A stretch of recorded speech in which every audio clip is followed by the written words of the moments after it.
Run me my money. Run it, run it. Run me my money. Run it, run it, run it. Run me my money. Run it, yeah, yeah. Yeah, big bad money maker, working hard for all this paper. Check my stats, I'm kinda major. Can't nobody do it greater. I can make your body rock. I'm the boss, I call the shots. Doesn't matter what it costs, baby. No, I got it. I'm forever popping like the hot grease in the pan. Gotta make them understand. I don't never need no man. I'm a INDEPENDENT chick. Yeah, you haters think you slick. Got it all, never fall. I'm the one they always call. Spin the stack up at the mall. They say I'm the greatest, y'all. I bring all the flavor, yeah. I bring all the heat. If you ain't trying to get money, baby, you can have a seat, yeah. Run it, run it. Run me my money. Run it, run it. Yeah, run me my money. Run it, run it, run it. Run me my money. Run it, run it, run it. Run me my money. Run it, run it, run it. Run me my money. Run it, run it, run it. Run me my money. Run it, run it, run it. Run me my money. Yeah, look, they don't want no smoke, cause they know I got the vapor. Keeping all my jewelry on me tighter than a taper. I be on my ballin' tip harder than the Lakers. Do nothing for low, I don't do no favors. Came from the bottom, bustin' out the bag. I'm the girl you never had, never will and never have. All these suckers know I'm bad, know I'm lit. Make these haters wanna quit. I don't want no things you got, not even a little bit. Face pretty, game tight, make you get some act right. Play me once I catch a flight, money Himalaya height. Got no time to be polite, get these broke men out my sight. If you got the cash, baby, we can leave tonight, aight? Run it, run it. Run me my money. Run it, run it, run it. Yeah, run me my money. Run it, run it, run it. Run me my money. Run it, run it, run it. Run me my money. Run it, run it, run it. Run me my money. Run it, run it, run it. Run me my money. Run it, run it, run it. Run me my money.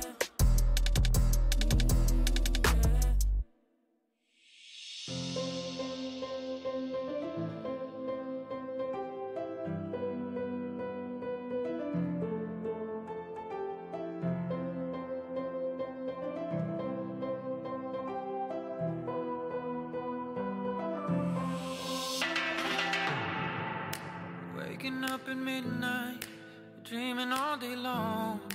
Maybe I'm nocturnal, baby, maybe I was wrong. Been on both sides now, looking for you. Don't feel the pain when I'm asleep, find peace in all this blue. It's shake, shake, shaking me to the core. It's break, break, breaking me like waves on the shore. Keep crash, crash, crashing into the truth. With both eyes closed, I'll be right next to you. To you, I'll be right next to you. With both eyes closed, oh, I'll be right next to you. With both eyes closed, oh, I'll be right next to you. Somewhere in the dark, I can feel your heart light up like a constellation. Somewhere in the black, I can feel your hand. Hold on to a love worth saving. Shake, shake, shaking me to the core. It's break, break, breaking me like waves on the shore. Crash, crash, crashing into the truth. With both eyes closed, I'll be right next to you. To you, I'll be right next to you. Both eyes closed, oh, I'll be right next to you. Both eyes closed, oh, I'll be right next to you.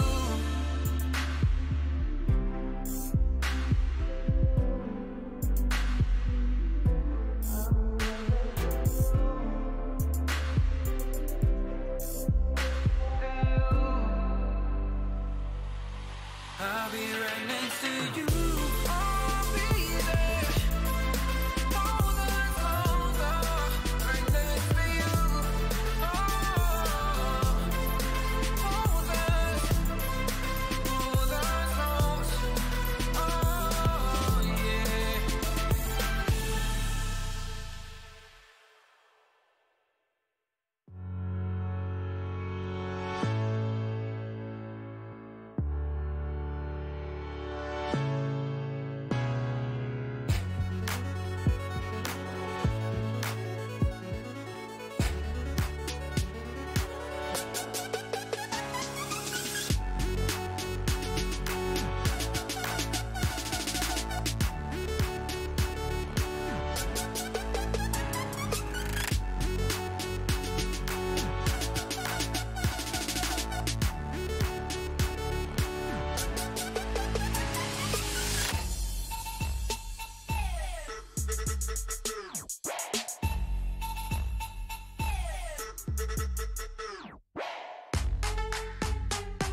You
Hello, everyone, and welcome back to Worlds 2022 at the Hulu Theater in Madison Square Garden. After another day of LCK and LPL domination, it's the LEC's final hope, Rogue, stepping onto the stage in Group C today, looking to finish strong after their impressive 3-0 start and to get a Western team into the knockout stage. Today, I am lucky to be joined by Emily Rand and Dagda here in the Hulu Theater as the fans have been pouring in with plenty of support for our Group C teams. Nobody out of it just yet, but we are halfway through that second round robin of the group stage, and so we already know 4 of our teams who have qualified in to the knockout stage. Let's refresh by taking a look at the standings. Of course, it is T1 and EDG up there top the table in Group A.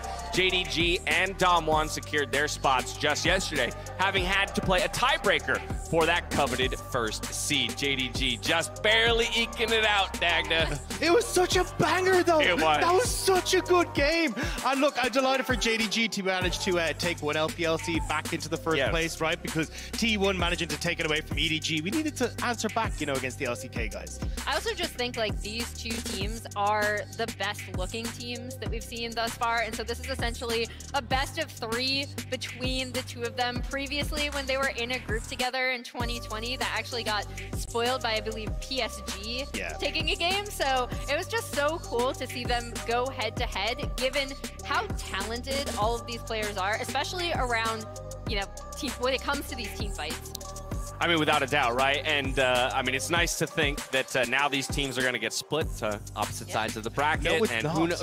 No, it's not. You're mad about that? What's going to happen is we're going to end up with LPL versus LPL. Well, so, okay, that was going to be my response when you're like, yeah, we got the 1 seed. I'm like, are you sure you're happy about that? Because now you're perfectly positioned to draw EDG in the quarterfinals or something like that. Last time JDG went to playoffs at Worlds, they had to face off against Suning, then Top Esports got eliminated by Suning as well. We basically had an all LPL bracket the whole way through. They just eliminated all of them. I'm so afraid it's going to happen. Yeah, it's definitely tough. Well, that's where I think a lot of us are hoping maybe Rogue can shake things up today and make sure that it isn't just LCK and LPL the whole way. But as Rogue is the last hope for the LEC, we do have to reflect on the fact that G2 and Fnatic fell out of contention just yesterday after very strong week 1s from the entirety of the LEC. Unfortunately, couldn't get it together here in week 2 to get over the line. Yeah, I think the thing that makes this so disparate is because they had a much stronger performance in the first round robin, right? And obviously, part of that is due to Rogue going 3-0 and being at the top of this group,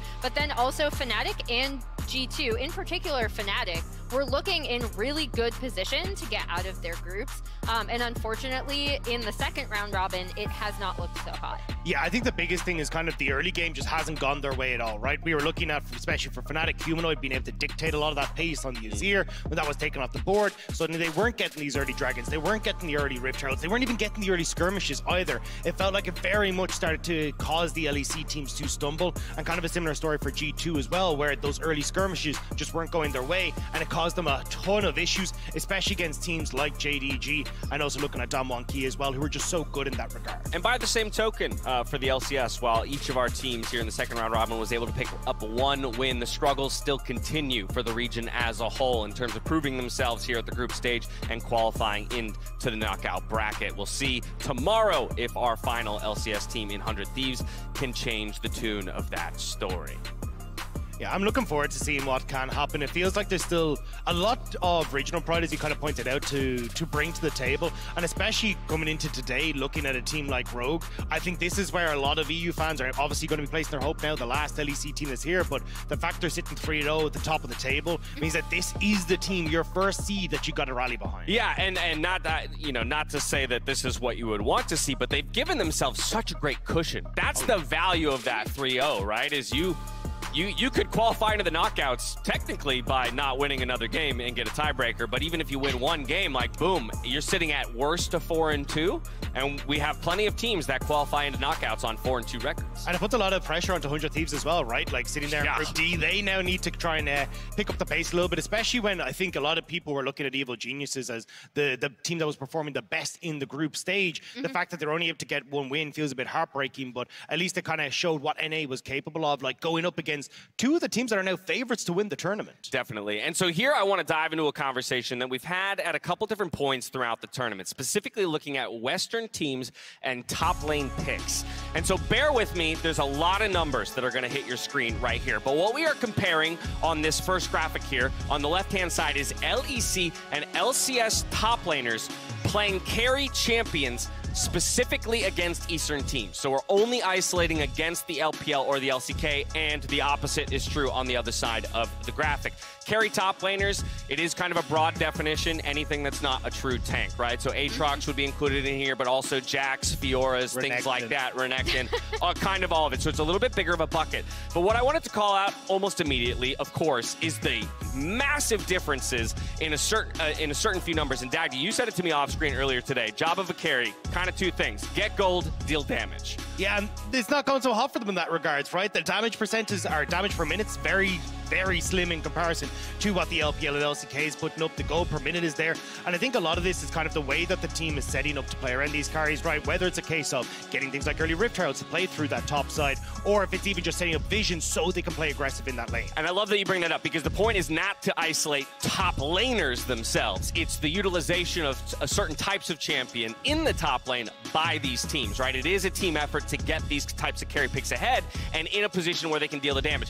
But now this second graphic here compares Western top laners on carries versus Western top laners on tanks, still against Eastern teams. So that left-hand column is exactly the same as the previous graphic, but the right-hand column is Western teams on tanks against LPL and LCK teams. And notice this: we deal more damage per minute on tanks than we do on carries. We generate essentially the same amount of gold per minute on tanks than we do carries, and yet we sport a higher win rate with more damage. And yes, while those laning stats are quote-unquote worse, that is more the expectation of playing a tank, and so it's a little bit more in line with something we're okay with exiting 14 minutes in the lane phase with. And I think it's the rogue diff here, right? When you look for two of those wins, they're the ones that are picking it up, and the fact that then you can put out a one-way onto something like a Maokai and then set up comp to be a carry, set up the rest of your team, it makes for a much easier game plan, but also one where you can bring it back in the later portion of the game around those team fights. Emily? You notice I haven't said a lot, and I have a story for you, right? Please. I have a story for you about a Chinese top laner by the name of 369, okay? He's pretty good. And I watched him when he was on Top Esports. I believe it was in one of the finals against JDG, so I believe it would have been spring finals when they lost. And he played Fiora, I believe. And it might have been a different matchup, actually, but he did play Fiora against them. And he is a good Fiora player, right? Okay, we accept that. Yes, agreed. Yes, agreed. Sorry. He has hands. Affirmation. He's mechanically talented. He can play the champion very well, right? But in this, I believe they lost the game. And you know why? Because he did not split push properly. So despite the fact that he is incredibly mechanically talented and was winning his lane outright, right? He was not applying split push pressure because he kept joining the team for team fights. And there are different ways you can play the Fiora, right? But my point in saying this is a lot of the times on a carry top, it's not just be on a carry, deal damage, right? It's how are you leveraging that pressure and how are you practicing to play like this as a team? And I think what happens on a lot of LCS teams specifically, and I'm going to use the example of Someday, who I also do think is a pretty strong Fiora player. He brought it out a few times. He actually said in an interview where they were talking to him about split pushing versus being with his team, and he said he feels like the team does better when he's with the team, right? So I'll say this. I think the stats look very disparate.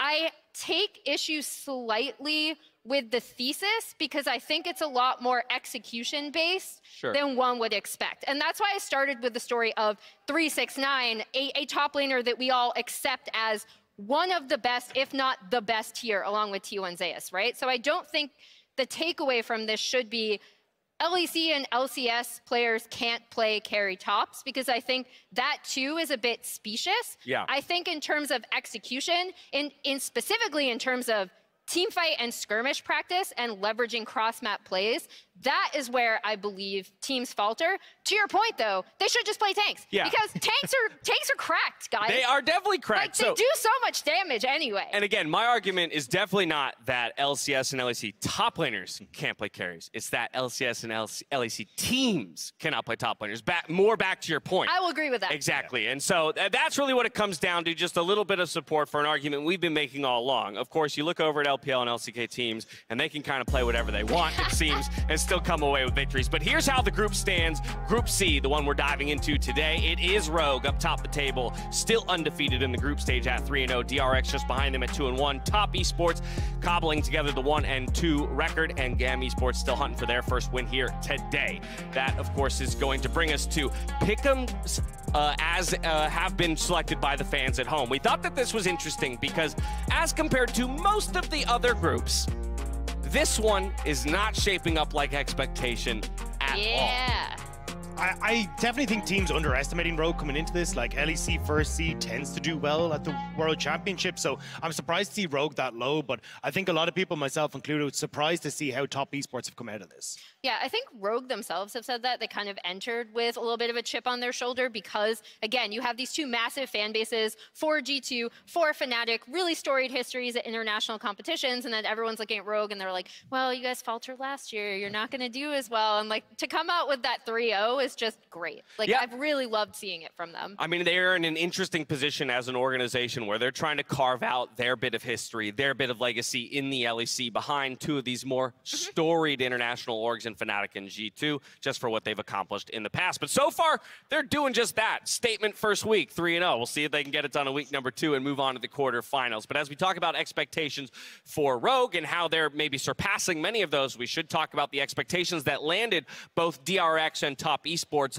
above them in those pick'ems. And so let's start with DRX here, Emily. Yeah, so I picked DRX. Hopefully I can do Chronicler proud. I chose Toa because here's the thing, okay?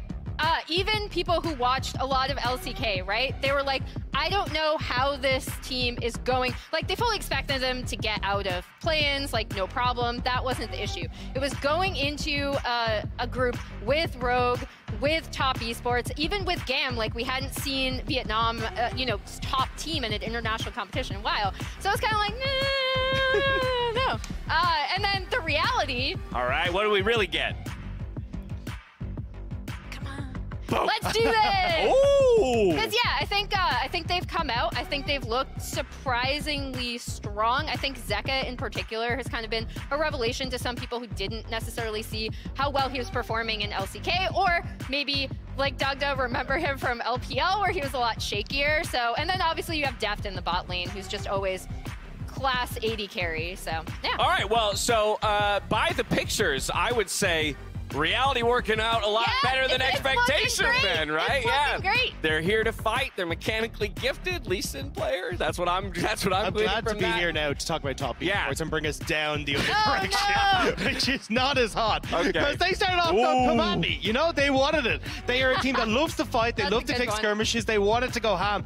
And now, for my reality, I was kind of thinking going Toa, because it is Wayward's favorite emote, right? Exactly. But I actually went a different one, which was, are you serious? Which is, because when I look at this, it's kind of been a face of regret for me when I look at this, because every time we see Top Esports try to take these aggressive plays, it hasn't quite worked out so hot for them, especially against teams like Rogue, where we saw that big top lane throw that we'll have a look at later. But I was going to say, I'm pretty sure I've seen you sporting that face a number of times downstairs. Yes, definitely. It's not been pretty. It's not been great. We'll see if they can get their way back over towards, you know, come at me, bro. From here, let's dive into Rogue. What's the graphical representation we have for Rogue? Oh, this is GAM. Oh, GAM first. Yeah, my bad. So I did Jinx Catch Me If You Can because I think in having GAM return to the stage, obviously they couldn't make it to MSI because they were attending the Southeast Asian Games. This team historically, back when they were called Gigabyte Marines all the way back in 2017, kind of put Vietnam on the map. Vietnam as a region has grown, it's very like fighting. It's kind of like, you know what, catch me if you can. Like, there's a little bit of Agent of Chaos. Yeah, like I don't think people necessarily expected them to get out of the group, but they definitely expected them to be punching up. Yes. And then reality, unfortunately, hasn't looked nearly as good It's been Oh no. which is like I know, it's sad. It makes me sad too. I actually love GAM. I'm gonna go on a rant about one of their players later in a good way. But yeah, it just has not looked as good for them. I do think compared to expectations as that team who was taking fights, who was punching up, maybe taking a game off of teams that were better than them, it hasn't worked out though. I will say one of the ways in which I've seen the expectation play out on stage is the fact that GAM has brought very early aggression, a lot of level 1s, but unfortunately that also means when they don't go your way, the game just spirals out of control and leaves you a little bit more with what we've seen here in terms of reality. That leaves one team left. Back over to Rogue. Dagda, what did you choose for your emotes here? So this was kind of, but a lot of teams were waiting to see how Rogue were going to fare, right? There was a lot of question marks about if the meta would end up suiting them, how they were going to fare coming in as the first seed. But honestly, my expectation has just completely been my reality has been completely different to the expectation because they have been absolutely fantastic, and my reality has been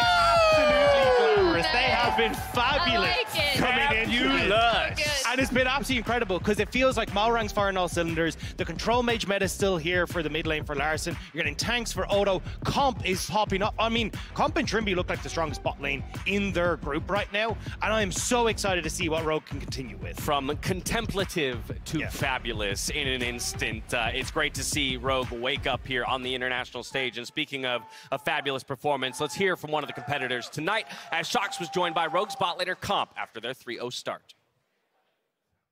Well, I'm here with Comp to talk about Rogue going 3-0 in the first phase of groups. Pretty crazy. Maybe not to you. How expected was the 3-0? It was certainly not expected. Okay. I mean, everyone knew that we can do pretty well on stage, like we did basically in Malmo. But of course, like since we came here, the first days were kind of tough, like both scrim-wise and also schedule-wise. So we kind of had to get used to this, and basically everyone built his own schedule, right? So we can be ready for when the important time comes. So yeah, I mean, for sure the first days were a bit tough, but everyone is mature enough to like realize how it is, and it's up on us, right, to basically fix that and be ready for the right time, basically. Yeah, but you are the first seed coming out of Europe, so it's really nice to see you go 3-0. Now, when it comes to Rogue, they were, of course, at Worlds before, but they didn't have you, and they didn't have Malrang either. So what do you think this duo of you two are contributing to why Rogue is playing so well? I'm not exactly sure, but I mean, for sure, like I think basically we are enjoying our time playing together. I think that's a big factor. Like since we got to know each other this year, like we had some experience in the past when he was in Damwon Kia as a sub, and we were like playing in solo queue with each other. And like I remember the first days when he came, he was like calling me as one of my solo accounts, Kite Machine, and I'm like, oh, you remember me? And he's like, yeah. So yeah, I mean, from the first time we met, I honestly got that feeling that I would really enjoy my time playing with this player, and it's just been great, like both in and outside of the game. I'm just really happy to have a teammate like that. Yeah, the atmosphere is looking great. Why do you think you had such success in the bot lane, specifically both in laning phase and team fights, comparatively to maybe some of the others? We're talking other about EU bot lanes. Oh, other EU bot lanes. I think, I mean, I always knew, at least for me personally, that one of my strengths is laning phase, at least, and I could easily like abuse it even more with a support like Adi that just is willing to play anything, right? Because I don't think, like, for example, the Kalista Soraka combo that we pull out first time in Malmo, I don't think people will like think of like, let's say, it's something like Soraka to pair it with Kalista, right? They will be like, oh, you need engage and this and that. So we kind of figure out our own meta in a way. Like I think we were probably the first bot lane to ever play like Kate Lux also. Like now, of course, it became meta because of some buffs, but even before, I think we were like very confident to play it, right? So I think, yeah, we have this special thing that we're really willing to be creative in a way. So yeah, I think it's been great. Yeah, I love that. Final question going into the second round, Robin. We know that things can turn completely on their head, right? Yes. So kind of, how are you going to make sure that you are well equipped to face Top again, who will be definitely keen to beat you, as well as DRX and of course GAM? Of course, yeah. I'm not sure. Like I think I'm just gonna have the same mindset as I have today. Like even tomorrow, even yesterday. Sorry, when we won, and we were 2-0 up, I wasn't like thinking, oh, you know, we're the only team in the group to be 2-0. I was just like, I kind of have this respect and this respect for every team, and I also know that it's a best of one, right? So anything can kind of happen. So I really wanna be in the best shape, both personally and just draft-wise, anything team-related, right? So yeah, I think everyone knows how a best of one can turn around. So we're gonna make sure we go past group stage. Okay, thank you very much, Colin. Thank you too. Well, Comp just did my job for me, setting up this next segment by talking about how even they were aware that the way the week 1 played out really could have gone in many different ways.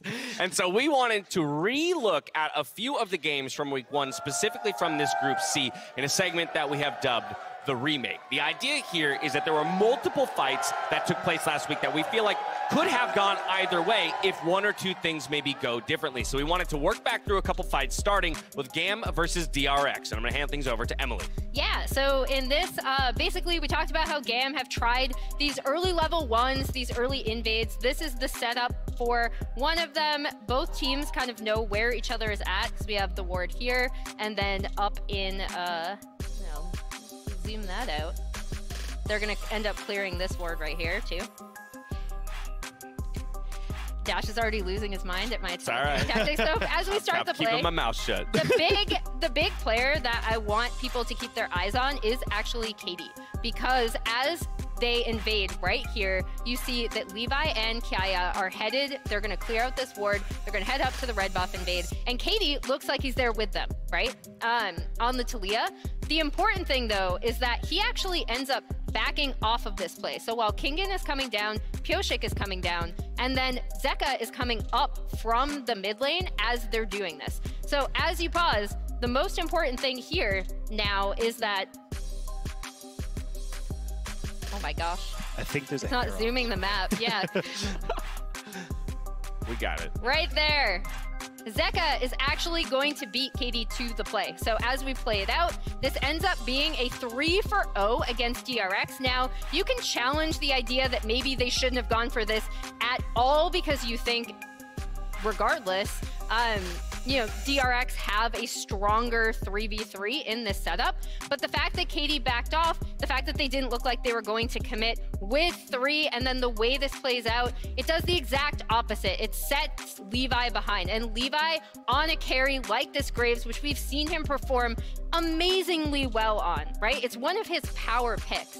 He gets set super far behind. So even when they teamfight really well later on in this game, he cannot deal the damage, and the rest of the team is just so far behind at that point, it doesn't end up working out. So this is definitely a level 1 that I think they'd want back. Yeah, three kills in the hole at that point. But yeah, just imagine if the Talia is there to cut off the rotation by the Sylas, or even be there from the beginning to pelt some of that damage through with the volleys. From here, we're going to Top Esports versus Rogue, though, to break down another game that we think could have gone either way based on a couple fights. Yeah, so I just want to take a quick look at our minimap as we come into this, because you actually have the Tien with the Rift Herald. They're trying to get it to knock down this last remaining topside turret in favor of Top Esports. But look at the amount of members that are coming through here on this top side. You already have a bunch of Rogue members going to read this. So as we start to see Trimby now getting caught out as Mark goes to check the bush, there's a couple more factors that we have to start to pay attention to, right?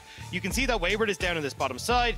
He actually has TP to get in, and so does the Maokai to come in for Odo Omni. So immediately, as this play starts to go through, you'll notice that the TP comes through from Odo Omni. They're aware that chances are Wayward's on bot side, because he's going to have to crash this wave that's being pushed in by Odo Omni on the bot side.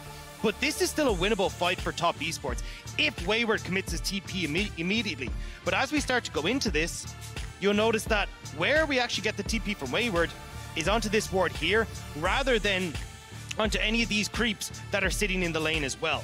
So now as we start to roll the clip forward, you'll see that Top Esports try to make the pick on Trimby. He buys a ton of time, the Zero actually knocks him to safety, and then we get this fantastic re-engage immediately from going with Omni and Trimby, and just pick off Tien, even before he can use the Subjugate to try and stay tanky. And now by the time Wayward comes in with the full Gnar bar, it's an auto and a Q. He's popped his Rage bar. He actually could have been here earlier, had a big ultimate, could have turned that fight around, but because they were disjointed, because there was a lot of miscommunication on how they wanted to approach the play, and they didn't spot the amount of Rogue members that were there, Top Esports end up turning away from a 2,000 gold lead and a winning play to actually giving Rogue Baron off the back of that play. Split-second decisions make or break best of ones, and so that's the reality of how week 1 went. The question is, how will today go? Let's take a look at our schedule, see what we have in front of us. We'll kick off the day with Rogue versus GAM Esports before GAM dives back onto stage against Top. DRX versus Rogue will be our third matchup of the day, and then DRX once again will go up against GAM Esports. Top is pulling double duty at the end of the day against both Rogue and DRX to close things out. Any tiebreakers will be played immediately following that 6th game of the day. Now, one of the deciding factors for Rogue's success today will be the strength of their junglers. So let's get to know Rogue's own Malrong in this edition of OnePlus. Welcome to the Rift. 안녕하세요. 저는 LEC 리그에서 뛰고 있는 로그 정글러 말랑이라고 합니다. 저는 이번 연도가 처음 월드 진출입니다. 일단 LEC 시드가 4장이었어서 그래도 딱히 부담은 많이 없었던 것 같고 그래도 1시드여서 기분은 더 좋은 것 같습니다. 일단 제가 프로 5년 하면서 결승을 한 3번인가 4번 가봤는데 그래도 결승에서 이기면은 그냥 기분이 좋은 것 같아요. 유럽이 조금 북미랑 같이 저평가를 많이 받는 것 같아서 이기면은 그게 좀 없어지지 않을까 해서 그게 제 목표입니다. 목표는 일단 크게 잡으면은 결승전이고 일단 바로 눈앞에 있는 거는 8강 가는 거. 저희 팀 컨디션이 계속 좋으면은 가능할 것 같아요. 일단 다들 저희 팀 응원해주셔서 감사하고 다들 제 밥 걱정 많이 하시는데 잘 먹고 있습니다. 감사합니다.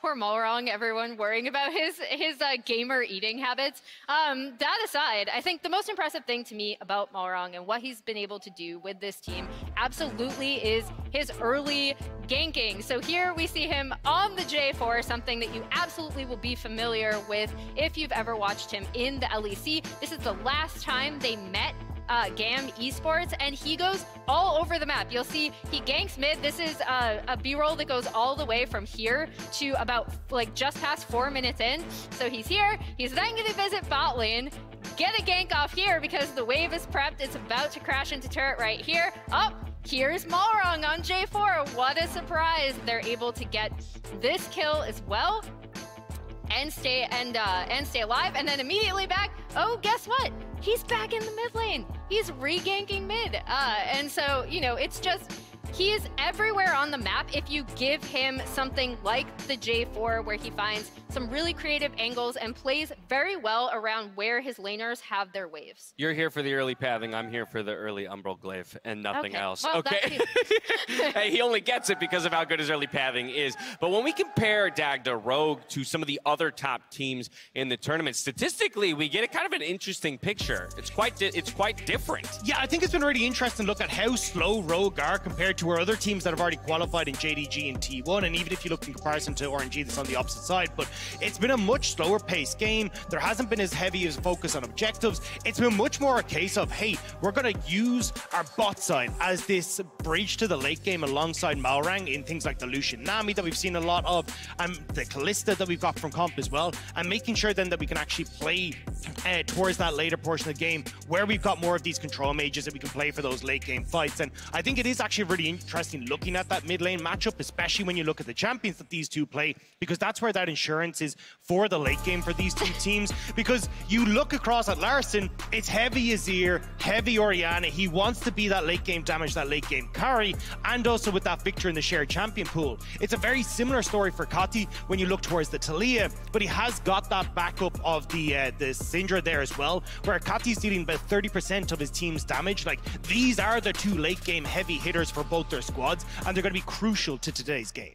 I think with KT's picks too, you can see how he'd want to set up, right, around what Levi wants to do as a carry jungler. So you can kind of see the thought process behind what GAM is locking in. And while of course the mid lane matchup is going to be hugely important, I do want to put a spotlight onto GAM's top laner in Kiaya, because individually, from my perspective, and Emily, I'm pretty sure you're on the same train with me, he's been the top performer for me for this team at Worlds so far. Yeah, I mean, obviously they haven't had the start they wanted. This is his performance, even with how kind of poorly GAM have set themselves behind in some of these early games. And I want to talk about Kiaya a little bit just because his story is so interesting. He actually dropped out of school in the first grade, ended up learning how to read and write from playing League of Legends and communicating with other people. And so it was kind of a social outlet for him as a kind of a weird educational tool. In his first split with GAM, there were 18 roster changes over the course of that entire split. So I think he ended up not playing very well,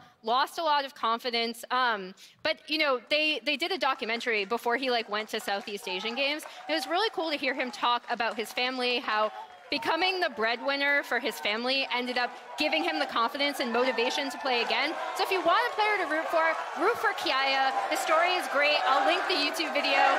Cheer for them. The game's about to start. I'll shut up. You've made me a fast fan. What a journey to the world stage. We'll see if they can get a win here as they take on Rogue in our first game of the day.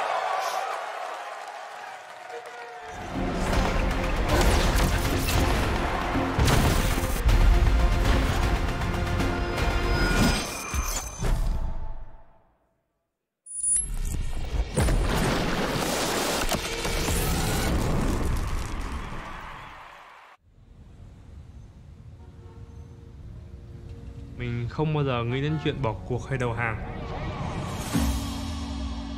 Mình vẫn còn nguyên cơ hội để có thể vào vòng trong. 因为我们之前也经历过这种，就春季赛经历过这种低谷吧，就我们觉得我们自己只要能做好，就肯定能进入下一轮。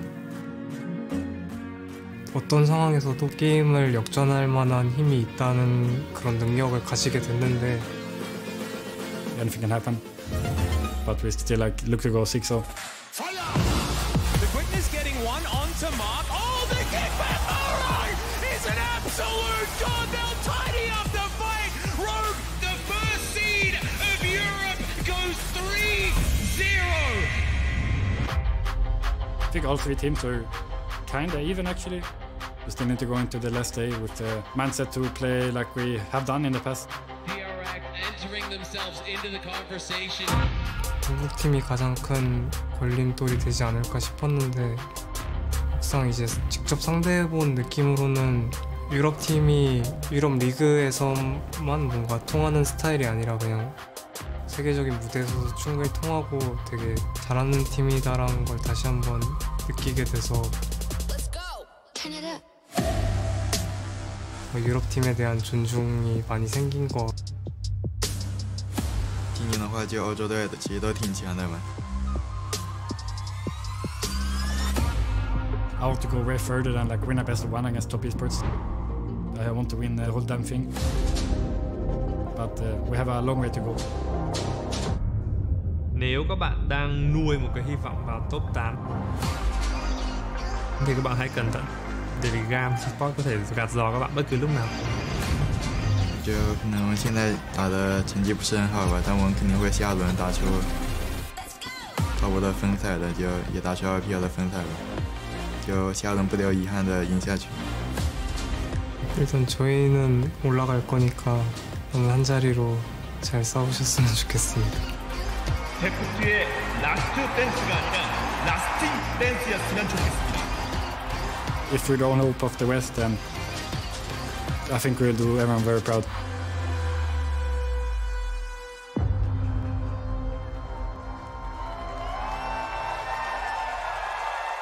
Don't ever say it's over if I'm breathing. Raise it to the moonlight and I'm speeding. I'm headed to the stars, ready to go far. We'll start walking. Don't ever say it's over if I'm breathing. Raise it to the moonlight and I'm speeding. I'm headed to the stars, ready to go far. We'll start walking.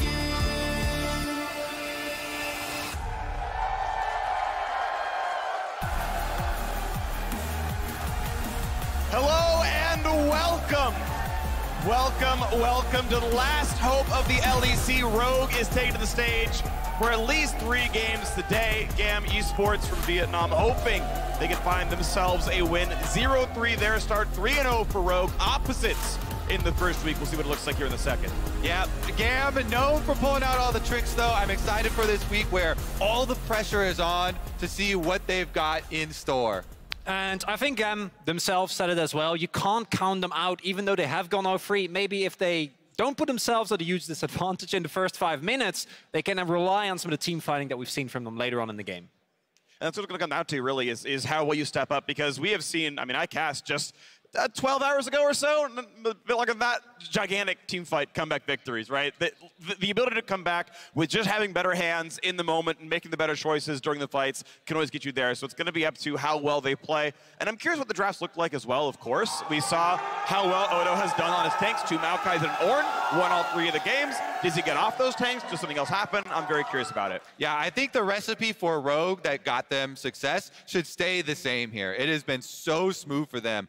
Odo up top on tanks, Larssen on these control mages, big AP DPS threats from the mid lane, and then Comp and Trimby with some aggressive playmaking bottom lanes. And where I think a lot of the other LEC teams struggled was that it was relatively easy to find and identify a specific point in which you could attack them. But with Rogue, every single player just has looked good. I think the area that they struggled was versus the North American teams in the first game of the day. Yes. That was the curse. Good point. GAM also starting the day 0-3, much in a similar fashion. We'll see if they can have the same sort of blue shell tendency here. Also, if you really want to dive into it, partial owner of GAM Esports is Energy Asia. Okay. So a North American org, partial ownership. So you can. I am stretching it. But Energy was formerly an LCS team, right? Formerly LCS. Okay. Org. So if you really want the storyline, if you really want to push it, just for now, you can call GAM an NA team. Not actually. They're obviously Vietnamese. But if you're going for the memes, you can blur the lines a bit. And for me, we already talked about how well-rounded Rogue has been. I'm really hoping that, again, GAM is able to get a setup for Kiaya where he can actually pop off. Because if they give that Maokai to Odo again, I don't think there's any pick that is going to help him out. So making sure that they properly prioritize in the draft and then play it a little bit slower early game is going to be very important. Because with how well Rogue has been team fighting, I think it's very hard if you're playing from a deficit from the get-go. Yeah, I actually think their best game was Kiaya on the Camille. You know, that split. He did a really good job playing around vision, properly giving enough respect to the enemy team when they could collapse on him, but also getting the most out of side lane objectives. Now, coordination is going to be what it's about, and I want to see if they even get what they want out of this one. It's been carries all the time for Kiaya. Will he get the better of Odo Omnet this time around? We're on to the draft. Sejuani already removed one of Levi's picks that he's put in the world so far. Also think that the Sejuani as a flex pick has been utilized more. And there we go. There's the Maokai ban that I really want to see. Rogue have already shown that when they get a comfortable setup for Odo Omna in the top side, they are incredibly hard to put down. And, ooh, the Victor getting banned away I think that raises the priority on trying to ban away Larssen's Azir as well for the mid lane. Try and take out 2 of the premier scaling AP carries there for our mid. Yeah, ban Yuumi. I do think that it is such an incredibly strong pick, and giving it over to Trimby, who has already shown that he is very adept on these enchanters, can be a big risk. As yeah, it's either Azir or Yuumi that you're going to give over here to Rogue, and I don't think you're particularly happy about either. Yeah, Cat gets banned. Now, when the Yuumi has been banned, though, Rogue, they made really good use of the Soraka as well. Trimby also played the Nami, these other healing supports. So I think they will have backups here. And this is the Azir that you give up when you do ban the Yuumi. I think that is such a big, big mistake to do against Larssen, against Rogue. Huge first pick for them. We've seen in general that the Azir has been able to simultaneously provide a lot of pressure in lane, but then also skill. And as long as you can get through the couple of early skirmishes where he might be weaker, can avoid those, which thus far Rogue, especially given their long game time, has been able to, could be very tough. And oh, that could be a set Kalista bottom lane there. A lot of power here for the GAM bot lane. At least a set flex, looking through to see if anyone else has played it anytime recently. In fact, even looking at B's champ pool, I don't see any set on the summer split itself. So it's kind of blind all the way around. Lucian Nami wouldn't be a surprise here. It's been so common. And indeed, now makes Lucian tied as 8th pick, most picked champion summer onwards. And we're checking all the boxes for our Rogue composition. Oh, yeah. You know, the set and strategy here for Rogue. Aggressive bottom lane. They already got Larssen, the premier AP scaling for mid lane. It's a blind pick there on the Renekton. Also slammed down here for GAM. Bold here. I guess they're just assuming Odo is probably going to go, you know, some sort of tank on the top side anyway.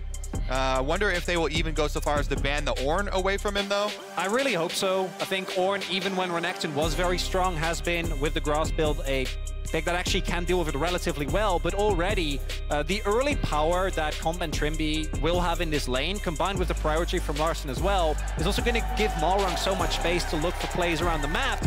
And overall, I think GAM still have a lot of flexibility in where they can take their draft. We've seen LCK teams, for example, flex that set into top, Renekton into mid, and pick something else entirely with the Kalista. But there we go, the Nidalee getting banned away works very well with both these two picks. I think GAM are going to need an actual counter pick to the Azir in mid lane, though, similar to, like, you know, the Akali. If you want to get real aggressive with it. So it's starting to pinch down. It's already looking like they're going to be melee heavy, short range team here for GAM. Could be difficult if the Azir goes untouched, you know, scaling into the late game. So they need some big counter pick here from Catty. And in that light, I really like the Poppy ban. Poppy is a pick that, into what GAM have already have, can completely throw off your entire game plan. So that at least I think is good. As the Carthus, no, I want to see it. Love it in drops like this. The only thing is it does leave up the Jarvan for Rogue, for Malrang. Yeah. A lot of professional players have stopped even calling the champion Jarvan and just call it Malrang now. Yeah. When you pick it. Yeah, it's Singed in Korea. It's great. So Graves going to come through, plenty of carry damage. They certainly need magic damage somewhere. Now it's pretty much all Kati plays, his champ pool. I mean, he's got more Morgana mids than Sylas is. Like, he is actually exclusively a ranged mage player, essentially. So Akali would be out of his typical champ pool. Pick Malrang. Yep, his most played of the split, and it's going to be locked in here as well. So they've got engaged. They've got backline damage out of Larssen, whose Azir has been very good. And now a top lane, I think Gragas would fit in the mold right after Maokai and Ornn. Yeah, exactly. Looking for the tank top for Odo. And then you basically complete the Exodia for Rogue. The same strategy that they used to go 3-0 in week 1 of this group. They implement it here versus GAM. I quite like the Gnar. I do think it's a bit more execution heavy than some of the other picks we have seen, but it is certainly a pick that, with things like the Jarvan and the Azir, has a lot of additional setup as well for big ultimates, and also into whatever gets up and top lane, looking like it will be the Renekton, is going to be quite strong as, we're brawling. Exactly. That's how you put some more threat behind this short-range comp for GAM. You get the Galio in there, because you know everyone on this GAM team is charging in, trying to get to that backline, get that engage, and you just throw the Galio ults on top, see if they can make those moves before they get outscaled, and the Azir and the team fight take over for Rogue. The 7th Galio game post-MSI, Summer Split onwards, is going to be back on something relatively comfortable and certainly fits the bashing coming through here. Set indeed is going to be the support pick, not a surprise. Of course, once you're level 6 on the Kalista, going to be relatively safe to play the team fights out. I'm pretty sure you can hit confirm Kalista ult into your own. Don't even have to burn your own stun. So you have some very good lockdown on the champions you want to go for. And it's just going to be fun. I mean, an aggressive playstyle is going to be the look here. It's what they're going to be looking at for sure in this game. They peaked at a 627 gold lead against Rogue when they fought back in week 1. They can hope for a lot more than that. Yes, they definitely are. And they gave Levi the Graves again. They gave Malrang the Jarvan again. Let's see about the early jungle action. Look at the respect here on stage. You'll love to see it.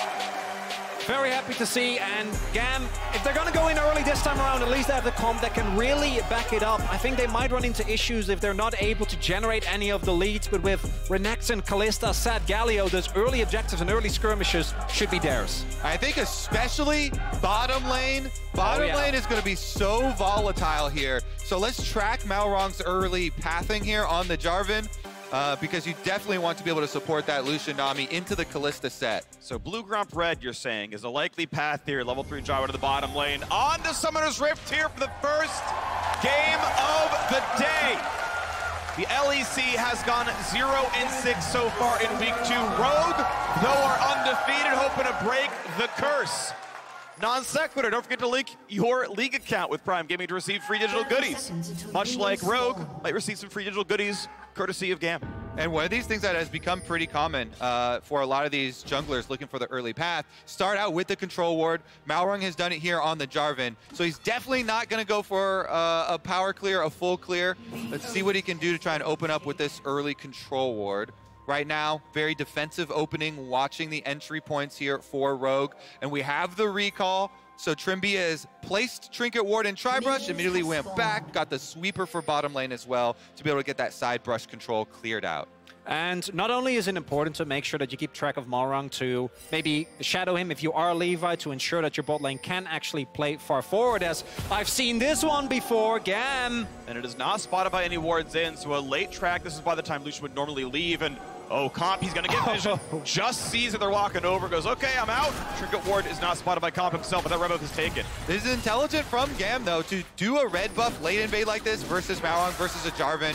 You know this champion wants to go for early ganks. Trimby has the vision through the Tri-Brush, though, gets a little bit of splash damage and stacks up the Spell Thief. So I think one of the strengths of the Renekton is that even in a matchup that is rough, like Into the Gnar, he is very self-sufficient as Malrang. He's not Smite was saved by Levi. Smite was saved. EQ combo gonna get a lot of it. Most of the camp is taken, but Smite still goes through to the Graves, who's leashed heavily enough. He's able to save it and get rid of some of that gold. Malrang indeed is gonna be towards the bottom lane, but I'm not sure Krugs will be enough to get to level 3. Yeah, really good denial start here for Gam, utilizing the power of this Graves early. Malrang, there were 3 wards here through the red side jungle, so Gam he's fishing around for something, and Kati comes back to get a little bit of a peek. I mean, he for sure saw that ward, right? I feel like he had to see the trinket, but apparently he didn't. Gets knocked into the air, 200 HP. I mean, he can blast plan away, he's always gonna live.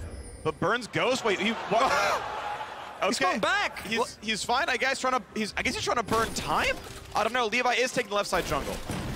Very nicely done. It looked a little bit dicey there if Malrang is able to get the kill, but now you just waste time. Skadi, only thing it costs you is your Ghost. Now we're going to be a little low as Silent BA going in here maybe, but I don't know if they want to take the risk. Dive possibility here maybe for the bot side of Rogue. This will be the 4th camp that Levi takes away from the opposing jungle. He should be able to smite this, or does he want to be the flash stun Renekton? Yeah, he wants to go for the rest of this one. Empower stun for Renekton. Make sure you target the champions properly. Jumps over. Flash for the autos. The turret cannot block it. Levi has lived the entire game in Rogue's jungle. Huge team effort to be able to sculpt this jungle difference for Gam. They make much better use this time with their Graves pick. Levi, delayed invade on bottom side, bully Malrang out, keep vision on him, track him with the bottom lane as well, and the mid laner. Everybody on Gam doing their part to get the information advantage and allow for that topside dive. And it's awesome to see the plan actually working out for Gam, because you go back to those last week early game plays that they tried to set up. None of them really worked out, but now, if you look, they've been able to build a sizable lead here for Levi. Yeah, and I will say, while Levi is happy and Levi gets that first blood, mid lane paid a bit of a price there. Yeah. With the Ghost down, with the Predator used on early as well, down significant amount of CS here and health versus Larson.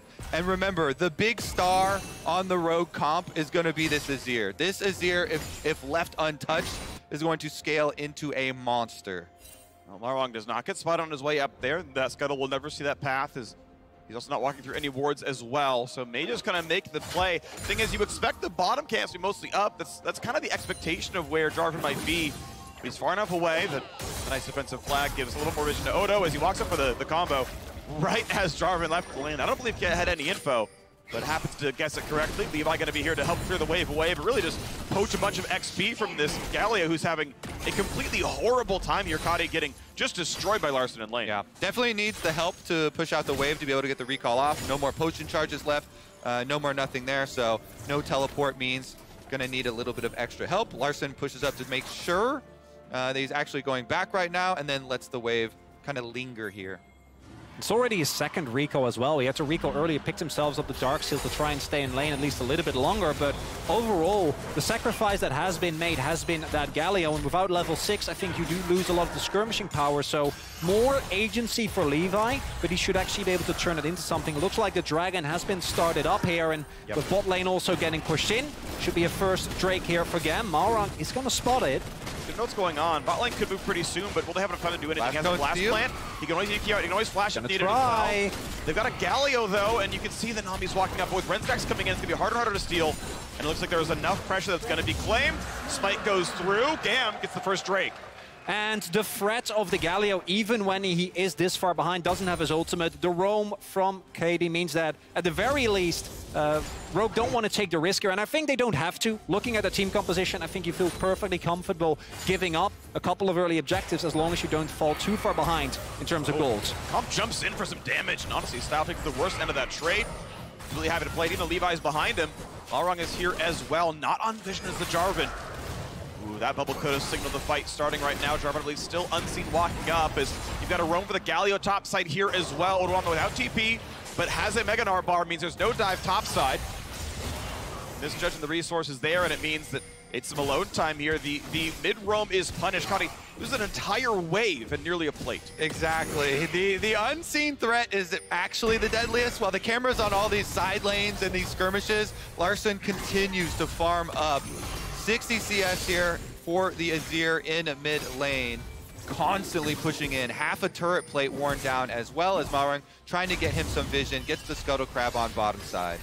But more poke. Half HP now on the Galio. He got a wave, and half his health bar is gone. There's only a last chapter. It gets worse from here as Larssen keeps stacking up. He's going to try it yet again, at least this time with some honey fruit. Odoamne going to be on a recall. Easy to call that he has walked away, and indeed going to maybe drop a wave here as he gets his health bar back up. And a lane that we haven't talked about as much, that has been happening mostly in isolation, with Malrang threatening a little bit early on and Leva mostly spending his half on the top side of the map, has been that bot lane. Comp and Trimby are feeling extremely comfortable. They're able to build up a sizable CS lead, not really getting threatened. And I do think that with a pick like this set especially, if you don't find any early laning leads, or at the very least find something around a Herald or early skirmish, fighting into this Lucian army, the later stage of the game, will become very, very tough. Yeah, Comp and Trimby, one of the least hyped parts about Rogue, but have been performing so incredibly well here at Worlds. Trimby on the Rakan game, as well as a lot of these aggressive duo lane matchups that they have chosen throughout this group stage. Still a pretty tight game right now. Scaling does feel like it's on Rogue's favor here. The Azir is just going to be a massive menace in the late game. Gold pretty close thanks to the first blood, but better farming on the Rogue side. The one Drake puts game ahead, but doesn't mean a whole ton. So Atacama move speed certainly can matter for the roaming plays. The Galio wants to, obviously. Malrang walks by his own blue, says, nah, it's actually going to be maybe the chance at a Rift Hero play, but first I'm going to walk towards top lane. Does get spotted, of course, put his own ward down, so Kiaya knows about that one. Plate goes down to the mid lane. Larssen still crushing this lane. 81 to 50 in CS, 31 CS, and a turret plate, and a level.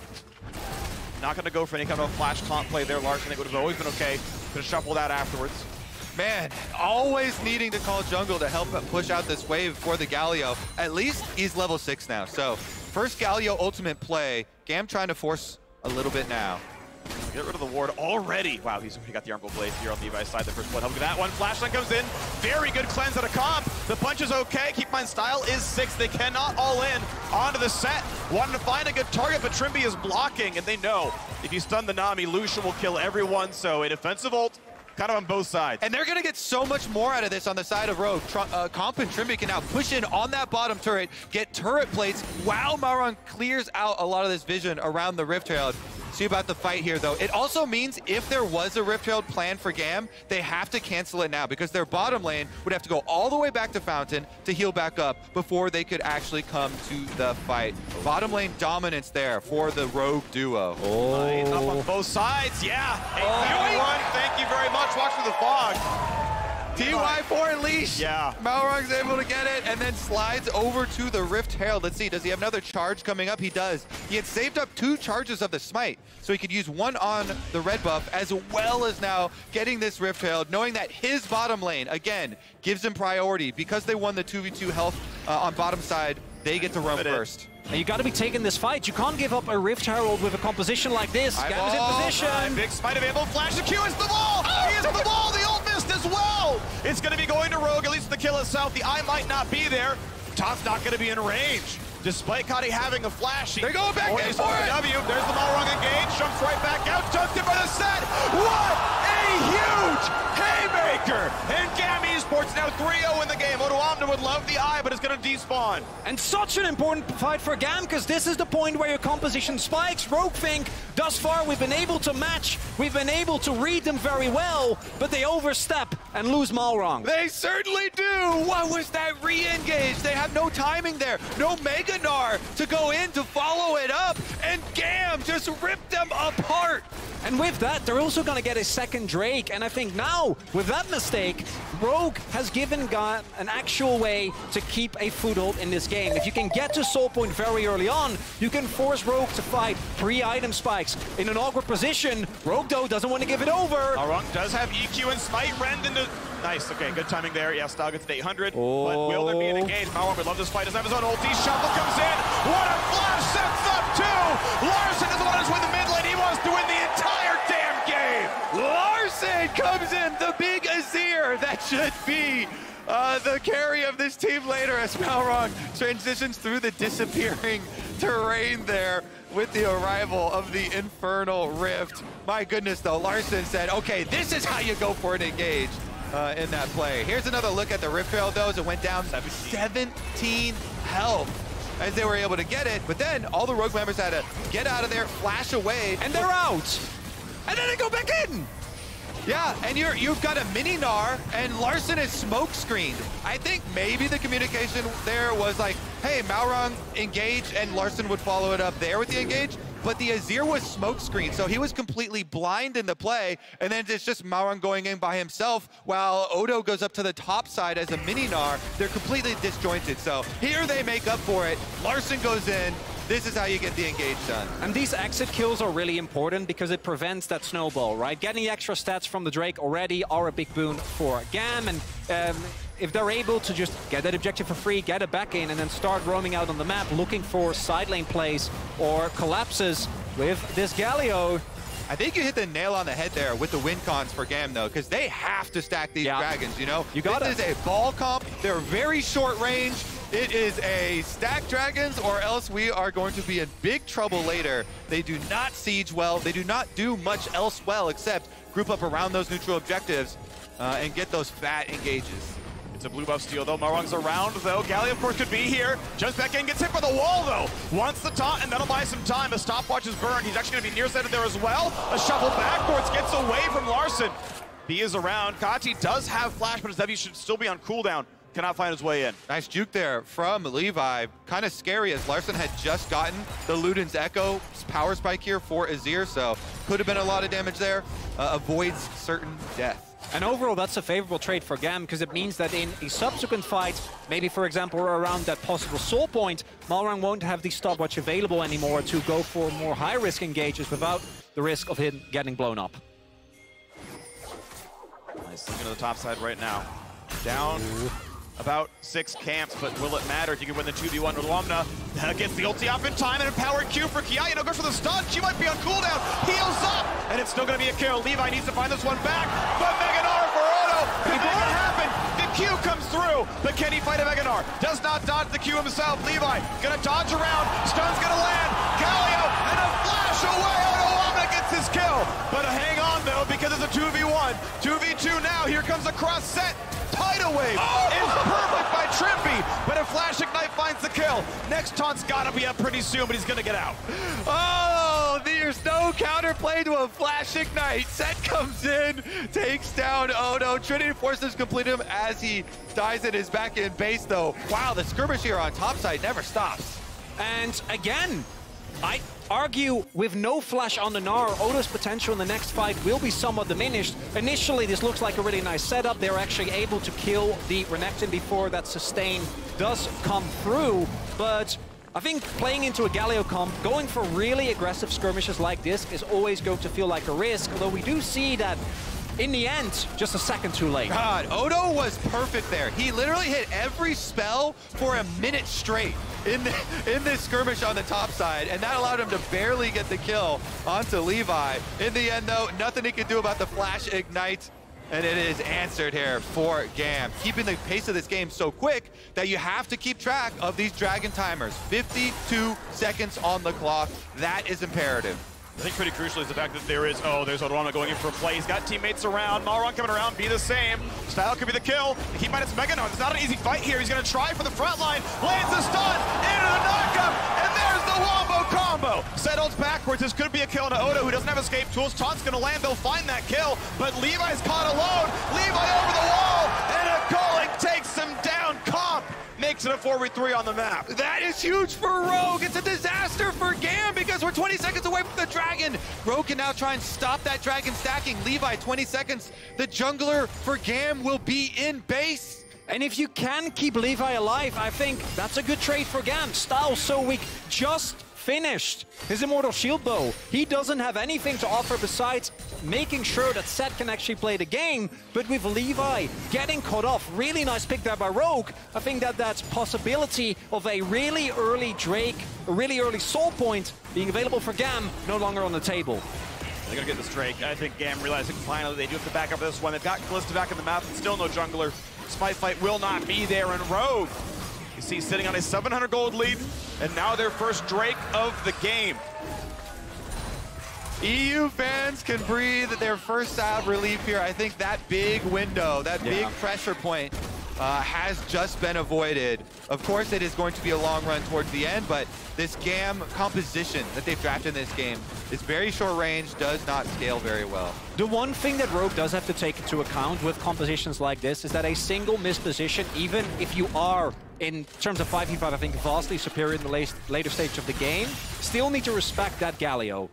KT thus far hasn't had the biggest impact, but if you misposition at any point in time, as we kind of saw here initially, as Odo feels very confident, has Marang on the way as well, and I think initially, this play looks very, very good. It's the teleport that's the big difference maker here. Yeah, Odo hits the wall up into the Gnar ultimate, getting the 1-for-1 here, best out of a bad situation. Gam with the collapse. Biggest thing, of course, was Levi getting picked off as he gets bubbled here. They're right back on the offensive. Tribute lands really good crowd control, keeps Comp safe, who doesn't have to run a single summoner spell, just the Nami tidal wave. And Gnar on the way down, a full bar for Odo. It could be pretty useful here. This will not quite kill the entire turret, but it will put it down. Oh, actually it does. I'm surprised. It has just enough of the charge, but I think no one got local turret gold. At the very least, they'll be able to open up the map, and getting down that mid lane turret, giving yourself the opportunity to maybe find a flank with something like Renekton. Get back line access, because thus far I think Comp, especially if Summoner's up, is basically impossible to kill. Now the game becomes, can Rogue sustain? Uh-oh. They're going to find the first time, pretty good damage. They're locked in place, and Levi gets his third kill. As we're about to pose the question, can Rogue keep these side lanes under control while avoiding getting collapsed on? Nope, the brush play from Gam catches them by surprise. They pick off the side lane here. Odo down, then push on the turret as well. Probably a trade of turrets at this point. You can see bot lane, of course, outer already dropped, but top lane going to be attacked. And all this gold is basically going to Levi. You can see how often he is essentially taking the golden XP sort of from his mid laner, I guess. Yeah, Graves is a bigger carry than Galio, right? I'm not saying this is like a bad set of resource allocation, but it does mean that you've got a pretty small mid laner. I thought you were going to ask for him to buy a support item. That's what I was waiting for. Give me a relic shield, buddy. I mean, these are the roots of Gam. You know, when they made the most spectacular splash on the international scene, it was turbo feeding jungle. It was always about funneling into jungle. Then it was the Nocturne, earliest level 6 in competitive play for a jungler. This time around, it is the Graves, the premier carry jungle of the tournament. Levi trying to soak up as much as he can. While all of this chaos has been happening, though, we checked in to Larson about 10, 15 minutes ago, maybe, when he was sitting at 60 CS at 6 minutes, about to hit 200. Completely happy, unbothered, 2 items, sword pen boots done as well, and especially with that Drake being given over to Rogue, I think the game just gets so much harder for Gam as they look for an engage. Try again onto Larson. They get slow, but not enough for the rest of it. Kadi forced out yet again. So much damage there. Of course, B can tank. It can always be Kalista ulted away. But this full flat pen build out of Azir, he's the only meaningful meta damage threat on his team. No one else wants to buy MR, and he is going to deal true damage to everyone. And Comp with the massive ulti, getting the health bars of both the Galio and the Set just chunked out, gives them this amount of control. Just look at Summoner's Rift right now. Stealing away the blue, taking down the second outer tower here in mid lane, and just opening up this jungle for counter jungling opportunities. And it's really tough for Gam because they have to play that far forward. They can't afford to just sit back. As already pointed out, they can't really siege. And if they're second to objectives, for Rogue, it's so easy to just throw a culling or have Larson poke for a couple of seconds. And at that point, it's looking much stronger. Yeah, for Gam to shine now, they just have to split engage. Just kill them. Yeah, exactly. Don't leave any time for Rogue to poke you out, to hit you with one of those cullings. Just go for the snap engage, get to the back line, try and take down the Azir as quickly as possible. And that being said, Comp as well, going to be very dangerous to deal with. Since he's got the cleanse splash in this one, you need more engage opportunities on the back line. All right, Drake is in 30. Gold's still pretty close. The item spikes are what matters here. There is no stopwatch on the mid lane side for Gam. In fact, there's none anywhere on the right side inventory. Larson has one, though. Larson has flash. We saw how big his play was last time he had it in the bottom river. And it feels like the backline carries of Rogue are just gigantic, each with 2 full items. That's where my eyes are. Can somehow there be an outplay on Gam's side? All right, this is what I want to see. The support here. Bien, can we get the engage? 2 kills for himself. Gets a really early turbo chem tank, maybe with that speed. Ultimate in, get the Galio combo with set. That big AoE is what Gam are hoping for. Ooh, and you got to find both. You can't just get Larson or Comp. Need to somehow get both of them. I think the Dragon is already gone. But can there be a team fight afterwards? Maybe they get the battle instead. Drake will be claimed. Is there a team fight is the question. Every single one, except the Nami, can jump the wall. Odo's the front, but everyone else is dashed away, so it's a... I mean, I take that every day of the week. A Drake for a single flash. That's great from Rogue. It's perfect. Oh, and a kill! And a kill, almost. It's Style forced a flash away to stay alive. Double summoners blown there by Style, by Gam.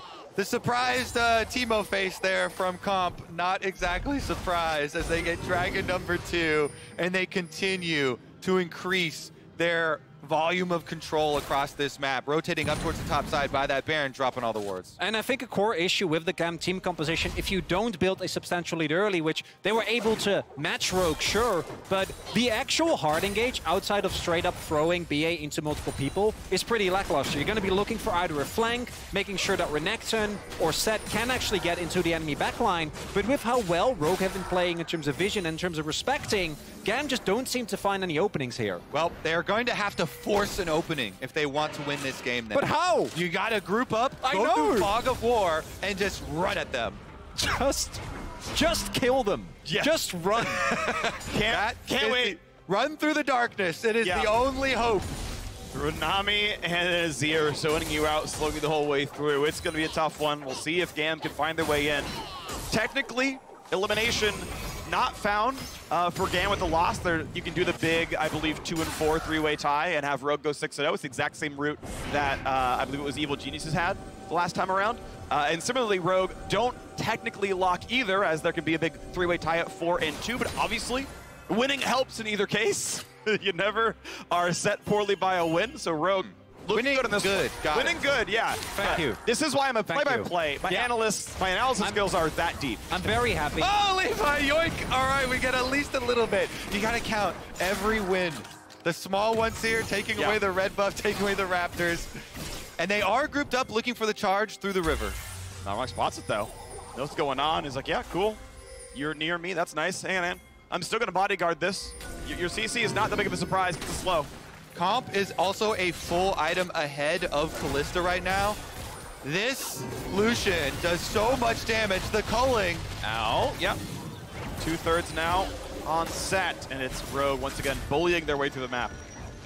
It's the poke, right? It's even Naris poking. Odo Amne is just throwing out those auto attacks, throwing out the boomerang, getting hyperprocs, and every single time we see Gam go forward, someone gets chunked to half. And there is a teleport. Flank. This is the play. Now Comp could be targeted. Gale forces out. Flash is still up. And no one gets onto him. A tidal wave out. Saves the big summoner spells. The important thing. Only low cooldowns are gone. Still going. Yeah, he's going to get the top backwards into the root. A lot of damage to the front line. Malgan, but a TP. Sorry, flash away. Kiaya gets hysterics popped. And now self-ults. Get ready for the rest of it. Yeah, Larson is coming down. They need to ult him away. He's got to live somehow. The shield comes in. A flash backwards. Time built by Galio. It's a shutdown, but it's a 1-for-1. A flash away, but here's big Meganar. Finds his stun. Gets the combo. Style stays alive for a second, but not any longer than that. Say goodbye to Gam Esports in this game because Rogue is here. Rogue are able to kite out the initial engage, and they're going to run straight for Baron after that one. Rogue read them like a book. Malrang dead, no problem whatsoever. He draws out so many cooldowns. Comp, as you pointed out, Freak, didn't even have to use his summoners when they tried to go for a flank TP. In the subsequent fight, it's just Gam desperately trying to make this composition work, but it's not gonna happen. Now they happen to wait out the seconds required for their mid laner or their jungler to respawn. Baron claimed by Trimby's Nami. Odo will not get this kill, I don't think. you got a set coming around, but still, it is a 5-person Baron buff, and Rogue completely in control of this one. Exactly, and then with the Baron-empowered recall here, they can reset and have plenty of time to get their control wards, move it back out, get that Dragon number 3 for themselves, and not give a single neutral objective over to GAM. Here's the overchase here through the jungle, but as we said, GAM don't have a lot of options. They have to throw everything into whichever target is available. Malrang goes for a flash, and this looks good because Larssen isn't actually there yet. He's not doing any damage. Now is the moment they realize, they're like, oh no, run away. Oh no, he's coming! We have to get out of there, but they're not able to. Exactly, you get the 1-for-1, but the Galio ultimate being used says, Odoamne, I've got a clear spot. Right in there, flashes, ult style against the wall, follows up with the wall up, and then Larssen can sweep in. No danger on the Azir. They pick up every last little bit of gold on the map, and now they're back out to Dragon. You can see in the mini-map here on the bottom side. That looks like desperation, though. I don't know how you win this fight against Baron buff here as well, but they might try. Blast plan over. Smite not going to happen there for Levi. Dunk onto Many. Will he find the stun? Yes, a bit. Stopwatch, no, pulled back in by Kalista. This team fight not going to happen. Actually jumps back away, and that means they've got infinite target access, and Style goes down. And they're going to go for the cleanup. The question is how many more does Rogue kill? The bubble lands perfectly after the ward goes down. A stun comes across. Levi gets the kill on a Trimby, but you got the back line engaged still there. Pick up on the Renekton. There's a shuffle on a 2. The punch doesn't mean a whole hell of a lot. And it's Rogue up 13-9. They're gonna remain undefeated, all right. Rogue chasing down Galio now. Can they find the last one? This one, go for the execute. Nope, he's dead. Not happening. Meanwhile, mid and bot, we see the push in. Odoamne and Comp both making their way over, and you gotta give credit to GAM. They get to try, but Rogue is just way too far ahead, both in terms of reading the game plan from GAM, as well as this position, their item composition, so much stronger. And when they finish out this game, Rogue, this does so much for them. The heroes of the LEC here, moving up to 4 wins, a premier spot in this group. More gold onto Larssen here as well. Rebel Baron power play, 6,000 gold. A good smite there from Malrang. And I want to highlight how much Trimby did in this fight, because he hit so many key bubbles that meant that the rest of his team had so much more space. Hit the one there as the attempt of engage came through. Gonna hit another one here on Katie, who is trying to set up a hero Galio play, maybe looking for a multi-man taunt. Not going to be the case. Gets cancelled, and Rogue played out slow and cleanly. Yeah, they give up Trimby to the Renekton. It happens. One sacrifice for each team fight. Last time it was Malrang, this time around Trimby. Rogue will pick them all up. They clean the map completely, and they've reset already, looking to finish the job. Mid lane inhibitors already open, so they've got easy access.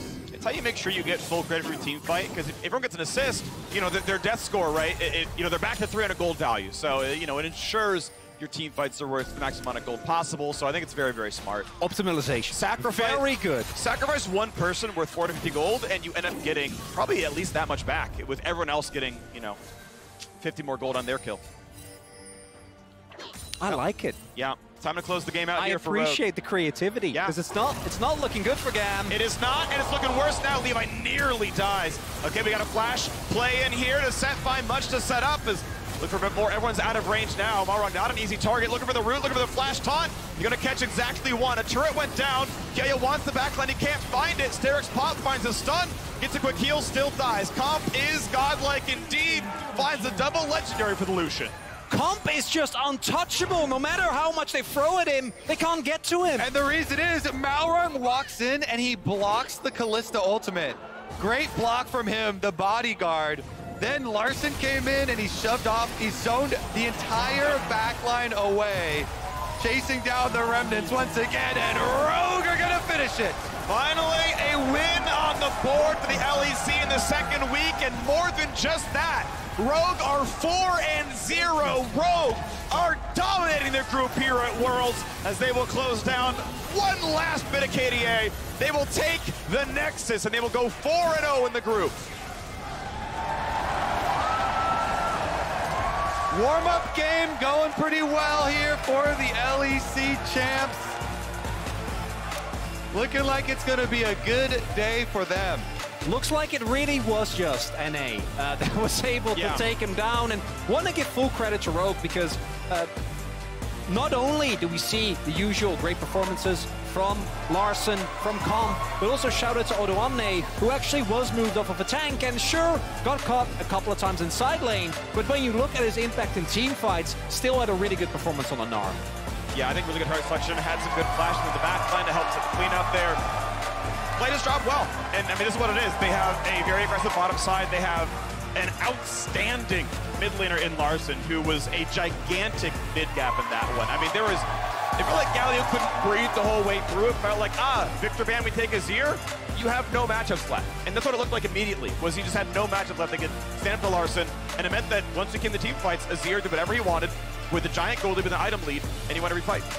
Yep, successfully outscaled there. Rogue, nicely done for them, avoiding the possibility of the early downfall. The only thing that could have caught them would if they got sucked into this snowball, constant engages, Galio ults coming down on their heads, but the discipline up there on stage kept them safe. I love the discipline, and I love that they were very acutely aware of maybe there's going to be a teleport flank, maybe they're going to be looking for an angle, but unfortunately for Gam, none of them worked out. The big carries had the cooldowns available every time, which is really impressive. Comp, deathless in that game, beautifully done. Now we are getting closer and closer to closing out our group stage and taking the next step toward the Summoners Cup in San Francisco. But if you are not able to join us in the arena for the finals, do not fear. The League of Legends World Championship is coming to the big screen at select theaters near you. Use the QR code below to grab your tickets. If your browser supports it, if what you watch supports it, you just pause and then do the thing. Or press left arrow. Who knows? You can find it out all the way. Anyway, we're gonna hear from Larson in a few moments, but when we set that up, we're gonna hear first from the State Farm analyst desk. Thank you so much, Freak. The undefeated streak for Rogue continues here in the World's 2022 group stage as they move to 4-0. A quick update on stakes and what this means overall for the group. Well, of course, it will aid them in their effort to get out of the group. It does not quite lock Rogue into the knockout stage. There is a scenario where we have a three-way tie at 4-2 between the top three teams that have to play tiebreaker, but they're at least guaranteed a tiebreaker to get out. On the flip side, even with this loss, Gam is still not locked out of the knockout. And so that will depend on the next game that they play in just a moment against Top Esports. But let's talk about how Rogue got it done. Starting out on the right foot as we welcome Raz onto the desk. Thank you. To help us break things down for the rest of the day. Raz, talk to me. I mean, one, momentum, we already know how much that can mean, but kicking it off in the way that they did here against Gam, a very measured, steady game. Yeah, and I think it started off a little harder. It was a good look from Levi early on, the level 1 invade that he did pretty early on, actually, versus Top Esports in the week before. And then this early Rip Herald was puzzling, because, hey, Gam stepped up to the plate, and Rogue actually got out. It was Malrang that re-engaged, though, and started it actually being a good fight there for Gam Esports. Yeah, and obviously, like you mentioned, Raz, they didn't have to take this fight, but after this, the rest of the game, and in particular, I want people to be looking at Larson right here, because this was kind of the difference maker in terms of turning the tide for this composition, which I think already had kind of better scaling, and the ease of execution is also there, because this is something we've seen from Rogue so many times in the LEC. Yeah, I mean, look, especially when you look at the Azir, right? The most played champion for Larson. It's been such a big pick for him, and I understand why Gam were coming out of the gates throwing haymakers, right? This was a composition that needed to get the ball rolling, but it was brawly back and forth, so much going both ways, and just in the end of it, Rogue were able to kind of keep in check until they got to their later game. That's a really good point, Doc, though. Like, this is the quintessential Rogue composition. Just even looking at the bottom side of the map, the Lucian, Nami for Trimby and Comp, Malrang on J4, like, and Odo on Gnar. All of these picks are ultra comfort picks, and I love the fact that they just went tit for tat with what Gam Esports are great at. The skirmishes were back and forth, but it felt like Rogue were just getting better at them. It's everything they wanted, from the comp to the victory, kicking off week 2 in just the right fashion. We're heading down to the stage for the Verizon post-game interview with Larson and Shocks. Thank you very much indeed. Rogue, they do not stumble at the first hurdle as they take down Gam. We were just chatting a little bit, and you said you maybe weren't completely happy with the way it went, but a win is a win. A win is a win, and after seeing... Oh, shit. That's okay.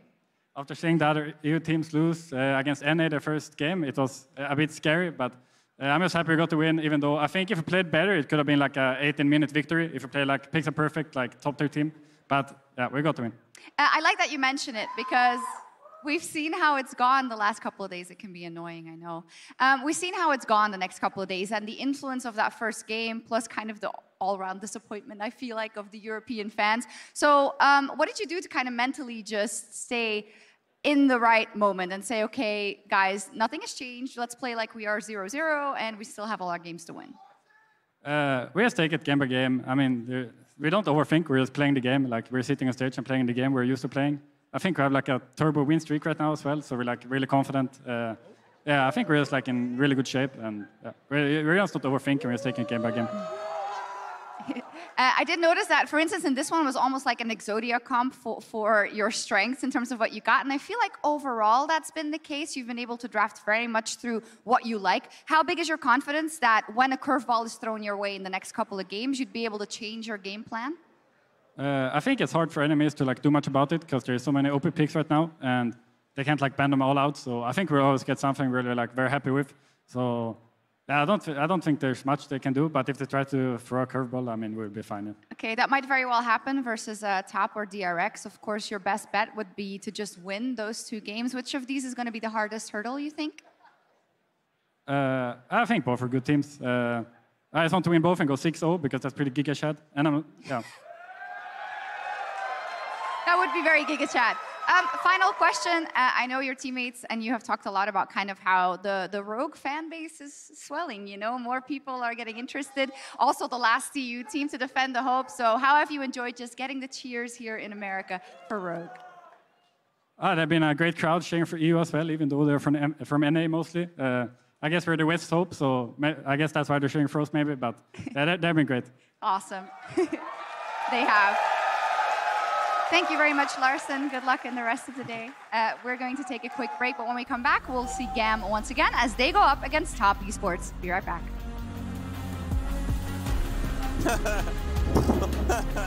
They actually do the Mateo tactic. I love it.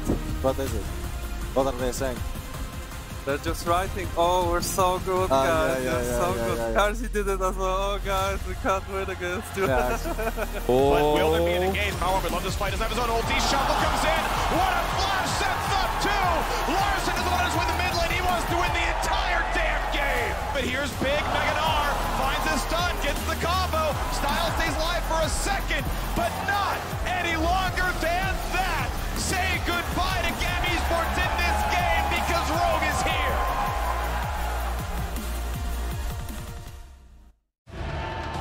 Behind 21 epic days of epicness.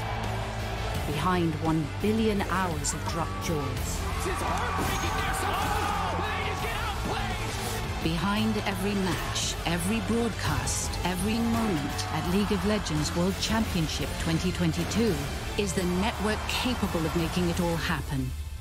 The Cisco Network, aka The Realm. Cisco, powering the future of esports.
Welcome back to Worlds 2022 in the State Farm Analyst Desk ahead of a must-win match for GAM Esports as they face off against Top.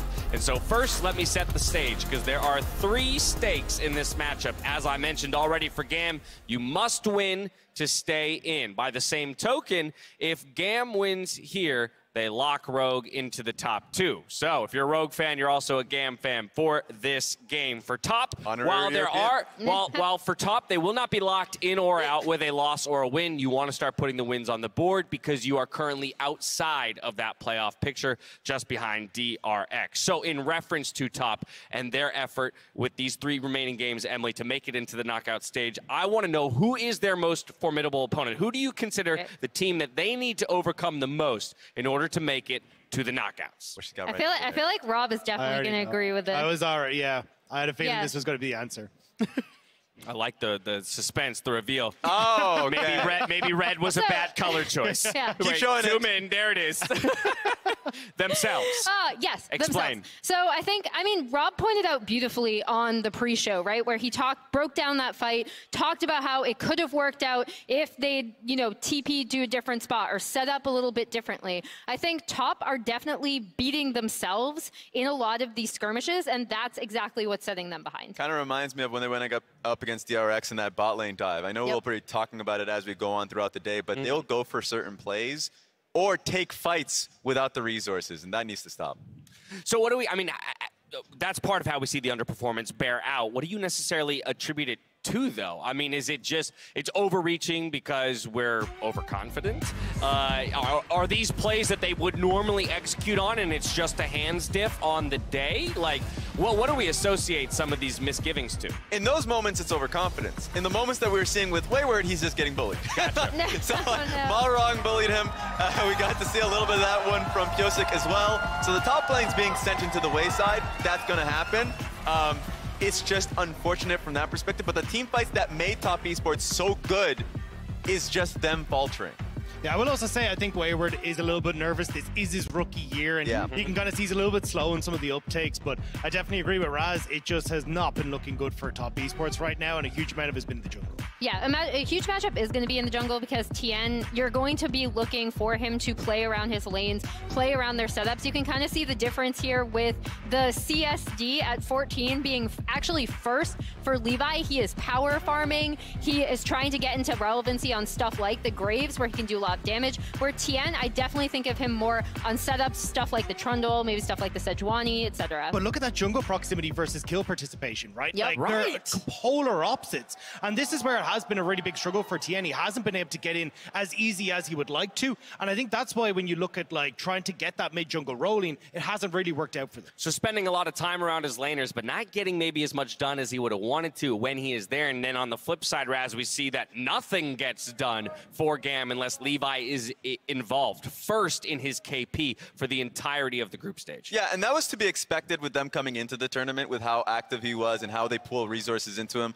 It just hasn't been working out in this tournament. The last time they went up against Top Esports in the group stage, hey, he went for an early level 1 invade like we saw. It wasn't a level 1 actually. He went for level 3 and then invade as a Sejuani to catch out Tien, and he did a good job, right? Yeah. Got him pushed out from his red, pushed him out from his Krugs. He was doing really well from that point. It was just the later fights that started to put resources back into Tien. So I like that. I don't think Tien's going to be tricked again.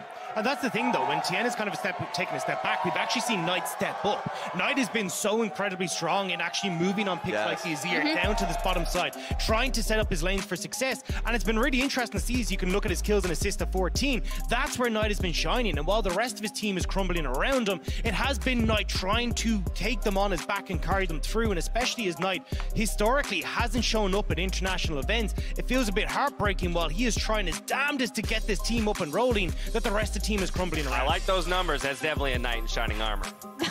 Well, I think the big thing, and this is the thing that's so frustrating about TES, right? We know that they have the players. We know that these players are incredibly mechanically skilled. It's just a matter of bringing it together, not forcing, like not over-forcing, to your point, Raz. Some of these plays, having more patience and being more coordinated, because if they get that synergy like we saw from them in the LPL, they will look like a completely different team. Yeah, and they had leads when they were going up against JD in the finals. It happened multiple finals with Top Esports where they end up throwing it away. So I think teams should recognize this fear. This is an example of when they went up against Top Esports and GAM Esports were doing really well. But then this fight happened and you lose 4 members. So I'm interested in what GAM Esports are willing to throw against Top Esports now. It might be a little bit different. I think Top is going to be a little bit more aware, as I said earlier. The only other thing I'll add to this, Raz, as you mentioned, is that the GAM is the aggressor in a lot of these plays, and it's being turned on them. And that's the funny thing. I thought coming into today, we'd see GAM take a step back and be like, look, you know, once bitten, twice bitten, you got to be shy at some stage. But that wasn't the case. Even the day we got that level 1 evade. Now they're numb to the bite. True. You get bitten enough, and then it doesn't matter how many more times you bite me. We're still going to get back up, and we're going to fight. And fight they will here against Top Esports. We'll see if GAM can get it done, or if Top will start putting the wins in the win column to vie for one of those top 2 spots in the group, as we're over to Freak, Chronicler, and Kobe for the call. Thank you very much and welcome. We get our second look here at GAM Esports today. This is do or die. If they lose 0-5, cannot ever make it out of the group. That is an impossible scoreline with 5 losses there. And of course for Top Esports, only 1 win in week 1. To me, they're my favorite to win the group. I had them as number 1. Obviously did not show that in the first week, but they do have control of their own destiny. They can try to reach Rogue. They can certainly match and defeat DRX down the line, and we'll see as we're into the draft. Yeah, they had a little mini collapse there in week 1 here for Top, and usually at Worlds there is like one LPL team that people will sacrifice towards groups that has some sort of big collapse, but here Top have a chance to correct their routing. And the analyst test seems like they believe in them. One of the big mistakes I think GAM made in the first game, they gave over the Yuumi, which is banned out this time, but they also gave over Knight's Ahri, which was most played all of summer, absolutely destroyed them on it. This time around though, Jackie Love and Mark instantly going with the Lucian, Nami, and Enter, and we get a Karthus! Yay! So you guys all cheer. I actually hate jungle Karthus as a jungler because it's just turbo farm mode. Yeah. It's great. Spamming R. Great. All right, we'll see if he goes first strike and does the spam R for first strike, buddy. Strategy as well. It means I have an excuse for not ganking for my lanes. Oh, sorry, bro, I'm scaling. Oh, look at this. Well, if DS lock this in, then Top are not scaling. Top are smashing. Oh, Top wants to smash this game early, all right. Lucian, Nami plus Renekton here already instantly.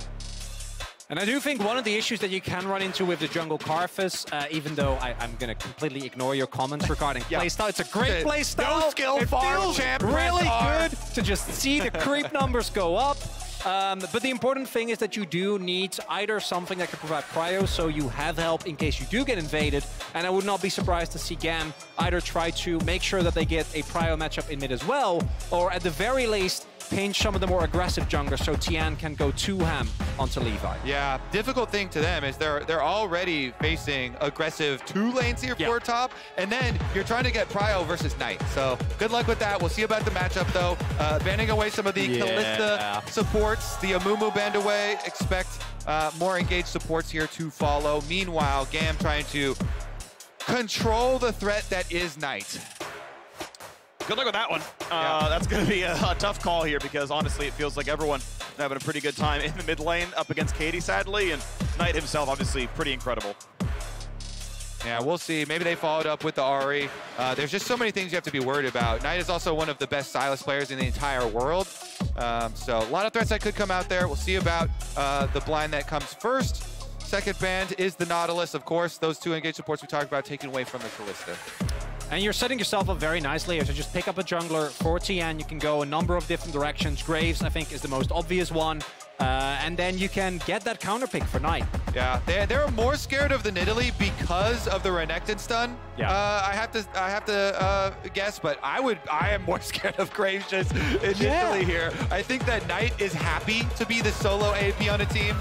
They're fine locking up everybody else on AD. But it does mean GAM picking up a tank here will be super effective, can stack the AD. Knight will be left as the only solo, theoretically, AP there for top.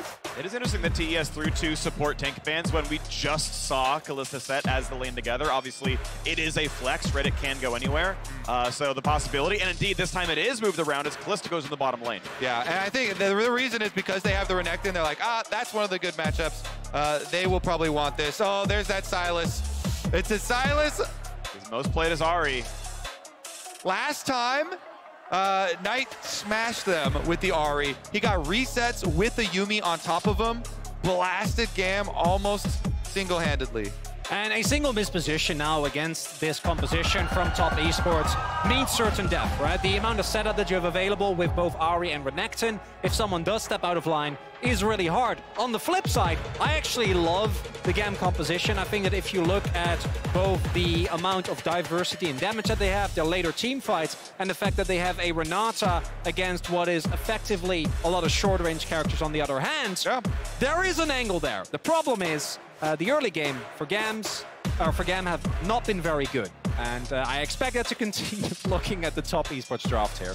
It'll be exciting to watch for, though. We'll see what they can get going on. Obviously, Levi is going to be trying to power clear. I think you can do 6 camps in under 3:15 if you're doing it pretty well. Yeah. I hope we get to actually watch him do the early clear. There's a bunch of like nerdy. There's some nerdy. It's really fun. You get it, Free. I know some of the nerdy Karthus jungle You can do stuff. 3 minutes easy. Oh, okay, 3:15. That is slow. I said under 3:15. I said under 3:15. And he better be under that one, but I want to see what he can get done if he can be at Scuttle Forest. Better be at least 3:05. Yeah. We'll see, though, if it's the double Q auto. You know, there's some specific things you can do on that champion, some weird animation quirks, and we'll see what happens this one. Gam, again, fighting for their lives, but Rogue fans are rooting for TES. It guarantees the LEC first seed passes through the group if Top do not win this game. TES themselves, of course, would love the chance at first in the group. Still fighting for that themselves here as we get ourselves onto Summoner's Rift for our second game of the day. All right, let's see if there is another one of the level 1 invades, because invading towards the Karthus early to get vision on the path for Karthus could be greatly beneficial for TES, for TN here in his efforts in trying to punish this jungle.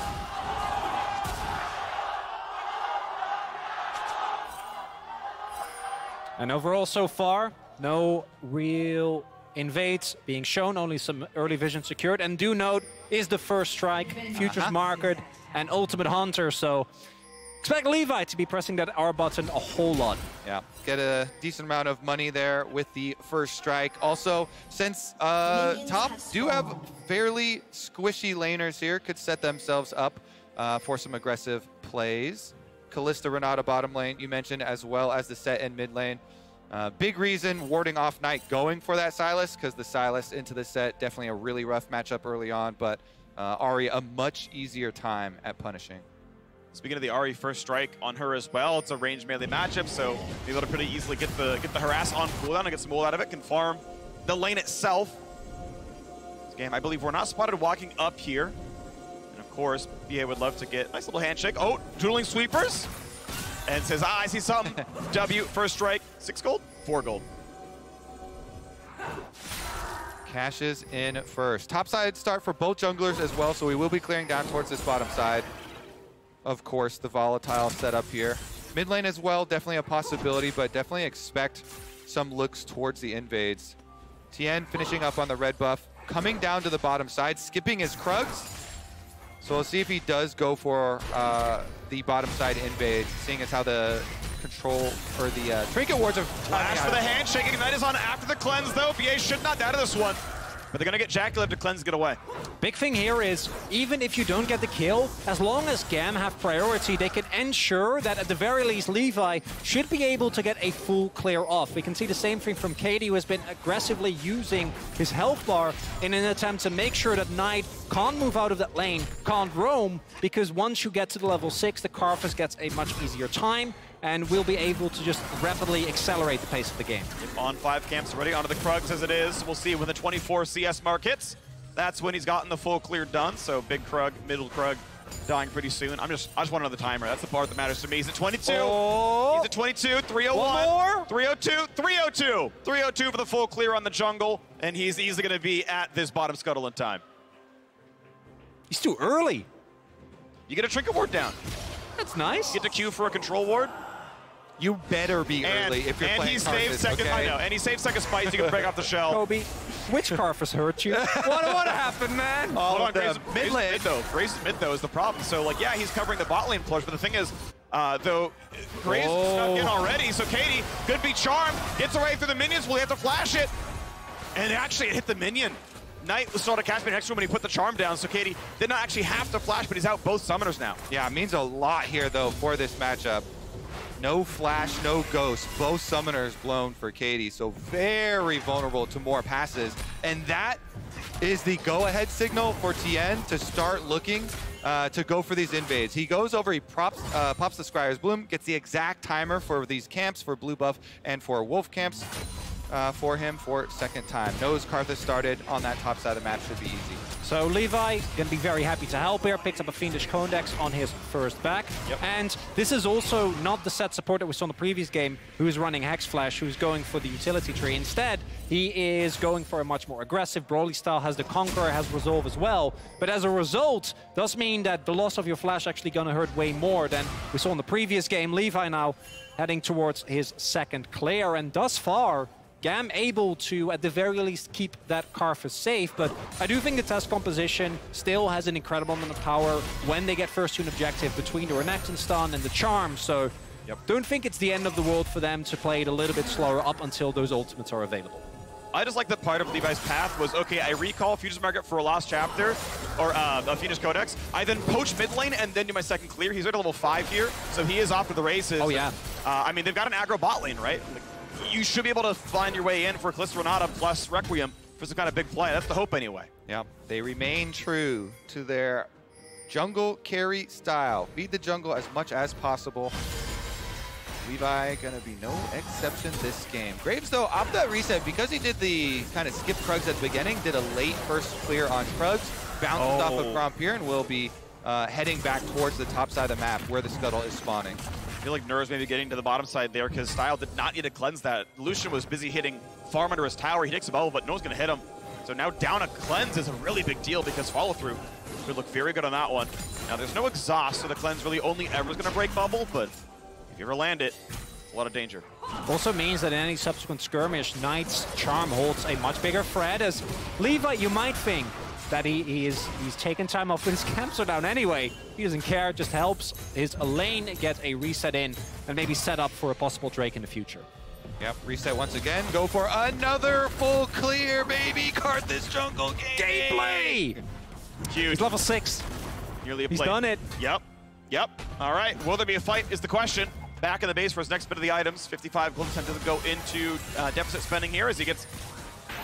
Oh, the play out of Katie. There we go, gets the ulti, has a shield available soon, but the charm's gonna land from Knight.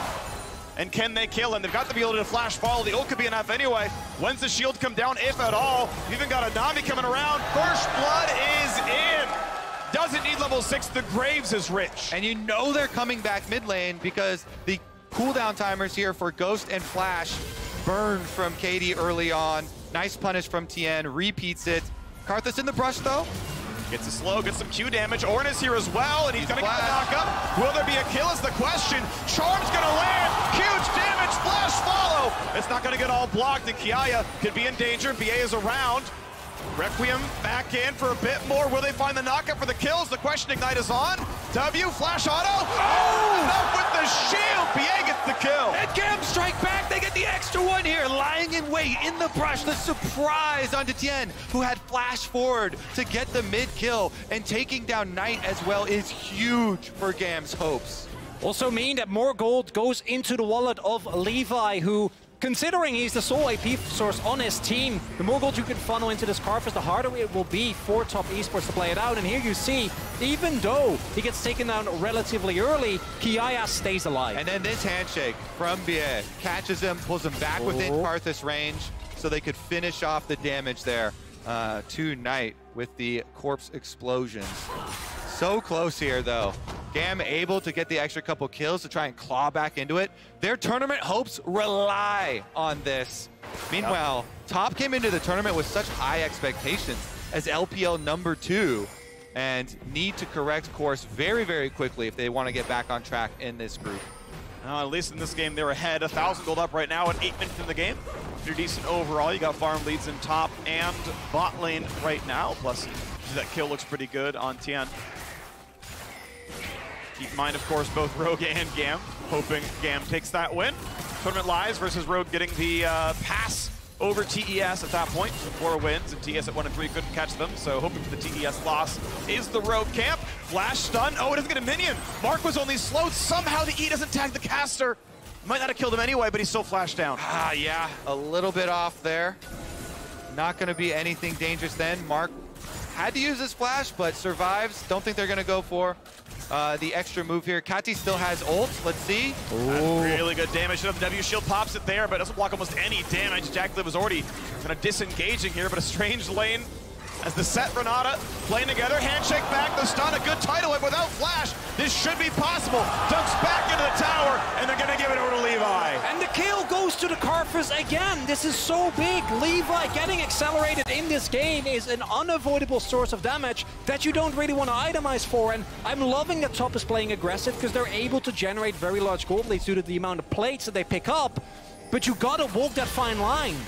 And he had a Dark Seal as well, so 3 stacks now. And Liandry's is done for Levi. So next Karthus ultimate here with the first strike is going to leave the burn as well. Let's take another look though.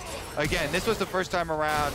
Hits the handshake. They know they have no flash from the first time around. Able to get on the other side of Mark. Dunk him back this time. Gale forces safety from the Lucian, but ultimately pretty good stuff right here. So still a relatively close game. But can Gam get over the line? It's still a 1,000 gold deficit. Like, they make the play, they get the kill, and it's still so much TES game. And it's a combination of the amount of CS that they've been able to pick up as well as their aggressive play. If you look at the plates, obviously now will be some that are picked up here for Gam, making that gold lead a little bit less dire, but overall, top lane, obviously in that Renekton versus Ornn matchups, going to drop the plates. Wayward looking a lot more comfortable, hasn't really been part of this game, nor has Kiaya, bar that one topside play. Gam picking up an early Ocean Drake, I think buys them a lot of time down the line, and when you're playing Karthus, that's what you want to see. Yep. Little minor things, 2 Qs and an auto. Qs actually have different cast animations, weirdly enough, and so those 2 Qs and the auto is actually the right pacing, but now we've got to play towards the top side. Kiaya, tanky on the Ornn, puts ulti down. He could be stunned, but with Karthus looking as well, there's not much to be done. Looks like he's going to be able to walk away from all this. The wave goes down, but there's no gank to be had. Yep, good job there from TES, not actually drawing aggro once the horn is blown. They know it up, that's enough. Cooldown's already been used. Karthus has first strike. He's going to be very willing to just throw these ultimates, and they just walk their way out. And Tien continues with the jungle pillaging here. Gets the whole blue quadrant taken away from the Karthus. And something we haven't even talked about is that the Karthus also, as we mentioned earlier, has Ultimate Hunter, already 3 stacks, which means that compared to where you could be in terms of timer on your ultimate, there's way less room for top esports to find windows where the Requiem is down. And that means more first strike. Oh yeah, keep pressing that R button. Keep pressing that button, more money. Oh, they're going to throw him in. They would like to find a bit more, but of course Renata does bounce back. Every range champion bounces back. Probably their attack range if it's Kalista ulti, and not a range for anything more than that one. Jacula pretty easily saved. A lot of ultimates down now for Gam. No Karthus ultimates, no Kalista ultimate bottom, no Ornn on top either. They still take a bite. I know it buys some time, but Mark's still flashless. Oh, we get a lot done there with the CC style. Finds himself a kill. Pick up another one and another stack on the Dark Seal. An assist there for the Karthus. Levi also getting more powerful. Gam's clawing their way. They're staying in this one with the Dragon as well to their names. Tien, though, could stop some recalls. And even with some of the lesser scaling on the team, obviously Karthus and Ornn scale incredibly, but both the set and the Kalista can run into some issues, I think are really bolstered by both the leads that Levi has been able to generate as well as the Renata. Renata is such a good equalizer at allowing aggressive playstyles to work out even later in the game due to bailout power. Yeah. Gam have a huge amount of AoE damage, so if they can actually clump up TES, then they will have huge, huge value later on. Ocean Dragon also helping out the Ornn lane quite significantly. Hits the wall down. Flash gonna be burned here. Does he have anything else for it, though? Puts the ulti down pretty late on this one, but maybe the knockup's gonna be enough. No, Wayward back on the tower. I'm sorry, he didn't ult the second he saw the flash, and was like, okay, I'm gonna land it now. Ultimately, Wayward does live. Summoner's down, ulti down. Cross-map play. Yep. I think some of the vision was known about this one, as Sai has to run pretty far away. BA doesn't have a savior ulti here either. Now a 2v2 on the top side. Levi gonna be in danger, gonna flash for a bit of time. Gotta be careful though, he's under the tower nearly. Tien, will they find the knockup into the wall? He's gonna flash away from it. Levi though is out of mana, and that means he'll go down. A huge heal out of Wayward. He's gonna be fine. Here comes the set as well. Katie trying to make something happen. They did have a possibility of Karthus ult coming down, but oh my God, complete avoidance there from the play from top. So well done. Nobody dies, and Knight Good gets third place handshake, on mid. flashing for more with the red, but his own flash is already down, and you can't get any farther than Ejaculov. Flash away to safety. This is so big for top. They avoid both side lane plays. They get the kill even on Karthus, and Knight chunks down the extra turret place before they disappear. Raccoon won't kill though. Ejaculov got honey fruit. He's gonna be fine. Didn't know that he had found honey fruit in the fog. Would have been close to lethal otherwise. Meanwhile, Knight has been working down this mid lane turret. Got the plates already. Knocks down first tower himself. The stun not gonna matter. And now we're seeing a very similar picture that we saw with GAM when they faced off against Rogue, which is even though in terms of small early game plays it's working out, they're getting out-skirmished and outplayed on the map.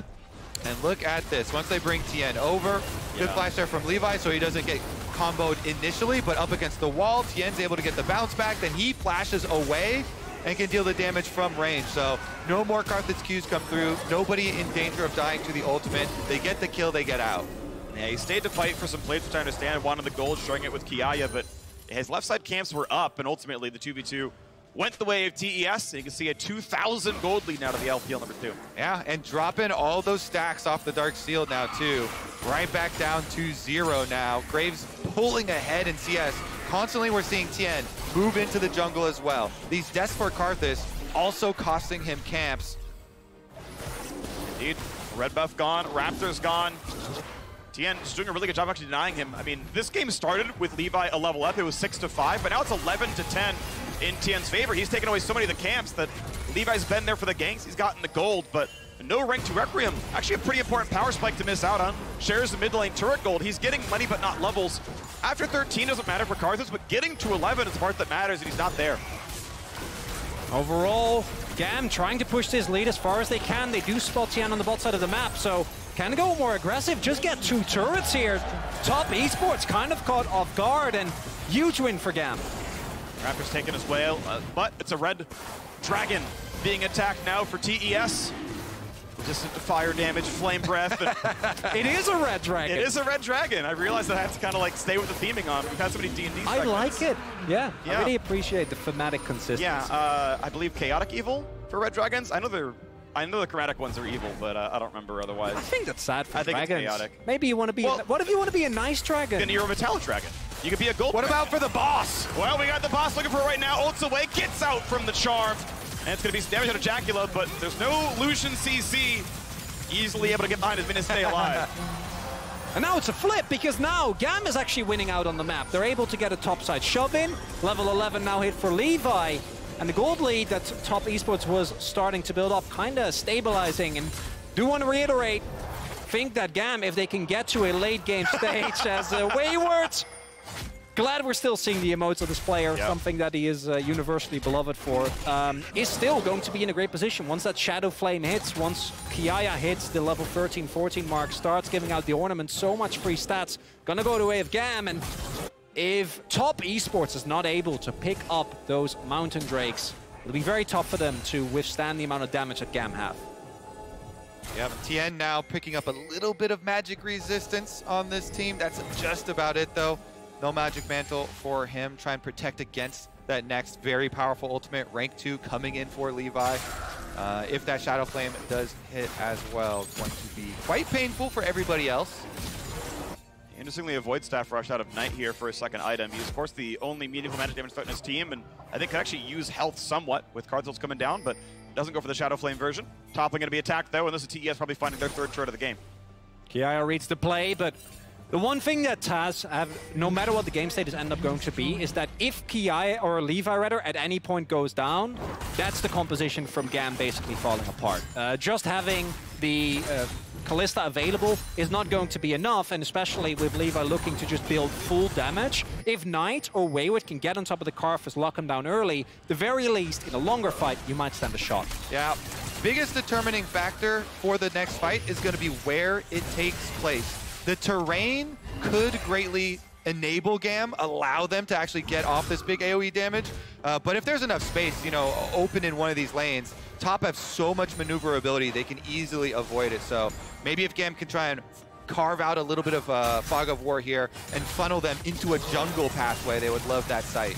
It's also one of the situations as a little bit of a massage there for the set. Yeah, and now CC chain towards the Ornn here as well. He's using a lot of his health. I mean, as much as you can onto an Ornn, he will get chunked decently here. Still not onto his own Sunfire, just the Frozen Heart armor stacking against the triple AD of the opposing team. Everyone there even auto-attacks a decent amount, so it makes a lot of sense for the build, and now just stuck under his tower. To go back to your point, Kobe, I actually love when an Elemental Rift actually impacts how teams have to set up around fights. And I think that a Mountain Rift, when you are looking to get these big AoE moments, can actually utilize that very, very well as going for an invade here. The red buff there, Jack, of course, doesn't have a smite. This should be a claim for the GAM side. They pull the red back down. It's going to reset, pull it part of the left. Jan can be attacked, will be knocked up, but they have the damage. The question, though, slowed down. TP comes in from above. There's Wayward. The flash stun to lock him up. Can they kill the Renekton? They're going to dunk him back as Goredrinker down. And they get one, but when they get the rest, the bailout is after the kill. So Style dies on top. And they got a bit more coming on for Knight on the backside. Levi a bit low on mana, still has his ulti. Might have to die before he casts it, though. On the backside is Knight. Already Ornn is dropped now as well. And it's GAM forced to run away. The health bar is a bit too high. Jackie Love chunk. The flash stun. But can Levi move? Or can they stop him? And he gets him back for one.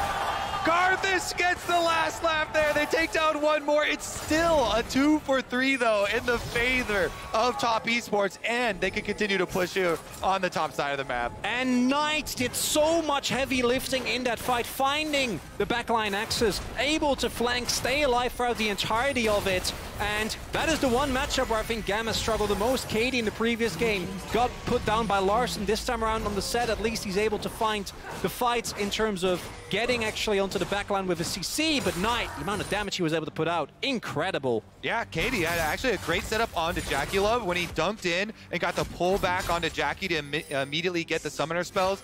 Second time around, though, not quite enough space to work with. Here's how it started out. Tien, very far on the other side, surrounded by enemies, but the teleport from Wayward comes in immediately. Flash over the wall for the knockup. Renekton first target. This is what we're talking about. The dunk from Wayward back towards Jackie so he can get the pullback onto Jackie. Burning down there for Style, though, and we're right back into more action. Decent damage on a set there's going to be okay. Nice little pullback on the Wayward, but he's going to be fine on the Renekton. Pretty tanky. Third drink of the game is up. No time for the Requiem, though. It's still a good 40 seconds away. This team fight is going to be very tough for GAM. Yes, they can rend, but it's also a 12,000 health Drake.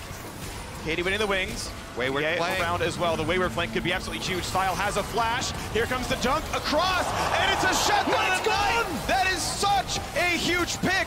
4K health left. You have to believe GAM get the smite. The reset doesn't matter. The red stacks are there, and it's GAM fighting valiantly in the mid game. That's so big. The extra resistances on top of what is already going to be a beefier GAM Esports is so tough for Top to fight against. And now they've got control of the map here. What can they do with this window? Bubble delay here for Mark. Knight does not have teleport, so has to walk from the fountain back out here. GAM trying to get a little bit of a pick before they have time to respawn, but that's going to be the window. You steal caps in a lot of places. There it is again, the triple AD comp for the TES side. I mean, to be fair, relatively similar for GAM, or not exactly a huge damage threat, but does something. We go back, a bit of a lull state there. The Mountain Drakes stacking up. Very good at dealing with the burst damage you'd see out of a Graves, out of an Ahri. Actually, would matter a lot if GAM gets the soul. Of course, we're pretty far away from that one, and TES still in control scoreboard-wise. Yeah, I believe they're going to feel reasonably comfortable. Still no stopwatch in for Knight. But that was that last fight is exactly what we're talking about, where GAM using the terrain to their advantage. Yeah. Beautiful flank from Katie to be able to get the dunk on Knight. They instantly get the pick, they instantly get the kill, and rewards them with an objective. That is their pathway back in. Here it is. They see him coming, but it's too late. Knight goes right at him, tries to dash through him, Can't dash through the set. Immediately just overrides him with the dunk there. Into the rest of the team. Lights out. And as a result, Wayward also doesn't have an angle, right? Without the RE gone, opting into a 4v5. If you lose that, you don't just give up a Mountain Drake, which sure, that's a toughie, but if you also give up the Baron, you might not find yourself an angle back into this game. Right now, at the very least, Top Esports still hanging in there. If they can find a crucial pick on Levi, for example, while he still doesn't have the flash available, could give them an angle back into this game. So stacking the damage as possible. Void next on a Levi. No zone. He is not going to hold the front line. Just trying to get the burst damage, basically, hoping everyone else is set up. And he doesn't need to sit there on the front. Wayward on the wings. Award will spot if he comes any closer. Ultimately, still looking for his play, but it's not going to be there just yet. Kia is still grouped up. Everyone is in the mid lane. Knight's going to be okay. Attempts it, doesn't get much. This is exactly where GAM don't want to fight. Look how many angles there are for Top to attack from. Wow. All sides here. Top are just poking at them. It's going to be really big damage to Katie. Yeah, it's going to have to try to run away. Looks like Shrelia's going to make for decent movements there as Levi waits in the wings. But now this means the river is owned by Top Esports. They play the mid-wave so well. Wouldn't be surprised if they try and hard force here. Top Esports trying to force GAM into making a mistake. Zero vision available around this Baron. Yeah, spotted. Trinket. But that's now the only blue trinket on cooldown now, so TES gets to knock down the ward and then go right for the Baron, and it means GAM has to play Wayward. it. Yep, Wayward's on the flank. So does Katie find anything useful? Gets away from the bubble, they know the fight is there, he's already ulted. Be careful, Style, he flashes early, gets away. There's the dunk to buy some time, but can they kill backline? Already the ult is in, and that might kill one. Renekton drops, where the health bar is so low that TES are forced to run away. But is it chaseable? They could go for mid lane and go for an inhibitor turret, but flank? They want to play Levi. Yeah, Levi has his own flash to play it. Ooh, this is risky. Tian is there. A risk. Tian can do a lot of damage there. Katie only at 1,000 health. No dunk available. Has a flash for a stun play. And we know Kalista can do a lot of damage here as well. TP! Back in for Knight. Ulti list. The front line pretty tanky, but Style has almost nowhere to go. Has to walk on in. But there's hemmed. They're hemmed in here in the health bars. They have so little to fight with. Shirley has to disengage, but Knight could find the charm. Sidestepped by Katie. Flash to the wall, but no kill to be had as Knight dodges away. Cam could have gone for mid. They go for Baron and get nothing. And now they're going to lose Baron here. Top are going to teleport Wayward right back out. They turn back in. But they've got to try. Ulti is not up for a little while there. TP is back in. 8K health. Katie's still waiting. And now the vision known. It is TES who got control and can't dunk with the Baron. They're looking for exit kills, trying to get someone in a rotation. So in the end, nothing happens. Well, something happens. They burn all of the teleports here. Big cooldowns expended to make the counter start up on the Baron.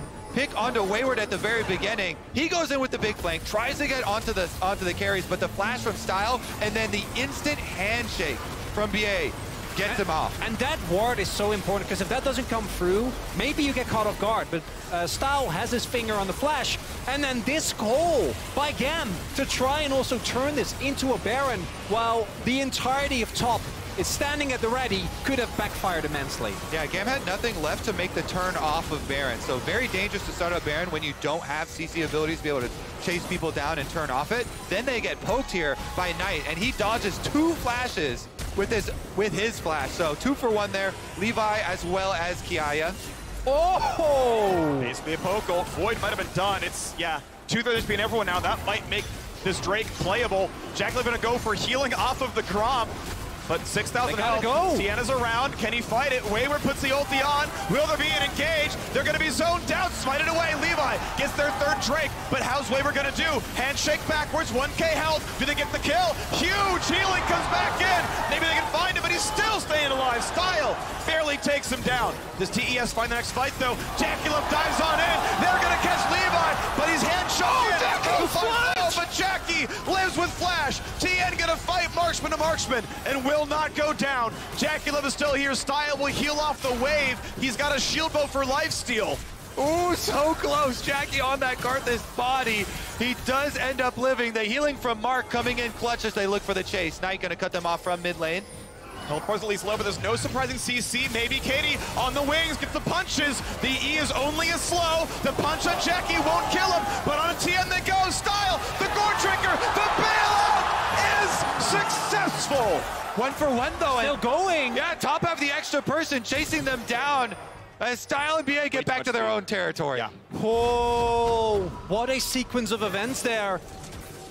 Because Top Esports, if they got the kills there, Chakilov doing so much. Could have turned into a Baron, but in the end, Gam still gets that crucial soul point. Exactly, they get the dragon, they got the objective before the fight even broke out. Here's another look at it. They burn it down. Levi spamming it. Karthus Qs. Rend available as well. Top waiting for their moment to go in. Kiaya dodges the first charm. Really nice moves there on Ornn on the bottom side. And then ults to keep this isolated attempt onto Wayward's life. They burn down the Ornn, and Wayward barely gets killed on the exit. And then keep your eyes on Chakilov. Assassinates the Karthus, but gets handshaked back onto the corpse. So very dangerous. One more Q there, almost takes him down. And then we get this extended fight where both teams very low, and Knight tries to go forward, is able to at least keep KD away, but crucially, KD draws so much attention that Tien is in the end going to get taken down. Bailout keeps that Kalista alive. Now the Void Step also done. Levi did lose his stacks on that Dark Seal. Knight also with the death cap. Huge. What a game. This game is so tense. Gam fighting for their tournament lives here to keep the hopes of Vietnam alive. And so doing would lock Rogue into the quarterfinals as well. You got two fan bases cheering on the one side. TES, though, would love to have a better fighting chance at the top spot, or even advancing in the first place there. 30 minutes in. Mountain Soul is 2 minutes away. Kiaya tanky enough now that, honestly, yeah, Death Dance doesn't do a whole lot against an Ornn. That charm is big, though. You can see the kind of damage he can deal. Of course, KD is built full tank, and in fact, rushed his first legendary item as a force of nature. He will survive Ahri pretty easily, but everyone else going to have a much worse fate. Yeah, tons of tenacity on him as well. Will not be stopped. This set will be making plays. On the other end, though, look at the amount of magic resistance that is available on TES. Already the lack thereof, it's only the Mercury threats that you pointed out earlier, Kobe. Outside of that, it is a good time here. He dodged all the vision. KD has to get Shirelia's out. That is a pretty important cooldown. The resistance thing has actually been very important for Gam in these fights, and Wayward still unseen, finally now spotted. Again, mid lane is so bad for Gam. It's too open. TES have all these flank angles. They're just poking them down and sustaining with the Nami heals. Yeah, and the poke has been really good from Lucian and the Ahri ultimately. Grace pitching in once in a while there as well. He's actually put his own ult down. Levi has his with level 16, not there yet. What we are starting to see, though, is that the resistances that are given by these Mountain Drakes are adding up. Top Esports, though, they're not going to give Gam a second to rest. Started the Baron again. Pretty fast they can. Levi still not 16 off the blue buff. Going to ulti for the poke. And this could be a lot because Baron shreds your armor and MR. Mark gonna take some of the honey fruit, slowed down. Everyone's outside the pit. The Berserk hits nothing. But Ornn might just zone out the team. A flash away from Nami. And TES can come right back into this one now. That's all Gam's big ultimates, though. They only have the Kalista and the set left. Oh, that was nearly the charm. That nearly could have been a possible kill onto KD. Levi back to farming, still trying to get the rank 3 ulti, shorter cooldown, more base damage. 30 seconds now on the Mountain Soul, and they will not have any of these ultis up for it. Exactly. Now look at Knight with the Ahri ultimate.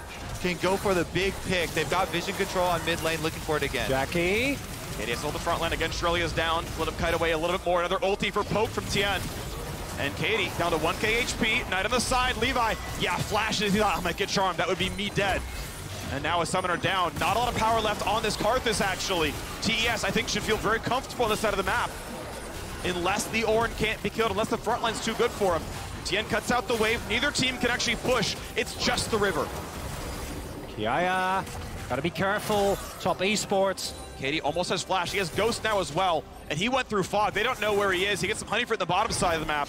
They see Wayward. This could hurt a lot. He has flash to get away. Just about. It's up now. Well, I think time is good for Gam, though. Requiem getting closer to be available again. 20 seconds thereabouts. They can flip this. They're going to try with Rended Smite. This could be Mountain Soul. TES probably have to go early, so Ornn hits the front line. Has to back out. Pretty good damage out of the Graves, and this fight's going to go early. Here comes the battle. What's it going to be with Ornn at the top? A huge shield out of KD. Flashes out, and that is Dragon Soul secured. But is it enough? They get out of the pit. Requiem number 2, and it's going to be a kill. Second from the Leandries. Sing, Levi, sing! The Requiem takes down 2. They get the soul as well.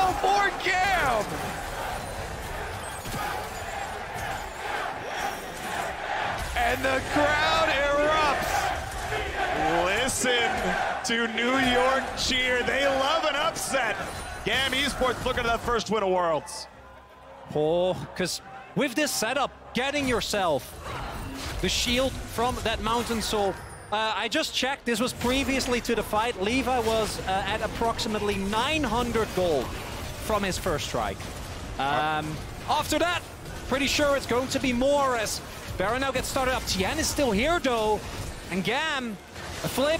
Yeah, exactly, because Top Esports, despite all this, still have a gold lead. Bit deceptive due to the Ornn and due to the Mountain Soul, though. And just you wait until we get the level 16 plus death caps fight for Levi. No. That is moments away from happening. 16, there it is. The Wolf Camp gives him rank 3 Requiem, cooldown lower, damage higher. Death cap still to 1100 gold combined, doesn't have that yet. Kiaya rank 3 ulti now as well. Vision on the Baron pit, TES. Just been walking from mid-wave to the top of bottom river. 4K health. They're burning as fast as they can. Levi's not going to be in range just yet. Katie walks up. Baron is claimed. And it could be a clean escape. Wallopin goes down. Requiem not up just yet. And obviously no one is remotely low enough to die. That's huge for TES to be able to get that off the map during that small cooldown window where Levi does not have ult. GAM, no, we need this Karthus power to be able to fight it. This time around, the fight around Dragon, look at the dunk. Katie dunks away Tien. So Tien is too far away from Dragon. And he flashes to try and get close, but it's just too far. Dunk into Renata ultimate, and then after they've already gotten the soul, the ult comes in, Karthus jungle claims another one. How can you not love that? How can you not love that, Kobe? Look at that! Yeah, pretty good. Turns out mages are pretty strong. Turns out feeding your jungler 2 levels above your mid laner works out pretty well. I wish everyone could see Kobe's face. He's not happy. Farming should not be ideal jungle gameplay. So I do want to highlight though, with Top Esports getting this Baron, there isn't a real window for GAM. Hold up. I'm just going to say he outganked Tien in the early game there as well. Katie holding the front line. Ornn's going to hit. Requiem will hit pretty hard as well, but not a kill just yet. He'll get back up. Ornn finds the kill, 1 for 1. As I was saying though, with the Baron being taken, Top Esports still have the pressure. And despite everything that has happened, without a decisive teamfight victory, a Baron or an Elder Dragon, GAM haven't actually been able to break open the base of Top Esports at all. And if the Elder flip that I'm sure is going to happen in a minute or two is going to come to fruition and Top win that, then none of the compositional talk we've been talking about matters even remotely. Levi will definitely have his death cap ready for that one as well as he continues to clear out this last wave. Think he's got it. Gonna go back to the fountain now to purchase. There it is. He's got the combined money. A cleanse again away from style. The knockup is there. Requiem down though. Knight not enough in danger. 1200 HP, but the Nami in the back pocket. Gonna be okay under that one. Able to walk back out again. It was jungle for mid lane. Katie has respawned. Tien just now back on the map. And we see some IMR being itemized just out of sheer necessity. Hexdrinker being picked up here for Jackie Love. That's such a good game on the Lucian. Neither team really able to break the other. Yeah, Ma is a huge counter to Karthus. In a very good fit as an item, very efficient. Gets the upgrade here. Will be ready for it. Banshee's Veil as well for for Knight itemized and the stopwatch. So you've got a lot of counterplay here being purchased by the Top Esports players preemptively, getting ready for the big fight. A minute and a half away. 3,000 gold, double what you get from Baron itself, earned from the Red Bull Baron power play. Looking pretty solid there. Honestly, the lead itself, the gold lead itself, I think is made up for the Mountain Doesn't gold. matter. It's pretty close overall. These are about the same numbers, especially when you're buying things like, it's doing about what a Mountain Soul does for you. Yeah, it's hit and miss in some places, but roughly similar. Bot lane outer drops to a minion push, 4 to 5 in turret. TES, I would say on average have retained map control, but it's GAM who has fought the team fights better. It's going to be a 50-50 for the Elder. Surely that's what's about to happen here. I want blood, baby. I will definitely enjoy that. Flip it for your tournament. Flip it for the win. Karthus with Elder Dragon does some damage. Oh, I don't know. I think they didn't. Hidden Crocodile. Yeah, but doesn't matter. Wayward now gets spotted on the wave. Kiaya sees Knight on the backside playing front of away. Katie does not land the first stun. That is on cooldown. Jackie going to feel safe walking backwards. Shirley is popped. Owenhorn goes in. They look for Mark. Early ulti from Karthus. Will they find a deletion? Set comes in. Doesn't find the kill. Jackie flashed away. Mark finally dies. And Kiaya, two taking the side. Levi flashes in the burn. Wayward's still alive with a GA. Kiaya gonna get chased down by Tien. I believe he'll actually die to the Graves. He's trying to run. Jacula pushed out. A flash to follow. They will trade kills 2 for 1. And now it's Katie being caught out. Both mid laners will end up dead. No, he just barely lives. The bailout for move speed. Wayward has a GA, but can he live all the same? They're stalling though. They're buying time. It's only 14 seconds for Mark, 25 for Knight. That'll be GA though, and that'll be enough time that you can straight up 4v2 for the Elder Dragon. It's just about tracking Tien. Tien has Smite. All right, let's see if he can make the miracle happen for Top Esports. Gamma on it, starting it up now. Here comes Jackie as well from base. This should be almost impossible. 5 seconds. This should be almost impossible. It's got Rend and Smite. Katie can stun. They can turn for the kill. He's dead. Yes, they go for Tien. They've got him on top of it. Styles is going for the kill, but does he have the damage? Needs to Rend. Gets the shutdown. Whoa! Jackie Love steals the dragon, and with Elder, Knight goes off. BA left alone. Levi misses the most important smite of his year, and it's gonna be everyone dead for Gam. Live or die by Jackie Love. He comes up clutch, and they get the Baron with the Elder Dragon buff. TS are gonna finish. Kiaya's trying to clear the wave though, using his own ultimate. Still a cannon available. Can they do it? I don't know. Teleport coming in, they can keep the minion alive. He needs to walk up and cut the wave. He needs to die. My God! Dying to get the cannon off the Nexus turrets. He just needs Levi to respawn. He's a jump in right now. He needs to get it off of it. That'll get it off the backdoor bonus. I think he walked into range, but he is very tanky. He'll buy some time, and backdoor bonus will eventually fall. He'll die to Elder, but he bought enough time that I think Gam can live. Levi's up in 1 second, but the turret rolling with the new wave. Will it happen with Katie? Can he find the stunts? Wayward's still on it. Wayward's still hitting. Stays alive. They get another chance. Gam fighting. They're running back out of the base. Can they go Nexus to Nexus? 45 seconds. 40 seconds on both the death timers. These are not the maximum timers. These are not the maximum timers. They're 50 at the very highest. I don't think they get the entire base. They can try for something. The cheers. GAM erupt here in the Hulu Theater. They will get a mid-wave. But it is so hard to play with the Nexus turrets. If someone drops a ward in your base, double TP, the game just ends. 20 seconds on the carries coming from top. I think they got to back off and try to kill the Baron here, right? Not gonna get the ends. They're gonna try. They're TPing and try to end. It's 10 on Knight, 10 on Wayward. And we're going Nexus for the life. Will it be enough? Tenway comes across. Tien hitting as hard as he can. Looking for it now. On to the Nexus they go. Will it be the kill? Esports pulls off the upset.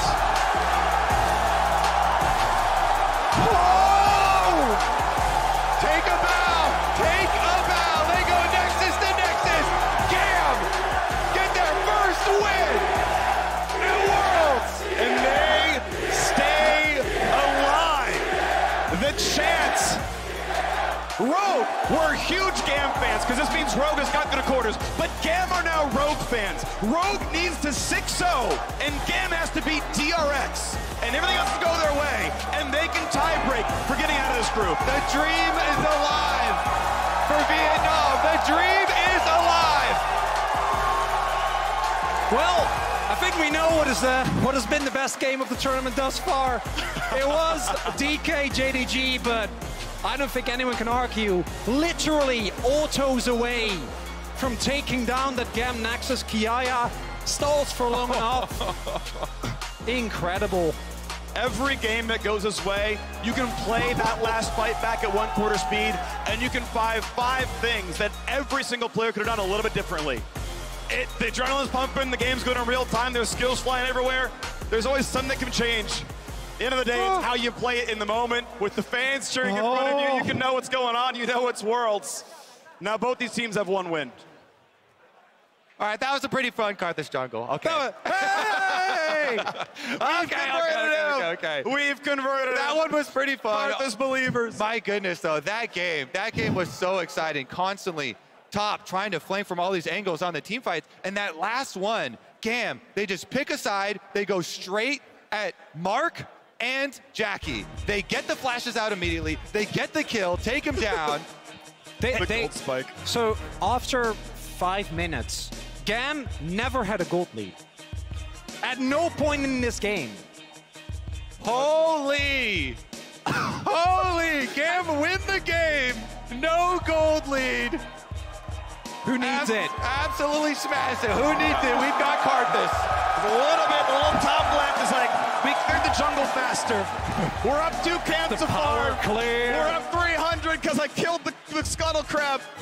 And look at that. You can see Rogue at 4-0. TES caps at 3 wins. Gam caps at 2 wins. Rogue are passing through the group. DRX could win out. We could tie break first. But Rogue are headed to the quarterfinals.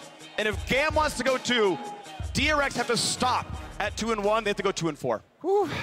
Levi's such a legend. Yep. My goodness. Gam over and over. They have so many feed jungle strategies where they're trying to build him up and feed him and funnel him as much as possible. I think the Karthus is going to be banned next game. I don't think we're seeing that again. But my heart goes out to Jackie Love because he had such a monstrous performance, especially that late in the game on Lucian. I think the game is so hard to play out. He steals the Elder Dragon. Still not enough. Oh my God. I need a moment. Katie pulls out. The first pick on the set there has multiple really big engagements to get them in. The pick on tonight at that dragon, premier stuff from him as well. Everybody coming together when they need it the most. Yeah, I mean, it's cool to see him pick up that style, too, because I don't see any set games in his summer split at all. I mean, he had plenty of Galio. Sure, he's played some facilitator, but brings out set mid. He's like, look, I'm blinding it, whatever. By that point in time, they know what it is on the draft, and he's like, okay, we're going to go pick Ari, knowing what you're going to play now. And I mean, yeah, the lane's tough. Your melee range, sure, but he was there in the team fight with the right target. And it's also perseverance paying off, because this feels like what Gam have been trying to do the entire tournament. Yeah. And it didn't work in the last 4 games, but in this one, they got the crucial victory. I love an underdog story. I know that the TES fans are so worried now, though. Yep. They are in a bad spot. They need help. They need Rogue to beat DRX, then tiebreak at 2-4 is pretty much the road onto that one. So, fun stuff ahead of us. Of course, they can go a bit above that as well, but we'll see what happens. Now, of course, if you are also a Gam fan, you might also enjoy their pick, Black and Yellow, as the song that represents their playstyle on the official LoL playlist on Spotify. Take a listen and join us as we head over to the stage to talk with Levi in a Verizon post-game interview. Thank you very much. What a huge victory for Gam here in New York.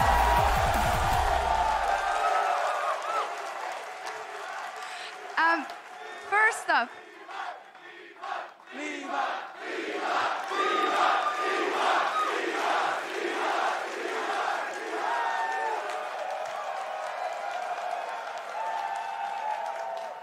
First up, maybe, how good does it feel to hear everybody chanting your name? Thì câu hỏi đầu tiên là anh cảm giác như thế nào khi mà được mọi người cổ vũ cho Gam, cổ vũ cho tên anh? I mean, I feel so grateful. Thank you guys so much.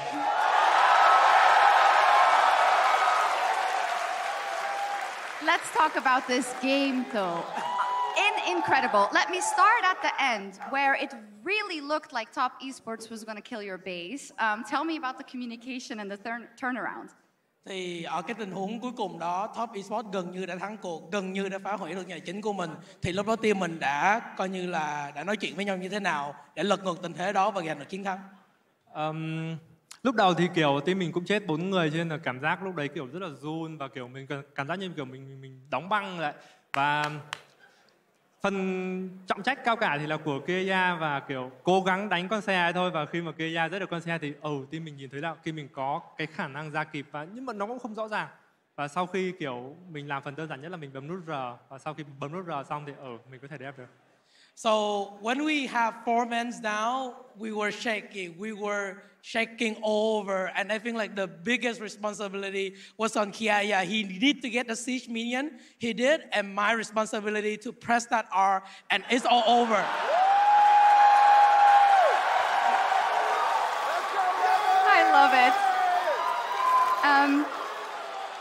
Overall, though, and I think I've seen it as every one of your games, you see that you have the belief that you can win over anyone, but it just hasn't happened until now. What was different then about this game that you were finally able to show your potential?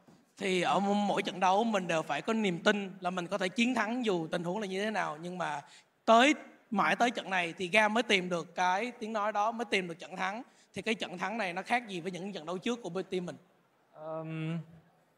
Thực ra thì từ đầu thì đội mình là underdog, so mình đến cái giải đấu này với tâm thế là không cần gì để mất.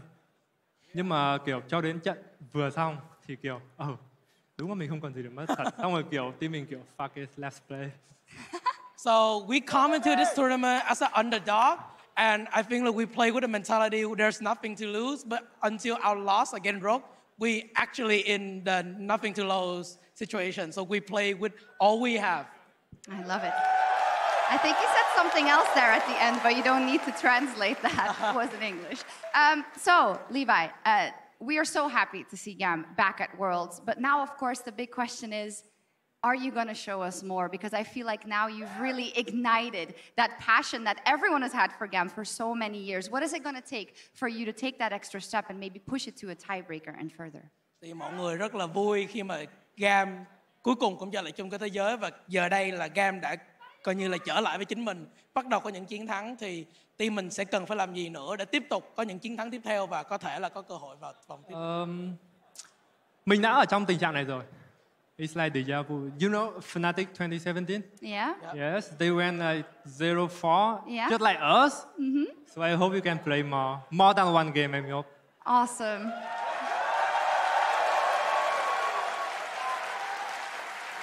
Thank you so much for that. It's great to see you again. Congratulations on a fantastic victory. Thank you, Tony, as well, for the assistance. And on these wonderful chants, we will kick it over to the State Farm analyst.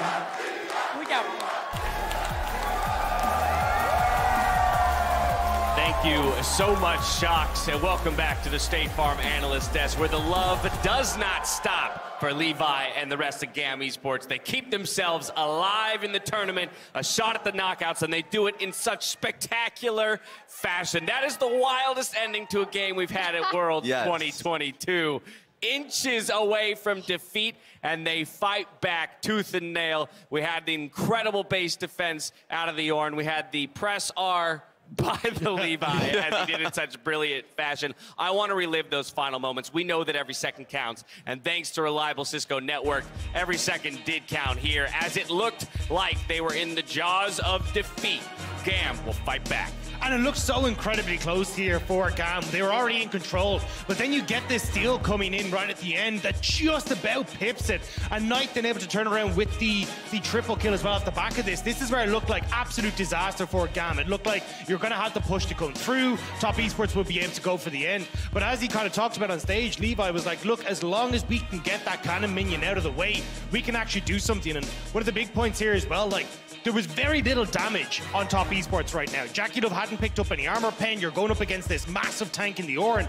So it's so difficult for them to take out the Ornn and take out the turrets before the rest of GAM showed up. Man, Kiaya did such a good job. The ulti to clear most of the wave and just tanking through 4 members to be able to at least take down that siege minion and then hold the door for the Karthus. Yeah, exactly. I mean, obviously, we heard Levi on stage. I knew if Kiaya could hold out, all I had to do was press R, and that's exactly what happens. Also, just points to the fact that we've been talking about how important tanks can be in compositions like this. Obviously, you don't expect them to be in a base defense with this much on it, but again, the armor pen, the fact that Jackie Love really couldn't cut through this giant Ornn, and that Kiaya got that knock-up, they cleared the way, and yeah, GAM were able to close it out.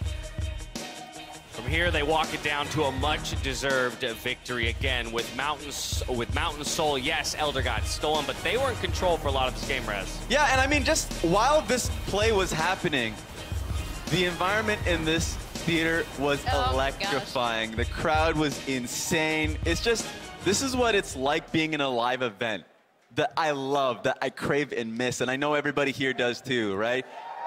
I mean, well, yeah, I'm already losing my voice. It's game 2 of the day. We came out here, everybody's popping up the rise and fall of esports competition. But let's take a look at the draft, because we have to talk about the Karthus pick coming out here when it is all backs against the wall for GAM. And Levi has constantly been the player that we come back to as the catalyst for this team. He's always involved in the playmaking for GAM Esports. Yeah, and I mean, I think obviously Chronicler lost his mind when he saw the Karthus because we've been waiting for it to happen. I think the big thing here with Levi was, again, that he was able to be a part of plays like this, which, you know, doesn't look super, super great initially, but obviously he farmed up super, super quickly.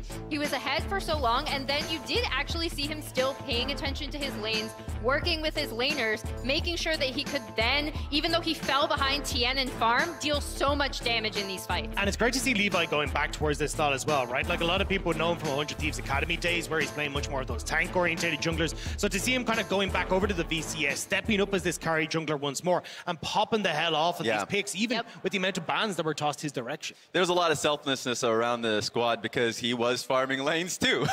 There are times where he was walking straight mid. A lot of it was just being able to secure the push and wave so it can crash into turret for mid and bot lane. But it was nice to be able to say, well, I'm a Karthus, so it actually is going for a better play, right? An incredible game for him.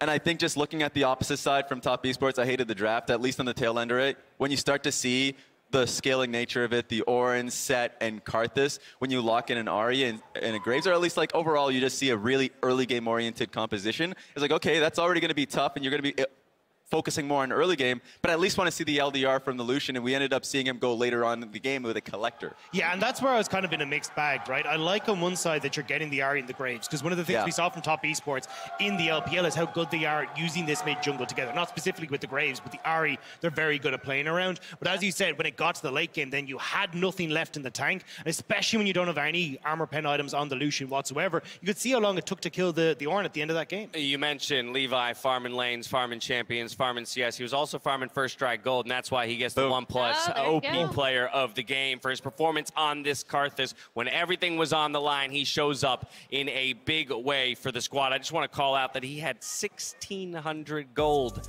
picked up from that first strike as well. So what a performance by him.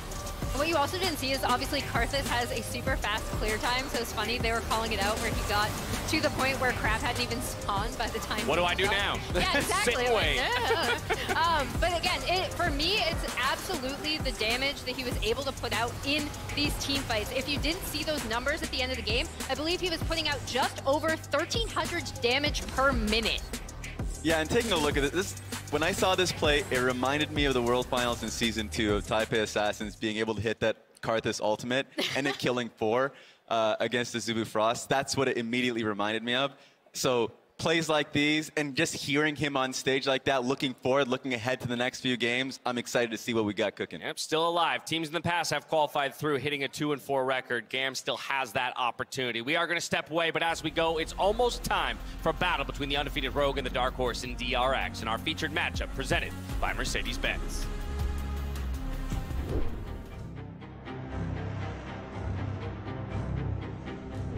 At the beginning of Worlds, European fans were just hoping that each of their teams would put up a good fight against the LPL and LCK. With Rogue, that dangerous spark of hope for international glory is ignited once again. The Rend available, that's the only secure they have. He does manage to do it here, as Wayward not going to get knocked up, but the positioning's fantastic. Rogue have turned it on its head, the shutdown and the triple! After they went undefeated in the first round robin, the LEC faithful are starting to believe that maybe, just maybe, there's another team that could take them all the way. You need to go into the last day with the mindset to play like we have done in the past and still like look to go 6-0. But if we don't hope of the West, then I think we'll do everyone very proud. It takes one decisive loss to dash all of these burgeoning hopes, and that is exactly what DRX is looking to do. He's running for his life. Second misses the chains, but he stole the whirling death. He goes golden thanks to the Hourglass, but the first kill is secured by Pioshik, and Wayward is down. Tian is down. Top Esports are getting obliterated. They are crushing them. DRX lose no one in the fight. 저희 조에서는 다 상대해본 결과로는 로그 팀이 가장 큰 경쟁 상대인 것 같아요. For DRX, this game is not about knocking the Europeans down a peg, but winning this game is critical for them to get to the quarterfinals. And with that knowledge driving them, this is a very dangerous team to go up against.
Time of the day against an undefeated Rogue in our featured matchup presented by Mercedes-Benz.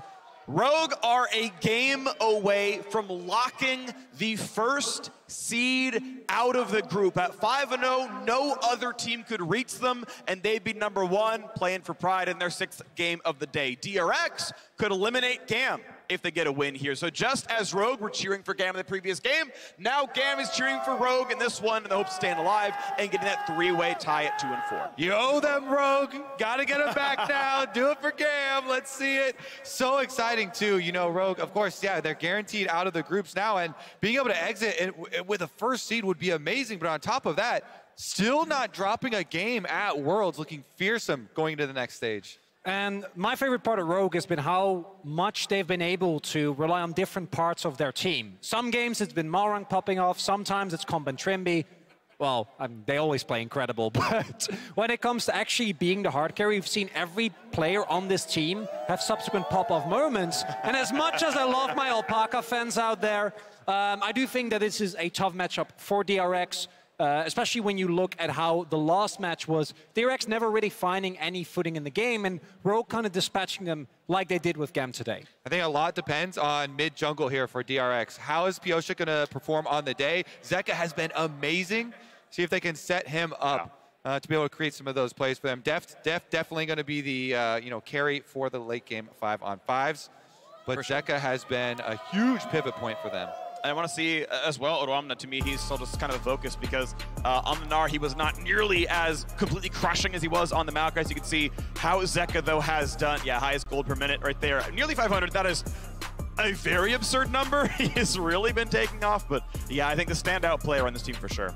Absolutely, and Zeka had these highs domestically throughout parts of the year. Most notably, I think, during the first round robin in summer, he looked like an incredible player that could really be one of the few that could actually stand up to, obviously at that point, Gen G. Chovy looking incredible and almost unmatched. He was able to find multiple carry performances, and it was really him and Deft that did it. A regular season barrel was not always the greatest, and the top side we've talked about at great length.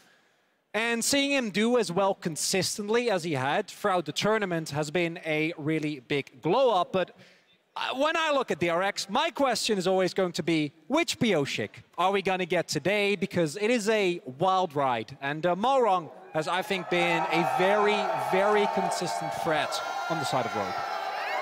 All right, well, of course, we are delayed getting Champ Select, and the line I'm reading is that Malrang was experiencing some client issues and are now resolved. So he's been given some additional time to complete his ready checks and some client issues. So we'll be getting back into this one pretty soon. But once he's done, make sure all his settings are, what he wants and everything, the standard template everyone goes on to, then we'll be ready to go into Champ Select. Yeah, I think they actually, in Champ Select, renamed Jarvan to Malrang now.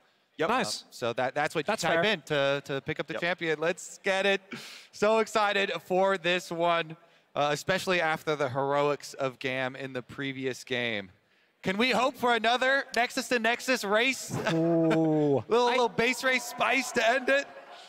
I don't know. I want to believe. Dare to hope, yeah. As long as, I personally, obviously, would like DRX to pick up the win, but if the game is as good as the previous one, I'm not going to complain. I figured you have really split loyalty here, right? You cast the LCK, but don't you go there. But being Dutch, I feel like you go there, freak. An even bigger European fan. So I think we're really biased for Rogue here on the desk. I think we'll pick up the slack. Kobe and I can go ahead and cheer for DRX to make it a bit more fair. But okay, if you tell him, that's how it's going to be. If you tell him don't go there, you just make him want to do it more. By the way, I should know this. I've seen enough to know that. Asking you to to do not the responsible thing. Yeah, never gonna happen. Absolutely not. No, of course. I mean, look. All right, Freak, take us in to Champ Select. Alrighty, well, I am here with two handsome gentlemen to get ourselves into Champion Select between DRX and Rogue. Orin banned away. I'm expecting Maokai. Honestly, they first picked both their junglers. I have played some Maokai here on the DRX side. Yeah, I mean, the thing is, Odoamne has tanks for days. You've got Ornn, you've got Maokai, you've got Gragas. The Gnar even expertly played in the opening day of the game as well, so he's got a very deep champion pool to go to. Do agree that giving over Maokai to Rogue is basically asking to lose. I feel similarly, though, about the Azir, and I would either expect DRX to ban it here on the third ban, because I love Zeka on a melee mid laner, even though he plays a decent Azir.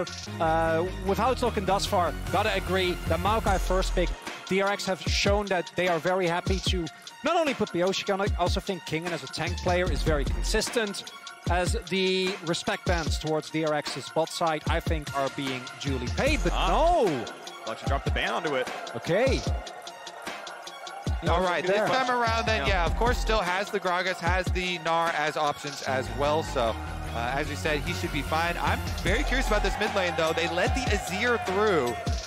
If DRX don't pick that for Zeka initially, I know Rogue Larson will definitely snatch it up. But it plans. And the key thing last time was that Zeka went for the Kali counter pick, but the composition from Rogue and the way they played around that pick really neutralized it. So I think DRX is making the call here. We prioritize Aatrox highly. It does well into tanks, and even if we do end up playing into the Zerator, we can counterpick with the Kali. Aatrox is basically the champion of the tournament, but I'm very worried for Kingen to actually step up and make that faith in him really worth it for DRX. Because as we said, Zeka and Deft have been the hard carries for this team. They're putting a lot of faith into Kingen this time around, first picking that Aatrox for him and giving the sacrifice over to the other lanes. Kalista locked in for Comp. Comp and Trimby have done magical things with this duo on the bottom side. So aggressive. Lucian and Kalista have been the powerhouse bottom lanes that they've used to constantly complement the AP carries from mid for Larssen. And there it is, no surprise. Yeah. And my expectation is that DRX is going to try and go for a bot lane that can withstand the pressure, but that means that Rogue already is setting up again for double priority lanes. At the very least, it's going to make it tough for DRX to find early game angles for Pioche. And will Zeka go for the Sylas or the Akali here into the Azir? You know, Akali post-6, looking for that kill pressure onto the Azir, and having some faith in him on melee champion. Because if there is a team that would flex it,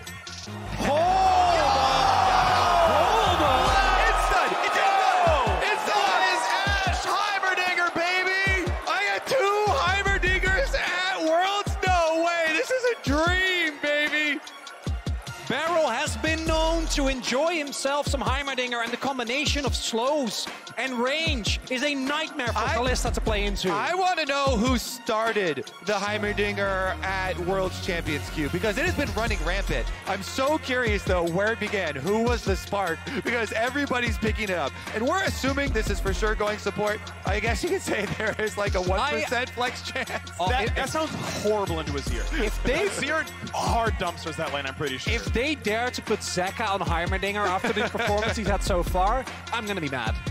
What if he just 1v9s one anyways? Like, actually, the secret counter. All right, well, Danny Victor away, that's timer support. Yeah, and they're that seems like they're expecting him to just match the scaling of the Azir, but as we said, Zeka can easily play the Sylas or the Akali here into the Azir, and one of those is definitely getting through. I actually don't love the Victor ban. I think Victor into Azir has been a matchup that has been shown to be, if your jungler can afford to pay attention towards your mid side of the map, you can just on repeat keep ganking that lane, and once the flash is blown, there's not too much that the Victor can do. They do go for the respect on the Sylas. Great call there from Rogue. Yeah, they definitely more fearful of that than the Akali. Meanwhile, DRX, respect to Trimby's Recon, massive performance from him, as well as his Soraka. These are the two pairings there with the Kalista they have dominated with. So Renata left up as a possibility to combo here with the Kalista. Luckthubber right now is interesting because with the Victor and Sylas ban, they're pushing Zeka to try to get him to play Akali, the exact match that they played the last time they met. And spoiler alert, that was a win for Rogue. So they like the matchup, they're like, yeah, Larssen, want to run it back? Yeah, I do. Okay, cool. Rumble, the answer. I think it's going to be Rumble support with the Kalista as well. I think so as well. And the combination in terms of team fighting power that Rogue have already into an immobile carry like Ashe is incredible, between equalizers, Jarvan Cataclysms, and the possibility for Larssen to keep everyone on that field.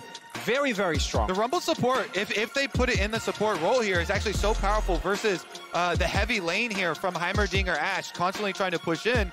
Rumble can help out with pushing the wave and getting down those turrets, using the Flame Spitter for the AoE and trying to splash those down. And as you say, once you get Equalizer, it's so good versus both Ashe and the Heimerdinger. Is it Kindred? I feel like into a team fight comp. Good work. Pioche obviously loves it. Ollie can dive with you. Aatrox can dive with you. They need It's no Kai'Sa. You don't have Sylas Kai'Sa who's quite as aggressive, but you can certainly try to find a backliner. But they have such good hard engage for DRX now with Ashe Arrow and Vi Ultimate. We'll be looking for the Kalista and the Azir. Let's see about it. The final reveal, will it be Odoamne tank on the top side, or are they actually going to flex the Rumble up there? Nasus! We're going Nasus, baby! We got all kinds of stuff in this game! Teams have delved so deep into their gem pool to look for counters to Aatrox. And finally we get a Nasus top coming out. I actually think it's Nasus support. I know Trimby has been talking about this and has been known. And with a Kalista, if there is a pick that enables these off-meta type of supports, it would be that. Traditionally, I think you pick it into the Kalista because of the Wither interaction with Kalista's passive. Yeah, the attack speed reduction is good versus Ashe as well, but setting him slow to get the What are these drafts? I mean, these drafts are incredible. I love it. And to be clear, this is a fight for first in the group. If Rogue wins, they're locked first. DRX might not even get out. They might tie break and fail out entirely. DRX need to win to make the chance of getting out higher, but also to fight for first in the first place. This is like an incredibly important game, and we got a NAS support, we got Rumble Aatrox, we got Heimer Ash down here, we got a bunch of fun stuff. Odo finally off tank duty. Let's see it. Bring the fire, my man. Oh, I cannot wait for this one. Statistically, obviously not a very popular matchup. Rumble Aatrox is not heavily favored from solo queue data. I'm expecting it to be a relatively close fight. Obviously, the team fights themselves. Rumble can look good into Akali. She stealths, you Q, you ult, you do whatever. Suddenly Zeka's in hot water. You can see what happens. What you can do for sure for Rumble, again, whether it was support or top lane, is going to help you with pushing the wave here. So Odo can push early, and then Azir is definitely going to push early into the Akali. So Rogue are setting themselves up with 2 pushing lanes and a Malrong on Jarvan. Definitely going to be some early action here for Rogue then. Pioshik is going to have to try to keep up with Malrang, shadowing him around the map.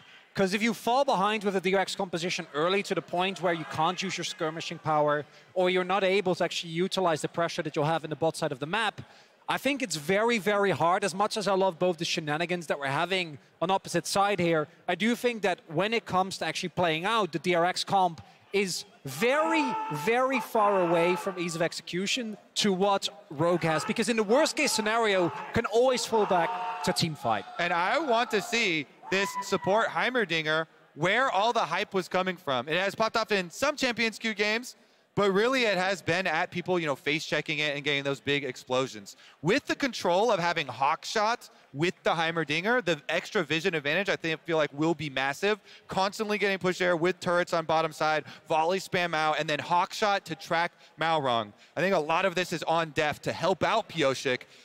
Constant Hawk Shots over to at least eliminate possible areas where he could be. And then you can, by process of elimination, pick out where he's going. Of course, the other side is going to be E-Spam. It's a Spell Thief start. It's Comet for the Nasus. Yep. Expected here, right? Like you're doing Emacs Wither. It's a 1-point wonder Q for the champion, but it is going to be decent poke, right? There's not a lot of sustain on the DRX bottom lane. Heimer's regen got cut pretty heavily. It's not nearly as absurd as it used to be in years past, and we are on to the Rift. Now, those score lines are back with DRX at 2-1, Rogue 4-0. There has never been an undefeated LEC team at the end of groups. Rogue hoping to make it a 6-0 run. And overall, do again want to highlight Malrang, I think going to have a lot of opportunity here to find those early moments and get a lot of his lanes ahead. Yeah. Prime Gaming is giving away 150,000 RP to several lucky fans every single day of Worlds. Head over to primegamingworlds22.com to enter and make sure to put in today's secret code to get bonus entries, primegamingworlds22.com. And there it is once again. The control ward from Malrang starts with Potion Control Ward, wards the Tri-Brush, or the Pixel Brush here in the river on bottom side to allow them this lane to play through. He's going to start red, move on down there, look for the early gank. If you can gank the Heimerdinger Ashe early, stop that just onslaught of constant volley and turret spam and constant pushing, then you can stop them before they even get started on your bottom lane. Because I do want to highlight that the Rogue composition, we talked about DRX being tough. For Rogue, if the comp falls behind, magic itemization, or magic resist itemization rather, becomes incredibly valuable. Their main source of 80 damage will be just the Kalista, who into all the short range threat that's available for DRX might have a tough time later in the game. Your eyes on Malrang over there. Okay, control ward through the Pixel Brush in the river, goes red, skips the Raptors that have the ward on them from DRX. So DRX know with that Raptor ward that he has not taken the Raptors, and they're question mark pinging now. Did he start this red? They didn't see the camp pull. Oh, Malrang has a path available if he wants to go and flag and drag over the wall into the brush. Yep. The ward pretty far up in the river to try and see him if he walked through. So if you EQ over, could stay in that fog of war. Red Bull's Romp is going to be level 3, so he can try for the play, but not just yet. Pioshik, after a full left side, clears on the bottom side, but looks like he's not cutting any camps to be covering any time early. It looks like Jarvan finishing his 4th camp and pathing back to top side. Looks like he does not see any angle to gank this one and is pathing away.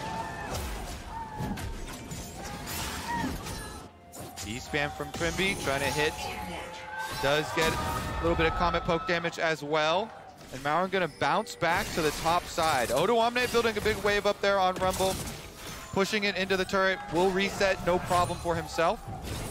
See what they can do with top pressure. Again, top and mid lane for sure pushing here for Rogue. Once again with the Jarvan. Crosses back to get top side Scuttlecraft. Much more difficult on the bottom side though. Those Heimer turrets and volley spam, inevitable. Are seeing some of the difficulties here, as you'd expect. Zeka, we've seen this matchup play out a ton. The Azir, as Larson is showcasing excellently here, always going to have a very good time into the Akali. Akali really, after the sustain nerfs that came through throughout the mid of the season, much tougher time, but overall, looks like the early pathing from either jungler hasn't responded or hasn't resulted in any action yet. Yeah, and Zeka trying to hold the potion as long as he can, get the most out of his shield there. Now pops the potion as we have a wraparound. Yeah, and Larson out of mana entirely, cannot fight back really anymore, but Malrung written around, Zeka 200 HP. It's like EQ flash the knockup, but it's not any damage, so Zeka's not really an initial threat because Larson can't really get much there. There's the EQ, yeah, shield. I think, again, even a flash wouldn't have killed 200 HP. Yeah, looking for a little bit of a bluff there. Oh! Damage though on a Trimby. Halo Blaze, Ashe, decent damage. Volley won't land, but the poke is working. Now Barrel is low. So the health bar lead is pretty heavily with DRX. And Look at the coverage. Pyosik and Malrung. Pyosik doesn't see him. Malrung doesn't see him either. Now it's information on DRX's side. Wave's too big. Wave's also too big. Yeah. Health bar's too low. Early damage gonna come through here. Poke lands again. Turret shot's not taken. And this is the dream scenario for these support Heimerdinger games here, where you get to constantly push. And I just think it's so intelligent to pair it with the Ashe because of the hawk shot that we're talking about. Keep track of the enemy jungler. Make sure you don't get ganked early on, so you can just spam the volleys and constant harassment. There's no someone to heal in this lane, so Trimby doesn't have any X factor for surviving this one. The Rockets, if it happened to land or been slightly better, could have made a flash forced out of comp. I'm happy that after I got my Karthus game, you finally get your support Heimerdinger game. Yeah, you get to talk about it. We count the one with Cloud9, but really we want to see a W. Yeah. Well, yeah, that's fair. That one I had erased from my memory. That's all. Yep. Well, more damage on a Larson here as Zeka chose, do I want boots? He went Mertrays. He's like, nah, Sork Shoes? Nah, actually goes to the Alternator. A bit better poke damage there, puts it on cooldown, but the Q auto trades look pretty decent. The health can help for the all-ins there as well. Yeah, and Pyosik running a build that was very good when the item was overstatted. Yeah. Not nearly as impressive as Zeka gonna go back. It's pretty good. It's still not bad. I don't hate it, but I mean, if you have any thoughts, I'd be happy to hear. So it's really, really gold division. Like, in the case of Morellis, you're, like, kind of paying for the stats you're getting. In the case of Future Fire, it's actually just the best source of AD and haste you can kind of get, and health is early in the game. And early game, all you need is raw stats, so it does suit the champion quite well. It's actually well supported as a good first item for champions like Vi and Hecarim. Okay, I'm convinced. Thank you, Freak. It is among the good options. Is it your favorite? I mean, I'm partial to Triforce in kind of all cases. Ooh, okay. I like it. Yeah. Feisty as Pyosik. Yeah. Everyone's a jungler, everyone builds Triforce. Pyosik will walk back, does not get spotted by anything. Yeah. Already used Q to get over the back of that Dragon Pit into the Tri-Brush, so no further threat from him. Go back to farming over here. The Rogue bottom lane gets to finally push back out. Not a ton of damage to the scoop, though, huge! Able to ult back out as Zeka. 200 HP left, basically ult for ult, clears the wave, walks out. Odo actually is roamed down, and there were missing pings already. And this recall could be stopped by Nikolaz if he wants to, just to waste more time. Yeah, a little bit off on some timing here for the setup for Rogue. Odo not quite there to lend the extra damage. Nicely avoided by Zeka. He gets out, doesn't have to burn his flash. It's just a ult for ult trade. Here's our hawk shots, though. See if they want to cross over all the red camps. Process of eliminate, there he is. Keep track of that Jarvan. Malrung going to pick up his red. Always feels very unfun as a jungler, especially someone as creative as Malrung has been able to find so many unexpected angles to get tracked as, ooh, Kingan might be in some trouble here. Pyosik is in the area, but not very nearby. And the big combo you're looking for is when you get Jarvan to level 6 and you get the spicy hot pot combo with the Cataclysm. Malrang not quite there. About 50 seconds away. How much There's time can you buy? Flag and Drag not going to find a knock-up, and that means there's not a whole lot they can do here. It's going to get the pullback. Q2 is going to land, and he straight up fights them. 1 versus 2. Ulti popped, sure, but now Vi winning the wings. Might have been on a ward. Might have cleared it all the same. In fact, has done so, but it's still on vision. They know Pioshik's here. Sweeper is going to spot him. There's no fight. It's pretty big for Aatrox burn ultimate too, and Malrang and Odoamne both saving there, so pretty big discrepancy in power now. I don't know about leashing this Herald. They're going to do it though. Both bottom lane staying bottom. Yeah, sometime for mid though. Azir still coming out of his base. As the W doesn't land much more, they still get the eye on this one.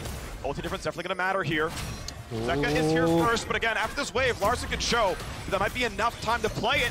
Queuing from the Fog of War, they can go for the play on Odo. He shorts the flash. It's a miss out of the jungle, and there's the spicy hot pot. A smite for health. The eye pops, King gets it, and Malrang's left alone. Despite the missed flash, it's still a 2 for 0. And this is where you see the skirmishing power of DRX. And they are able to take down Odo and Malrang before Larssen has the opportunity to respond, and it's thanks to that roam from Zeka. Exactly. Zeka gets there first, has the impact. Akali ultimate used. DRX, okay, now he doesn't have ultimate to get back out here. Does get swept into the turret. That small window of Larssen recalling, walking back to base, Zeka being there first, they pull the trigger on the 2v3, and even though there's no damage from the Vault Breaker, it's enough burst to win the fight. Zeka. That's why we highlight him coming into this game. Oh, Malrang.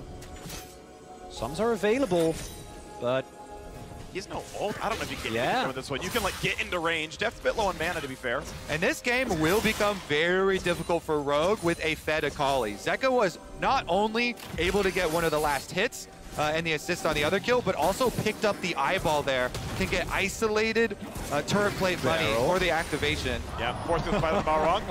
So always a chance. He didn't have smite up, so it's like, hey, maybe get the steal. Zeka, of course, in full vision, wants to kill Larssen. Nearly would have killed a Shuriken Flip. Wouldn't have quite been lethal damage, but would have been a threat for sure. He's wearing a red buff, so aggressive trades work for him. Gets okay amounts of extra regen while out of combat. It really ramps up with levels. Also want to highlight again that it's very tough for Rogue if their bot lane isn't able to get a lead, because the itemization later in the game becomes so easy, as unfortunately Pioshik not quite up to the task here. Doesn't land the combo. Yeah, but also then they don't get the combo on the side of Rogue that they're looking for, and after the flash right back in there, and Zeka being the one to the fight means it's a 2v3, okay, with an Akali. And he picks up, as we said, the Rift Herald. Zeka is now the richest person in the game after that play.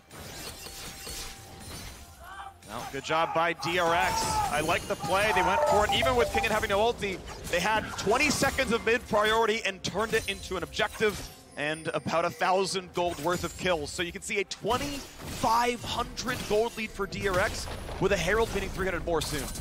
And he's got ultimate flash and proto belt done already at 11 minutes here for Zeka. Rogue, big task is going to be tracking him so that they don't fall further behind on one of those side lane roads. You can already tell bottom lane very worried here. Really good ward coverage by DRX. Through the river here, setting up for the Dragon Pull. And I want to highlight as well that actually locking down the Kali, especially one that's been playing as well as Zeka, without point-and-click CC is very tough. The Maokai, to me, was the big difference maker last time around these two teams played. As Deft tries to either force a cleanse, or at the very least something, isn't able to get it. But this time around, that champion doesn't really exist. So outside of Exhaust, I expect Zeka to have a lot of free range in how he moves around these fights, and will be very tough for Rogue to deal with. Quick mechanical thing, by the way. If you throw your stun out, you can press Q fast enough that it will be on the ground and get the max energy from landing your stun. Barrel was slightly late on his EQ combo, but you can get it to shoot a laser out with timer support, so that's actually part of the combo. Here, looking now at fighting the bottom side. Kalista going to throw in, and they're going to find the dunk on the back side. It's going to be a lot of damage. Malrang, very low. The turrets mean a lot. They trade back Deft, and now Barrel is on the run. His turret's still helping, but they still got a lot of damage by Kalista. Here are the reinforcements. The Kingen shows up, TPing to the turret to walk with his ulti, and forces the flash out of Trimpy. And now Pioshik and Zeka are on the way. Vi can Q ult and maybe catch someone under the tower. He might die for it. Cannot find his man. Yeah, that would be so deep. And look at the top side. They're getting a push back for Odoamne, so there is a price to Kingen coming down. In the end, they get the trade on the kills, but no chase down there. and that's going to mean some extra turret plate money. Kingen gets some for himself as well, though, hard pushing on bottom.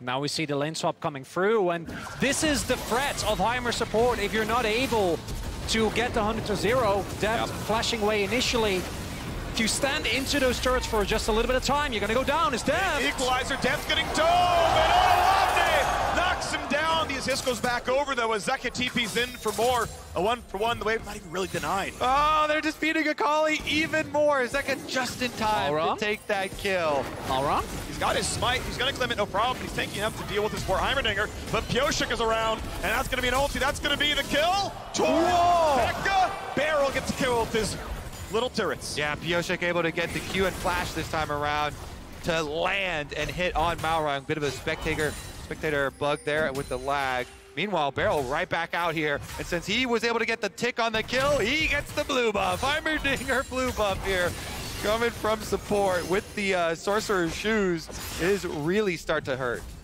Do you think they chose actually the damage-oriented version instead of going for cooldown boots, like, you know, more stuns, more CC, right? The ult's back up a bit sooner, things like that. But he's going for burst. He's trying to kill him. And what it means is, because DRX get to play this game from ahead, the map control is going to allow them to have these devastating Heimer turret brush set up all over. And since he has gone the damage, burst here, if you walk in, you get comboed. Grenade on top of your head, all the turrets get their charged up shots. Yep. Oh, wow, big damage. And the club just pulled right back in. Didn't have a flash, didn't have a prayer.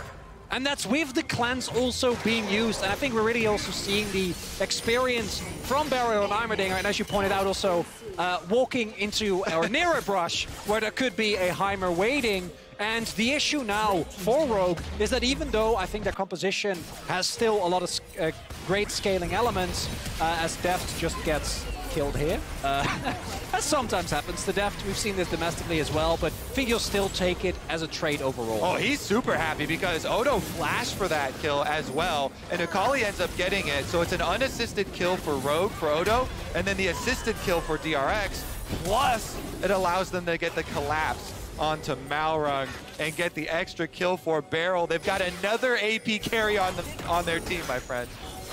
That's my Barrel. You aim W very close to your champion, fans out like it's Volley and Comet, or your Spell Thieves will tell you someone's in the brush, so Barrel doing some nice plays to make sure you can check brush from far away. It's going to be safe to walk forward. Trimby, keep in mind this is a very squishy Nasus that is an underfed AP Nasus functionally. Could be an easy target. Of course, he's got a Callista in the back pocket, so he's always going to be safe.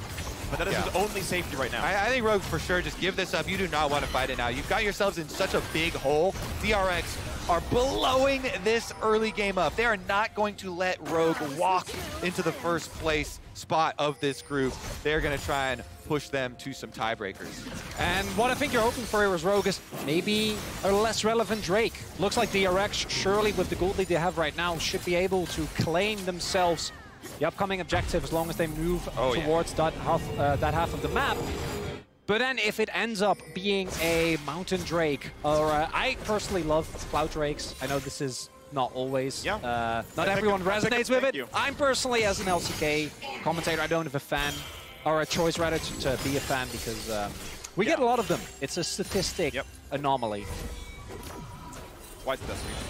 You get a bunch of Cloud. Aw, thank you. Well, I think no matter what it is, the LCK team is going to get it, though. That's the beauty of having this bottom lane with so much map control. When you've got a Ashe Heimer support bottom lane, having such a successful early game, your Hawkshot first, take out all the vision, set up turrets there so they can't face check you, they can't walk into the objective. DRX can just take mid turret first, then rotate on back towards that dragon, and it gets even more annoying. The Rylai's is completed, so the slows here from Barrel are going to provide so much setup for the rest of his team. It's really obnoxious for Rogue to deal with because, as we pointed out, someone like Comp, when you're playing a Callista from behind and you have a limited amount of range, you're playing into Rylai's, Heimerdinger, and Ashe. Just one of those will be annoying. Both basically makes it very hard for you to play the game. I would love to see DRX index even more heavily into stacking Amar, because already we see Kingen going for what I assume will be a Maw of Momortia second. Same for Pioshik, because so much value is gotten, and for Rogue, actually trying to win fights when your bot lane isn't doing a lot, and the enemy's itemizing his barrel. Rogue stoves upon, but gets the flash out. Now, the cooldown change is obviously much better for Rogue. It's about 2 minutes apiece. It's 5 for Barrel's Heimerdinger, so next time around he won't survive it. Yeah. Usually we'll see the Heimerdinger supports next go for stopwatch and turn that into a Zhonya's once they can. So you have multiple out buttons for engages like that. When your flash is down, try and make use of the immunity. So we'll see if he goes with that extra safety route now that he's got the slow with the Rylai's. Yeah, a lot of the value of the Rylai's, by the way, for those who don't play the Heimerdinger, is even the turret auto attacks count as full-on spells. So you get full Rylai's triggering with it, so you just like chain slow pretty much the entire squad. Works very, very well, and indeed Barrel is off to a pretty standard Heimer support page. Yeah, and that's why the Zhonya's is such a good follow-up, because during your immunity, turrets get to keep shooting, keep applying peel for the rest of your team. Yep. And overall, yeah, I think we're seeing DRX really snowball the early game, and it ends up being a Mountain Drake, which I think for Rogue is basically the worst case scenario, as you pointed out.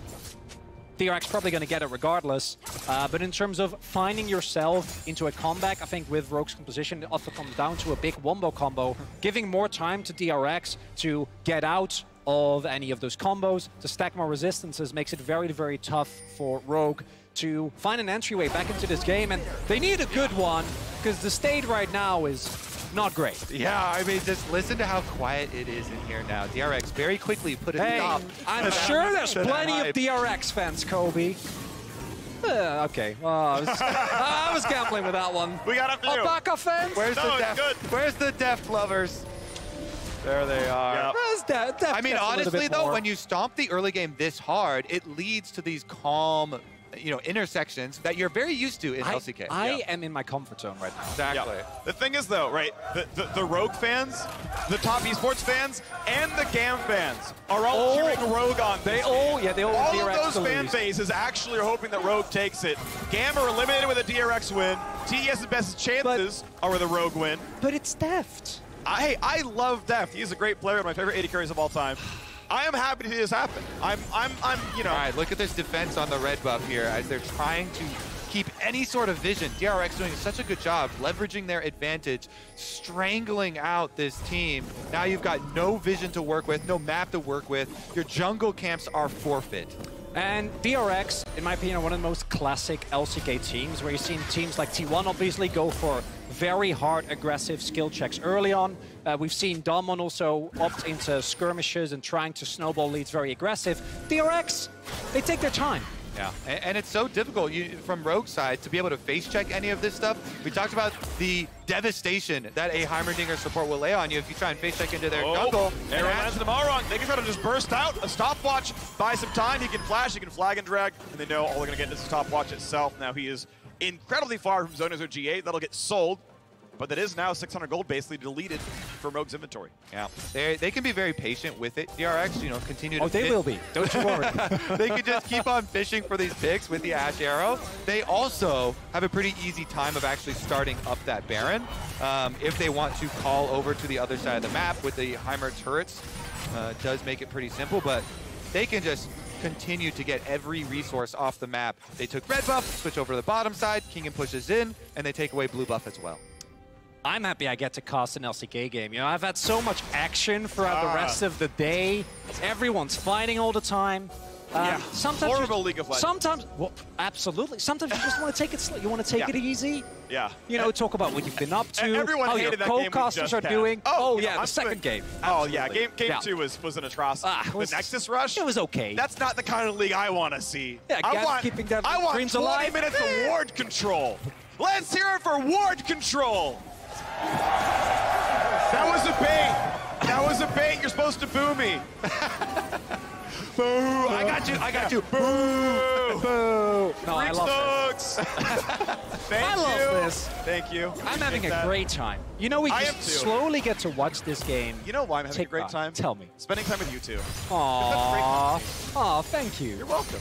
He always, great company he too. always hits you with the unexpected, wholesome moment right before the trap closes. You know what, that's what I was saying. Is like, am I being lulled into a false sense of security? This is just textbook though from DRX. The map control that they lock out Rogue with. Might still out of the ultimate. Second would die for it. Barrel just on the wide side of the ult W. Drake's gonna be killed. The iron grip, they keep up their control wards. Barrel says, this is my jungle. He plants the flag over here in Jarvan's jungle and says, no, this is now Heimerdinger territory. Yep.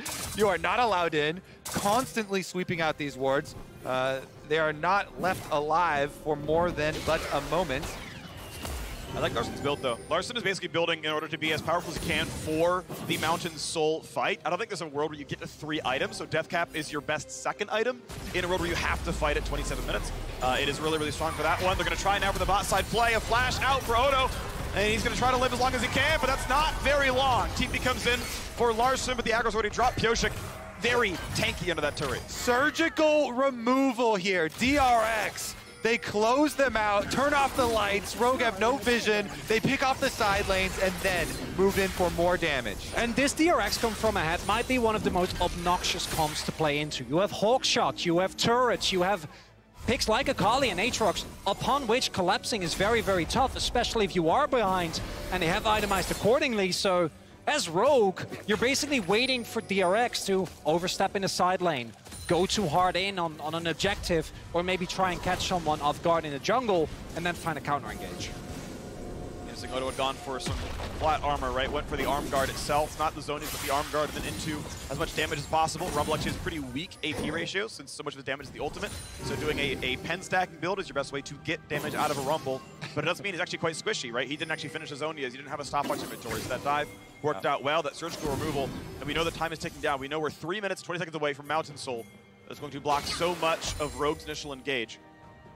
Barrel, 20 CS. You go. Get it, baby. Good for him. Oh, he missed both! He missed both caster minions. Boo. Classic support over here. Boo for Barrel. It's okay. He's got the Barrel. He's great. He's got the jungle control though, trying to get both sides. See if he can fight with death for a little bit. W that cannon. I don't see a 21. Another Hawkshot. Yeah. Here we go though. The window during the recall of Barrel was utilized effectively by Rogue to get vision back on their red side. Here's another engage. The rocket lands, and they're gonna kill him right away. And barely has a second to ulti down, but Equalizer does nothing of the sort. I haven't even talked about this, but Deft also going for a build which not only spikes very hard on 2 items, but also gets the build Wit's End into the Rogue composition. And it's slow, it's steady, but they're getting the job done. Oh, they are laying a waste to Rogue here. Well, I think that's too aggressive of terminology. They cracked the inhibitor turns to 25. Well, yeah, but they're doing it at a leisurely pace. Okay. You gotta pace it down. I mean, take it easy. I'm of 2 minds. Vi's ult is like, when Pyosik's ult is up, the kill is had. Yeah. Pyosik ult up, Rogue member down, basically, has been the steps. Well, we move forward here. You can see that gold lead. Yep. Leisurely up and to the right. This is a nice stroll up the hill. You know, there's no rock climbing going on here. Q's over the wall, and he's like, yo, dog. Odoamne tries to push him off, but then you see mid lane pushing in for DRX. And they've got the window. All he needs is Barrel's follow-up. Support Heimerdinger, baby. Making it look beautiful this game.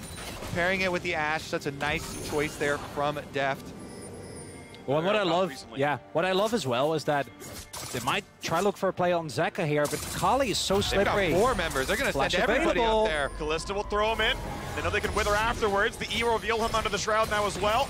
Will there be a play? TV's coming in for everyone else. Is it enough? The King on the front line wants to kill Larsen. He's forced to flash away. Roll by some time. King get pretty tanky, but he will get shut down. In goes Zeka, but can't kill Malrom just yet. Pyosik will go, and he finds it. Zeka, stopwatch was perfect. He immunes Larsen's disengage and just kills him for it. overall, it's a pretty big win for Rogue, as long as they can get out of here. Zeka does have teleport available. Teleport is cancelled. Trimby goes in. Flash, Wither, E is there. They're going to try for the rest. The stun, point blank arrow. Kong's cleanse is 7 years too late. Private Jack dies, and it's a double kill for Zeka. And DRX finally have cleaned the map. Now there are no Rogue members in front of them. They can push it out. Look at my Alpaca go! Good for you! And overall, there you see exactly the problem with the Rogue composition when it's behind. Even when everyone funnels into Deft and tries to take him down, he still had stopwatch. They send everybody and they throw the kitchen sink at Zeka over here. 4 members of Rogue immediately. The teleport comes in to peel for him. Keegan tries to buy a lot of time on the front lines. Rogue are able to burst him down even with the extra peel, but then with the Shroud into the stopwatch there from Zeka, he's able to find the last move onto Larson after he immunes the ultimate. And from that point onwards, as Rogue, you have no chance but to try and punish here, but look at Deft's health bar. It's not going down. Re-engaging into the turret territory there of the Heimerdinger while Ash still has ultimate, so Barrel peels on the bottom side there with the grenade, and then Deft with the point-blank arrow right in his face. And the stopwatch get added to the inventory, by the way. Now Deft has one. He's going to be even safer than last time, and he didn't even die. And you got the play already. Hey, guess what? Vio's back up, and this game is all over. Mountain Soul was claimed. The double kill into the bot lane. Baron, if you want it. Yeah, that's got to be Baron now. DRX supremacy around this red buff jungle. 2 quick kills on the flank. And it's looking bad, unfortunately, for GAM as well, because the moment that DRX get themselves the win here, which is looking more and more likely, Mountain Soul now picked up Baron in their hands as well, and their siege with Ashe and the Heimerdinger surely going to be incredibly obnoxious. Doesn't look like there's a lot of avenues for Rogue back into this one. And that does, you know, breed some excitement for the tiebreaker between them if they're able to push it and continue winning towards the end of the day. So they're rush cannon, but they walked onto a ward to get there. Yeah, it's not happening. There is a chance Rogue can be like, yo, 5v2, 2 picks, Trimby should know. Trimby saw them. I think he saw them come in. It's the fabled support Heimerdinger Death Brush, though. We finally got it. They face check into it, and the full power is unleashed. Well, ulti's on. A rock belt for safety, not going to matter. Arrow's going to stun him. Stun's going to combo up. Barrel has his 3rd kill of the game. And DRX, it's slow, it's surgical, it's methodical, but as Rogue, there is nothing you can do. There are no angles. There is no crazy team fight. You are just getting choked out of this game. Looking for 30 minutes of victory here. DRX will improve to 3-1. In doing so, will eliminate Vietnam's GAM Esports from playoff contention and will eliminate them at the bottom of the standings. We'll see if TES can keep up. We'll see if Rogue can still fight for first. There's still many more games to play, but it means DRX can move towards that top of the standings. It means there's more to do here. Still have the fight in the front side. Kingen holding it pretty steadily as the turrets drop. One more dive. A great stopwatch for Zeka. Gets away, and Trimby is going to be too squishy. A solo kill for the mid lane. Ashe in for a double now as well. Stuck onto the fountain. Comp barely lives, but Rogue does not. As the LEC first seed finds their first loss at Worlds, DRX moved to 3-1. And DRX, in their most DRX, weird drafts centered around Barrel trying to push his champion pool as far as he can. And more so than any other team, when DRX get a lead, they play it out as slowly, as cleanly as possible. And I gotta say, coming into Worlds, I keep getting surprised by what DRX has shown, because I've seen this team midway through the LCK split, and let me tell you, they didn't look even a little bit like this. What a fun one, though, overall. Pretty beautiful game. It's fun to see it come out. Unfortunately, Nasus could not play with the lane pressure that Ashe and Heimerdinger had. The coverage was there, and Malrang went for an aggressive look, right? It was red, skip Raptors, Grump, like Wolves Grump. All right, I'm ready to go. We can, and it wasn't there, right? There's not enough CC, not enough follow-up. Couldn't early upset the early pressure, and it was just like infinite control down there. Yeah, I mean, I think Kingen did a great job with the faith they put in him with that Aatrox topside as well. Really, Zeka on the first move on the Rift Herald play was such a big difference maker. And then you've got, you know, the winning bottom lane, plus a Fed Akali, plus Aatrox topside, and there's nowhere for Rogue left to play. I think I may have cursed it. I'm sorry, everyone. I brought something up here onto the desk for the Rogue game. Okay, a little trinket. Yeah. Sorry about that. Can't believe you do that to him. As the resident European here, sorry for that one, but you know it's okay. I am not happy at all. Yeah. No. Yeah, of course not. Yeah, who would want to see your team? Neither are GAM. GAM did so much. They got the win for Rogue, and now their hearts have been broken. Yeah, if they had beaten Rogue, they would have had a chance, but not the case for them. So they are out, but we still have, of course, much more to play. They still get to tiebreakers. Stay tuned for all of that. If you're looking for even more Worlds content, of course, check out the Rift Reaction podcast, hosted by Travis Gafford and our own Emily Rand. Episodes drop every Wednesday, and that means there's a brand new episode of Rift Reaction waiting for you on Spotify. While you queue up that next episode, we're heading over to the State Farm Analyst Desk. See you there. Thank you so much, Freak. Lucky for our viewers at home, they don't have to go that far to get a word out of Emily Rand. She will react to what just happened on the Rift. Will. DRX, they take the game. Also, Dagda over here collecting DRX animals. Your secret bag. I wanted to change it into the DRX Def Dagda desk. Just get it all DRX Def Dagda desk. Oh, I like that. My bad, okay. Don't destroy the animals. Yeah. Sorry, my bad. Oh, we got Alpaca King out there too. Let's go. You know what? Look, I got it. Thank you. Thank you. Plenty of support in the crowd for DRX as they pick up a win here and keep themselves in fighting position, not just for a spot in the knockouts, but also for first place in the group by taking down Rogue, the #1 seed. Rogue still has that 1 game separation, though, with 1 more game played. Still the only team locked into the knockouts. Unfortunately for GAM Esports, with that win out of DRX, they are effectively eliminated from contention. Top, though, still has a pathway forward. We'll talk a little bit more about that later on. You didn't catch it. Dagda's already a little wishy-washy on the top esports chances. I've apparently already spotted. He's already All right. There we go.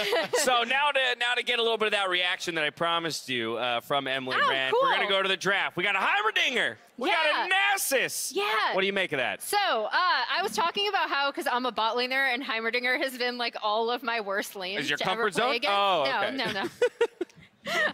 I'm an 80 carry player. Yeah. I'm a terrible sport. But the things I like about this, right, are actually the Ashe and Heimer together. Ashe is actually something that I thought we'd see a little bit more because I'd heard that teams were scrimming it a bit alongside the Caitlyn. And then the Heimer, I know Chronicler already pointed it out, but Beryl does have kind of a few of these tricks up his sleeve. It has incredible push. On the other side, though, I know, Raz, you had a lot to say about the Nasus, and there's conflicting opinions. Well, I mean, first of all, this is the first game for Trimby on Nasus, as he's been like hovering it throughout the time. So we've been waiting in anticipation for him to finally pick it, ideally into a Kalista or into a Zarya, a champion that relies a lot on its attack speed and movement speed. And we got it into a Heimerdinger lane with Ashe, and he couldn't do anything. I would have expected something that has some form of hard engage just because you want to be able to allow J4 into your lane, do something there, but he was just getting pushed in. So that one is unfortunate. I still think you can see a Nasus in those scenarios we were talking about, but this game he felt really useless. Yeah, I think the thought process is like, look, I can take the E, maybe I can push back against the turrets a little bit, maybe I can try and set up for something. But you can see, even when they tried to make plays on bot side, there was that one gank that they went for, and it was classic Heimer things. They immediately turn around that bot side gank, they go 1 for 1, and yeah. Yeah, I want to point out what's on the screen right now, which was the forward percentage for Def, and in particular Beryl, right? Because the big thing is that this lane pushes. There it is. The turrets push. You just constantly have the shove in that lane, and it gets to the point where it's difficult even under turret because you're also constantly taking poke from Ashe, from Heimer. It just did not look like a good time for the Rogue bot lane. And that really bled into the rest of the map. The vision control from DRX was oppressive. They also consistently made sure that they had push in mid lane to support these side lanes. Now, of course, this fight was interesting. Zeka coming in from the side and really cementing it for DRX. This contest was close, if you were thinking about it from the perspective of a 2v2, Zeka didn't allow that to happen. And the thing was, because Zeka got these double kills, suddenly that push for the Azir in the mid lane wasn't as prominent as well. It meant that you couldn't lean down and try and help out that bot side as much as possible. So it ended up just kind of falling a lot of dominoes into place then on the DRX side, and they punished beautifully off it. So honestly, with the Harmer coming in, I'm glad to see that we've kind of opened up a new avenue now for DRX, a little bit of flexibility in that draft as well. Oh, definitely. In all senses of the word, a good look for DRX in this game. I think everyone is still left just a little bit baffled as to what the Nasus pick was supposed to accomplish, and I realize we're really hammering that point home, but we want to try and justify it, and most of us spent the entirety of the game downstairs trying to find its way in or its relevancy in this game. Not to completely, you know, claim the pick is obsolete, but didn't feel like the right place for it. But even if the Nasus pick had like kind of done anything on that bot side, I don't think it would have really mattered, right? Fair. When you look at the way this game had gone, Rogue had already lost the skirmishing in the 2v2 or through their top jungle as well, which was one of the things that they wanted to try and play through. I think when you look across at DRX, they did a particularly good job of trying to keep in touch on that top side, making sure that they couldn't actually make these plays. I mean, Vi was consistently kind of matching the roams here coming through from Rogue. So honestly, I think it was just overall a really good read coming through on the side. And when we hit that, or sorry, on the side of DRX, and we hit the mid game, then it becomes now impossible to actually play out this composition against every single lane that's pushing for DRX. And I do think DRX showed one thing that a lot of teams can learn from, which is patience, right? They knew that they didn't have to choose a lot of the fights that Rogue would have loved for them to go into because it could have given them advantage. And I think that's a really important thing to point out as well. Well, DRX pick up the win. They kick off their day in excellent fashion, but they're about to dive back on the stage to battle against GAM Esports. Now, we're going to head to a break, but as we go, it's time to meet a master hunter who hunts down monsters of every kind.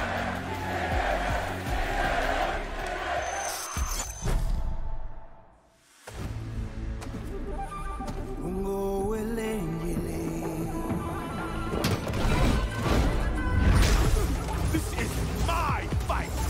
I will wait for you to be better. You are done!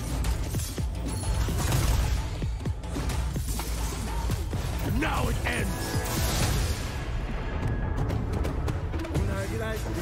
For Nazuma!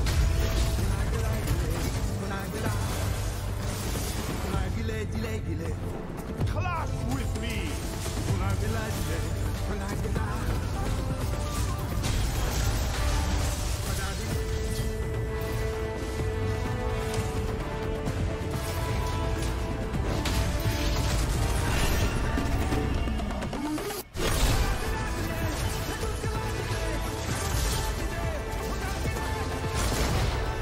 We're finished here.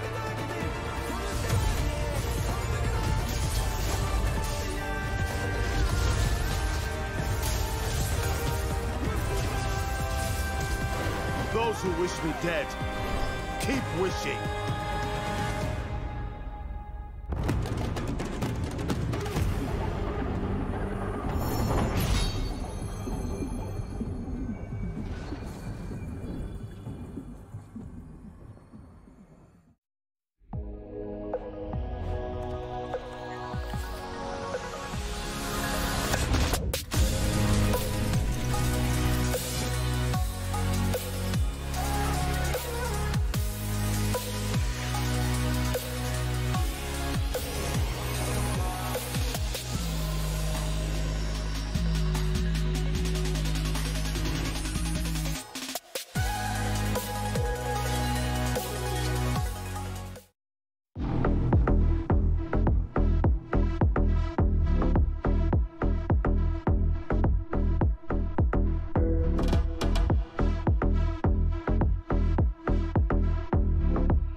Welcome back to Worlds 2022 in the State Farm Analyst Desk as DRX floats back onto the Rift here against GAM Esports. While GAM Esports is effectively eliminated from the competition, can still play spoiler here in a big way as Top is currently outside that top 2 picture. And DRX is the team that they want to catch up and beat. But first, let's talk about the first time they met, because I think we've seen already a very different version of GAM today than we saw the last time around. Yeah, I mean, not necessarily different version as in they necessarily stopped these invades, because we did see one again in their first game, but obviously did not go as poorly, and more importantly, it was really cool in the game they won against Top Esports to see that Karthus come out for Levi and show how much of a carry he can be. I think as well, you're actually getting a chance to see what GAM is capable of. Because one of the big things that we saw was, they went for invade against Top Esports in that first week, completely obliterated. They go for the invade again in one of their later games, completely obliterated. You're actually getting to see them now go into these fights with a little bit more of an even footing. And you're getting to see people like Bai really step up from that bot side as well. This guy has been an incredible support for so long in the VCS. And it's great that we're getting to see him on the main stage. Yeah, that dive that he had in the mid lane on that one, and his set game today earlier, his first game of the day, was beautiful. Even in the loss that they had much earlier on versus Rogue was fantastic. So we want to see more of that from Bie. We want to be able to see him take the fights, and if their comps are looking like that, they've already created a lot more new fans today off their gameplay. They will make more. Absolutely, but they are going to have to perform at their peak level. We consider some of the individuals they're going up against. When I think about DRX's run here at the tournament, one name has been top of mind, and that's Zeka. Yeah, I mean, I think Zeka has been, again, a standout performer for DRX that maybe people didn't expect if they were just thinking. Obviously, the joke and the meme was that it's just def, and def, So he's really showed up massively, starting in the play-ins when people kind of saw him popping off, and then later in this group as well. He's been such a formidable opponent.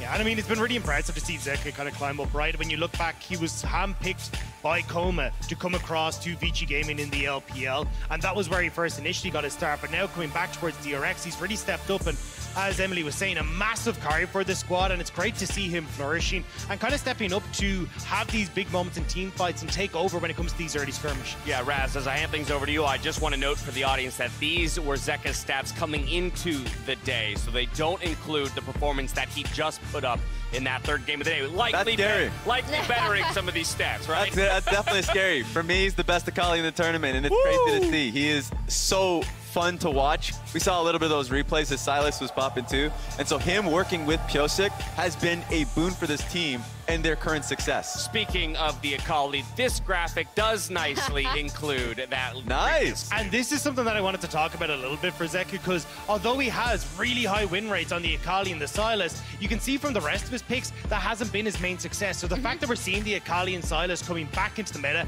has really helped him on the world stage. But I am curious to see as we go forward, especially when we get into towards playoffs, if we end up seeing this guy getting the Akali and the Silas banned away, and then what are his fallbacks going to be? All right, there you have it. Simple as that. For DRX, it's win here. You lock yourselves a spot as well, because Top cannot reach 4 wins today. For GAM, they're looking to play spoiler and force us into some tiebreakers later on in the day. We've got Captain Flowers, we got Vedius, and we've got Azael taking over to close things out for the rest of the day.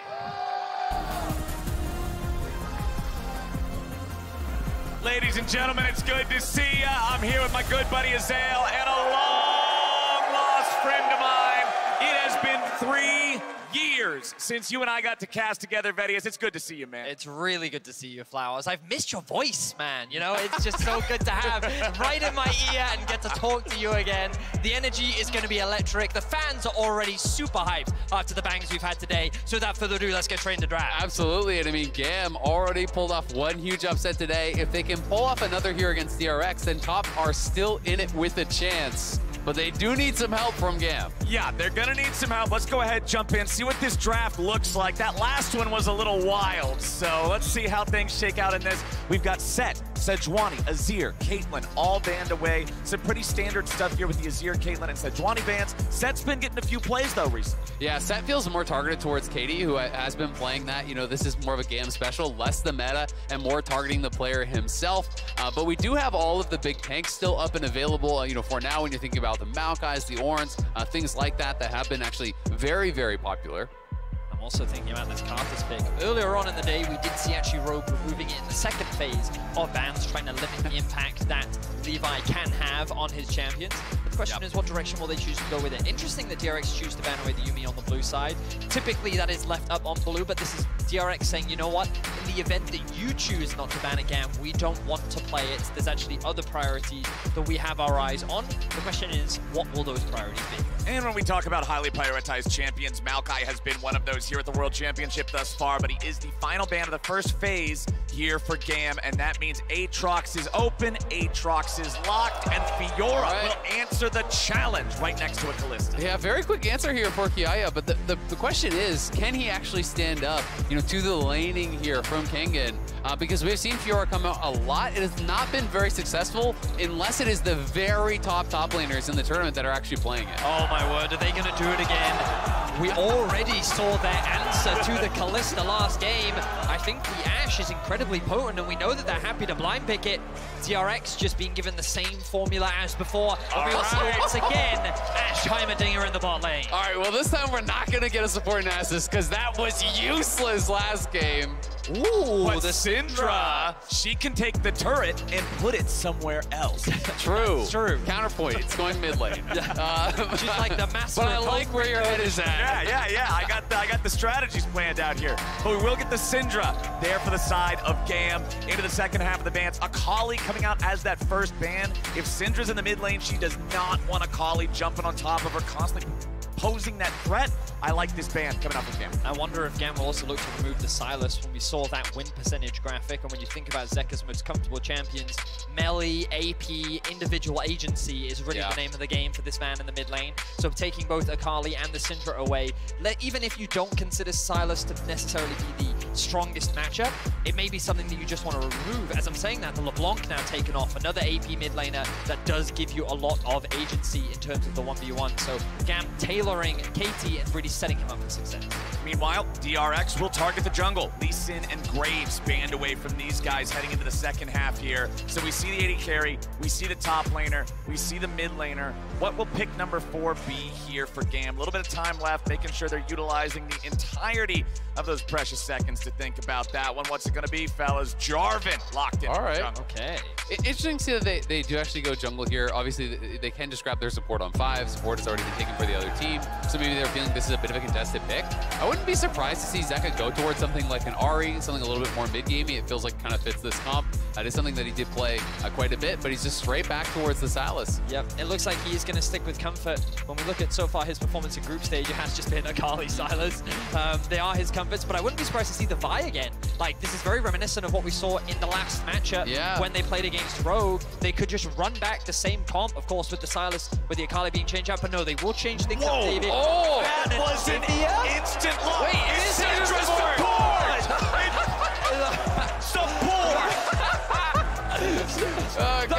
The master of home refurbishment going down to the bot lane. Wait, let's wait and see. Let's wait and see before we get too excited about this. But I assume it is going to be Syndra support here. You're right, man. I completely didn't get even a chance. Last pick here of the Anivia. Oh, nice. Who was it? Oh, I was watching a Champions Queue game. I think it was Knight versus someone else that actually showcased the Anivia into Sylas matchup to me, and it is so oppressive for the Sylas. Like, every time you try to approach the wave, it becomes so difficult to actually play that matchup out. But the fact that they decided to pivot that Syndra away, kind of giving them the bait and switch, that false sense of security, and then bringing it down to the bot lane, wow, this is definitely going to catch DRX off guard. The question is, will it be a better answer than the Nazis? Yeah, I mean, we would hope. It's really, well, it's not hard to be better than the Nazis, let's be honest. It's a low bar. It's a low bar. It's like, can you limbo under this? Well, the bar is 12 feet high, then yes, I can just walk. I don't need to. But My question is just like, are you focusing too much on this interaction of being able to pick up the turrets and throw them, right? Like, is there too much of a focus on this? Because yes, you can fish for picks with Scatter the Weak and whatnot, but you're still gonna get nonstop poked by Volley and Heimerdinger rockets, right? Like that is kind of my concern here, is that the poke there, as we see the beautiful 2 alpacas just gracefully laying in the field there. Not sure why that's at a League of Legends event. Just having a good old time, man. I am so excited for this game now after seeing that switch at the very end of the draft, getting the Anivia here in mid lane, a champion we do not get a lot of in professional play. You know, I think what we should do now is I should be the play-by-play and you should be the color caster. Now that you've proven your superior knowledge, you knew it was going to be Sinja support. I doubted you, so. Buddy, I'll handle the talking fast. I got some bad news for you. That's still not Skarner. I don't have it. So there's no butt twist on Syndra? Yeah, unfortunately, I do not think that dark technology exists. All right, my bad. But when I see Anivia, I think of a champion that can make life incredibly difficult for short-ranged opponents. And when you look at the top side of the map for DRX, yeah, it's Viego, it's Aatrox, it's Sylas. I think this could be a really big opportunity to pop off for Katie. Now, as a reminder, GAM are eliminated. They cannot qualify for the quarterfinals. However, they can still give Top Esports an opportunity to qualify. If they're able to beat DRX here, then there is a world with which Top still have control over their own destiny. But if DRX win, it means that it is the fight between DRX and Rogue for top seed coming out of this group. Exactly. It's the NA special. You can't make it out of groups, but you can drag somebody down with you. You can torpedo someone else to make And Levi did spend some time in NA. He certainly did. Yes. All right. Let's see where things are going to start out here on this one, as runes are coming up on your screen right now. Everything's looking pretty standard here. Electrocute on the Anivia for some of those quick, snappy trades.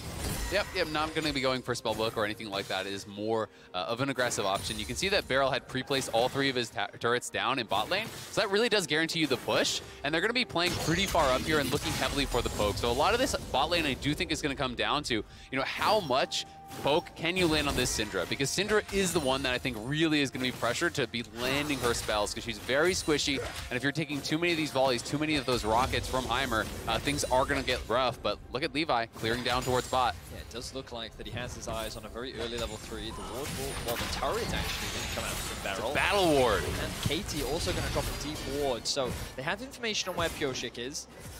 GAM have all the information they need in order to set up a play towards the bottom side of the map. Going to quickly look at BA and see what he's taken as his second point. So he does have the Scatter the Weak second. Okay. They are setting up for a potential gank here in the bot lane.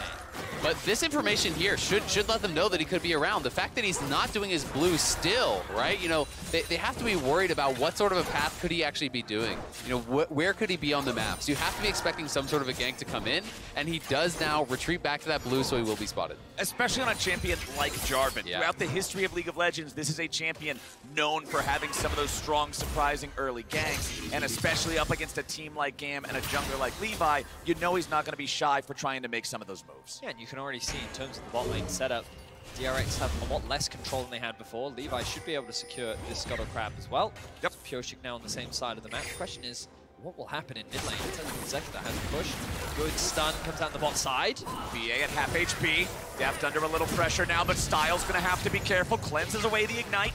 Beryl fires off some rockets. It's GAM left with lower health bars here as the dust settles. I mean, it's kind of Armageddon in the bot lane. Everyone's so low. Levi, oh, he's not going to be spotted. The turret has such low vision range. The turret can't see. They don't know he's there. Levi is ready to go. Deft wants to fire back. He flashes in, but Levi's ready to go. It's first blood of the style in style, but Pioshik makes his way into the bottom lane now. Levi will protect his duo, and it's GAM Esports up 1. Man, that tower gave them kind of false sense of security. The vision range on it was so small that he just walks right past it, gets in behind him, right as Deft is flashing forward to try to get that 2v2 kill. Surprise, Levi is there. Wow, GAM really catching DRX off guard, and already I feel like this Syndra showcasing slightly more than the Nasus could last game with that potential gank setup. And you already highlighted, Azel, the fact that this turret gave them that false sense of security, not offering that vision. The ward was already placed earlier. Levi cleared it out with the sweeper. The flash in from BA doesn't quite land the stun, and Deft see this window where he has to make the play, because the moment that the Levi flag comes in, he's like, I'm in danger, I have to commit. and he ends up falling short. Well, it's so interesting, right? Because I wonder, like, did he even kind of internalize that Jarvan was there yet, right? Because he sidesteps this scatter, he sees the flash is used, he's like, ability on cooldown, maybe we can get a 2v2 kill. Because the flag comes over the wall right about that same time. It's that close timing where I wonder if he even realized, because he could have just flashed backwards and potentially, you know, gotten out of there. So it is a really, really tight timing on that play. We have consistently seen from GAM today a hyper-aggressive early game. They've typically been known for their team fighting, but they're looking for more aggression. They're attacking this bot lane. And the thing is, okay, this gank doesn't quite work out, but it alleviates pressure. It stops this bot lane from consistently pushing out that wave, because the bot lane is now in danger. Oh, Katie, this is not good. Zek has eaten a whole hearty breakfast there. The egg has been popped. And that means that Katie is now a target. And Nivea can be such a problem when the passive is ready. It can make it so you don't want to commit too many resources just to not get a kill anyway. But now that that's down, that puts a big old target right there. But also good positioning from Katie, you know, got close enough to the tower, knew he didn't actually have to spend the flash or anything there, knew he was going to be able to sit through and just have that passive popping back up. And now Katie's level 6. So what happens in mid lane? Push and leave. Yep. Nice, nice, nice for an Anivia. Once you unlock that ultimate, changes the pattern, changes the laning a lot. Still, just that one kill on the board here. You can see the XP coming up on the left side of your screen. It's level 7 for all 4 solo laners. Deft, the only non-solo laner to have his ultimate available, so keep your eyes out for those enchanted crystal arrows flying across the map, seeing if any plays are able to be made or even supported with that global power. Well, and honestly, I would just call Pyosik down to bot lane, and if you bounce the wave here and they're coming out, there's no flash on BA. The style is not going to have flash either, but he will have cleanse soon. So it would be a very easy kill through lane if you can actually get in onto the Syndra and hit him with that crystal arrow at 6. Alrighty, Zeka will continue clearing out things here in mid. Kiaya versus Kingen here in the top side. So much focus on bottom early on. We haven't really been able to pay much attention towards this top part of the map. Fiora versus Aatrox matchup pretty even right now. And this is something that Azael and I were talking about backstage, which is how do you deal with the Aatrox problem? Because so far at this tournament, a number of different top laners have tried to showcase answers to the Aatrox, and the most successful one has been Fiora. However, that's only been in the hands of some of the best top laners in the world. In the hands of Zeus, in the hands of Breed. When you see these matchups, you need to understand the dynamics and you need to be able to build advantages. And we'll see if GAM can find that advantage right now. Okay, Kingen 1 versus 3. He's got to stand his ground. Worldender comes out, flashing away, dashing away, trying to fight back if he can. And the enchanted crystal arrow from all the way back home. Kingen will live and GAM will fall. A double kill back over to the Aatrox, and DRX does it. Oh, the attempted dive from GAM, but the door is closed by Def. Cross-map arrow bails out Kingen, and he turns around the play. All 3 members fall. What a huge moment for DRX. On a second, BA. BA flashing away from those turrets there. The burn won't be enough to kill him on its own. But I said it, boys. I said you gotta look out for the arrows flying across to affect these other lanes. And sure enough, Deft hits the mark. And I will say that the Aatrox problem is now an Aatrox problem. The man, he played this extremely well too. Notice when the flash comes out to dodge the initial engage from Levi, then he's going to sidestep the Anivia Q as well, and the arrow is coming up from downtown as well, while Kingen has tower aggro and is still underneath the tower. That very likely should have been a kill. He gets the heal back from his passive, then he also gets the additional health from his runes, and he's able to turn it around and secure that final kill. Double kill for Kingen. Beautifully played for the whole DRX roster. And you can even see the communication there. Kingen was actually kiting towards the right side, and the arrow's coming right along that left side. As it's about to arrive, he actually kites back against the wall, which pulls them into the line of that arrow, making sure that it would land. Really smart stuff there from Kingen. You know, positioning perfectly in the arrow from base there from Deft, making all the difference. And now it is GAM again on the Dragon, but DRX are coming in from all sides. Okay, Levi's already got the objective. Pyosik has to get back out. Scatter the weak, won't scatter anyone other than a turret, but Zeka's made his way into the fight. There's the Cataclysm. Zeka trying to stay alive here in the pit, but he's 1v3, and Levi's got the kill. kill. One's gonna come back, and we're trading 1-for-1 equal so far. The fight continues. Viego looks for the reset, but a double kill back over to Levi. Now Deft will try to kite this one out. They got turrets, they got bullets, they got everything they need, and Gam is trying to find the solution, and they found it. Barrel's on the run, and Levi's on the hunt. Katie's right behind him to provide the damage. The stun flies out, but the flash is true. Katie, gotta be careful on this. The turret gets dropped. Katie barely walking past it. And when it looks like disaster has struck and GAM have no other options, they just find another fight again. Beautiful 4 versus 4 at the Dragon. GAM equalized the kills once more. You just gotta love the play style here from GAM. If you're behind, the best way to come back, fight. If you're ahead, the best way to increase your lead, fight. If you're even, best way to get a lead, it's fighting, baby. And GAM are going right back at it again. Pioshik went over the wall, trying to get the steal, couldn't quite find it. But DRX decide they can still go for this fight here, and Zeka goes in from the side, but there's not really that much follow-up as Pioshik wasn't in range, I think, for the Kalista ultimate until just now. And as he comes in, it's a great collapse from GAM, bursting out the mid laner. And you think the window with which Pioshik is able to change is enough for them to be able to win the fight, but a great flash from Katie to escape the reset opportunity from the Viego was enough to get that kill, and then the moment that Katie rejoins the fight, they have the numbers advantage, and they're able to get that pick onto Deft. A much-needed set of kills in order to keep GAM in this game. Look at the health bars, just so low there. Now Kingen, nice sidestep on the parry. That was critical, but Levi's gonna look. Levi's still trying to the sidestep back. Kingen is so clean up here. Oh my god, the early tier 2 boots, and BA on the bot side is just gone. Was that an Ashe arrow, perhaps? It looks like it was just fired off recently, so I'm gonna assume that was an Ashe ulti catching him out there. That is definitely a dangerous part about Syndra in general. You are pretty low mobility, you are pretty squishy, and Syndra's support even more so. And of course, the second that Flowers is on the desk, they decide that violence is the only way for the game to be able to play out. It's a PvP game, Bettius. We need some of that action here, and this game is delivering 9 kills in 12 minutes. It's resulted in a 1,500 gold lead for DRX, but it's GAM who have the first Drake. It's GAM who are unafraid, like you were talking about, Isaac, to keep fighting, keep scrapping, no matter the game state. Absolutely. My big concern, though, for GAM is you haven't drafted full team fight, right? You've drafted this side lane pick in the Fiora that I think is going to have some trouble actually joining in the 5v5. So let's see it again. I'm assuming it wasn't Ashe arrow catching him out.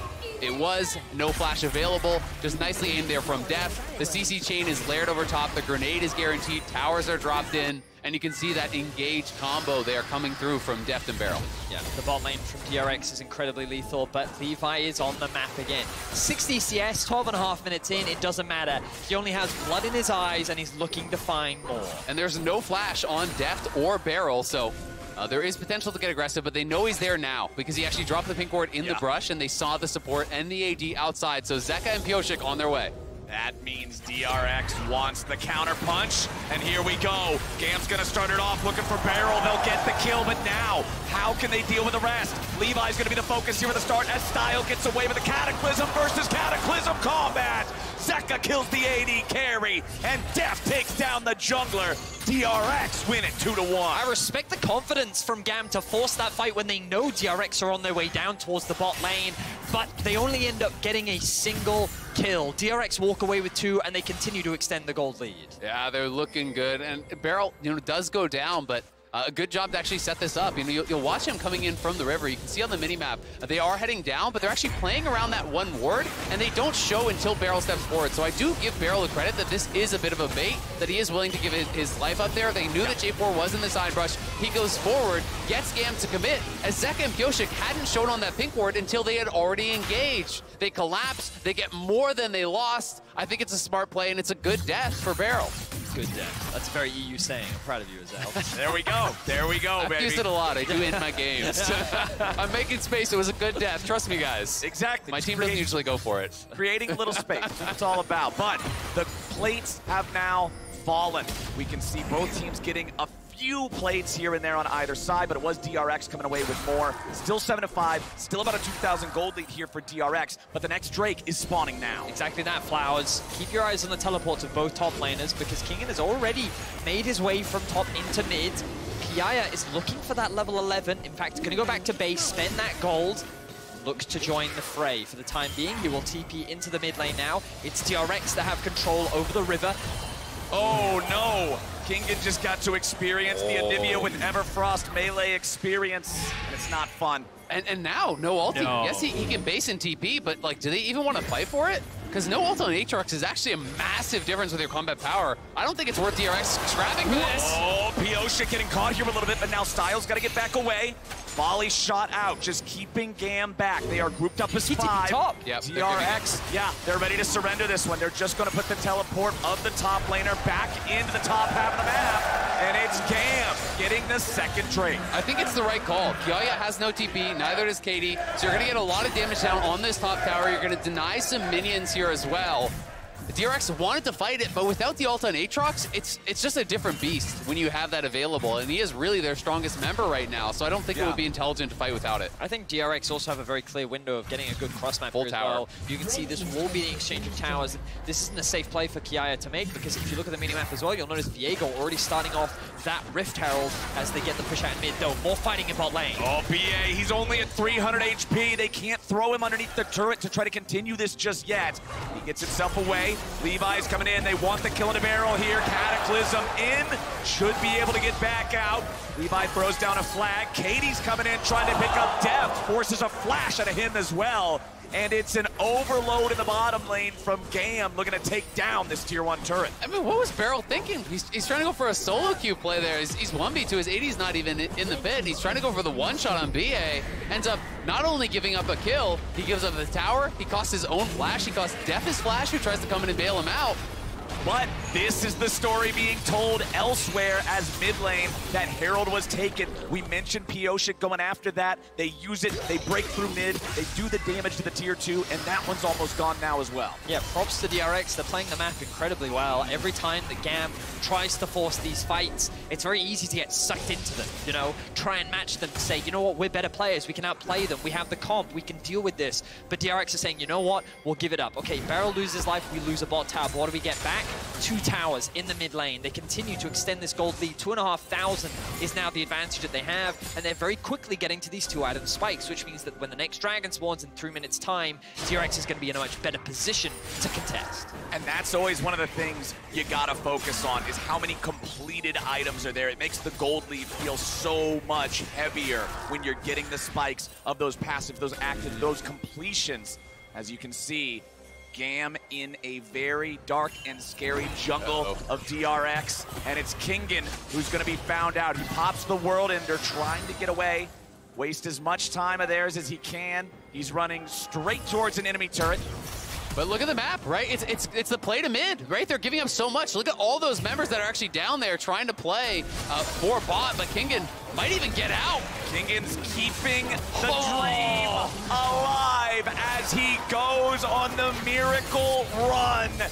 Now topside, it's Kiaya having to escape in a 1 versus 2. That's brutal. They just commit so many members down towards bot. 4 members from Gam go down to try to take down Kingen. They lose their tier 2 mid. They're going to lose the tier 2 top as well here. Those are really valuable.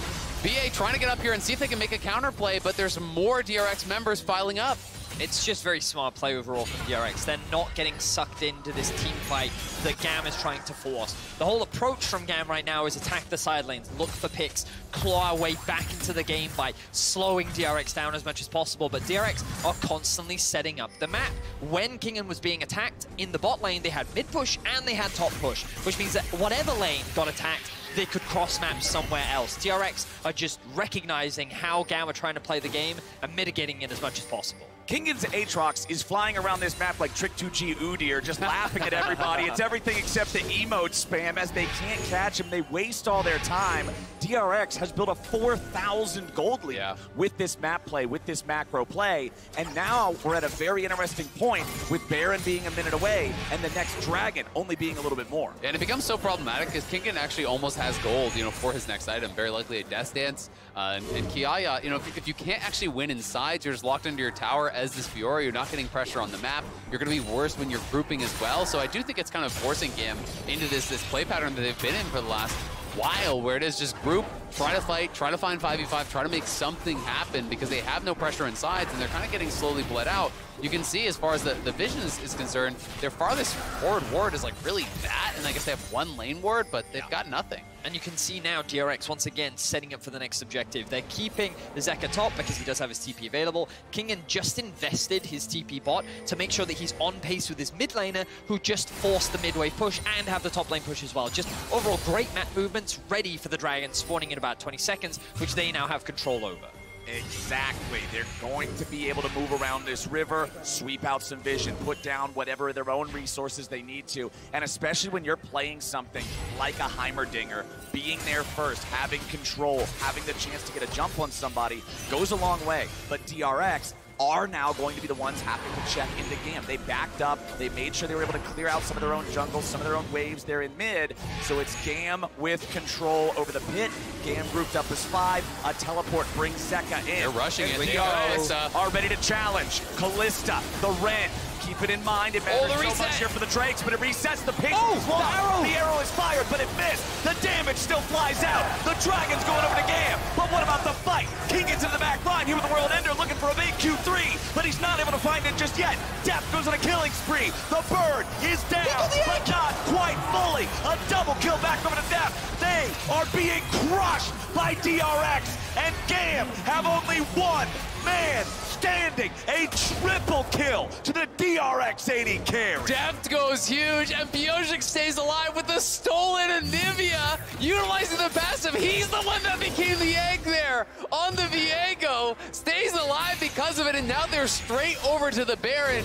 Gam hard committed to the Dragon, but the reset cost them critical time, and then Kingen coming over the wall made him pay. It was just, it looked good initially for Gam, but it ended in disaster once more. Gam now looking to steal away the Baron. Can Levi make the miracle happen? Levi getting out there, the Ash arrow shot over the wall to try to lock him down, but it hits Katie instead, who just now used the teleport to try to get in range. But it's DRX after that massive dragon fight. Yeah, Gam might have got a soul point, but DRX got so much more. Wow, so let's have a look back at this fight. And the dragon reset was both a good and a bad thing. The arrow ends up missing largely because of this reset, but you can also see this flank from Kingen on the right-hand side. Immediate access onto the backline, but look at Zeka. He gets forced out incredibly quickly, and you think, okay, maybe this fight is good, but the moment that the health comes back from Kingen, Piotr steals away the Anivia, and the egg getting procs there means the Gam realize, oh no, we can't win this fight. There is no threat onto Deft in the backline. It is too funny, man.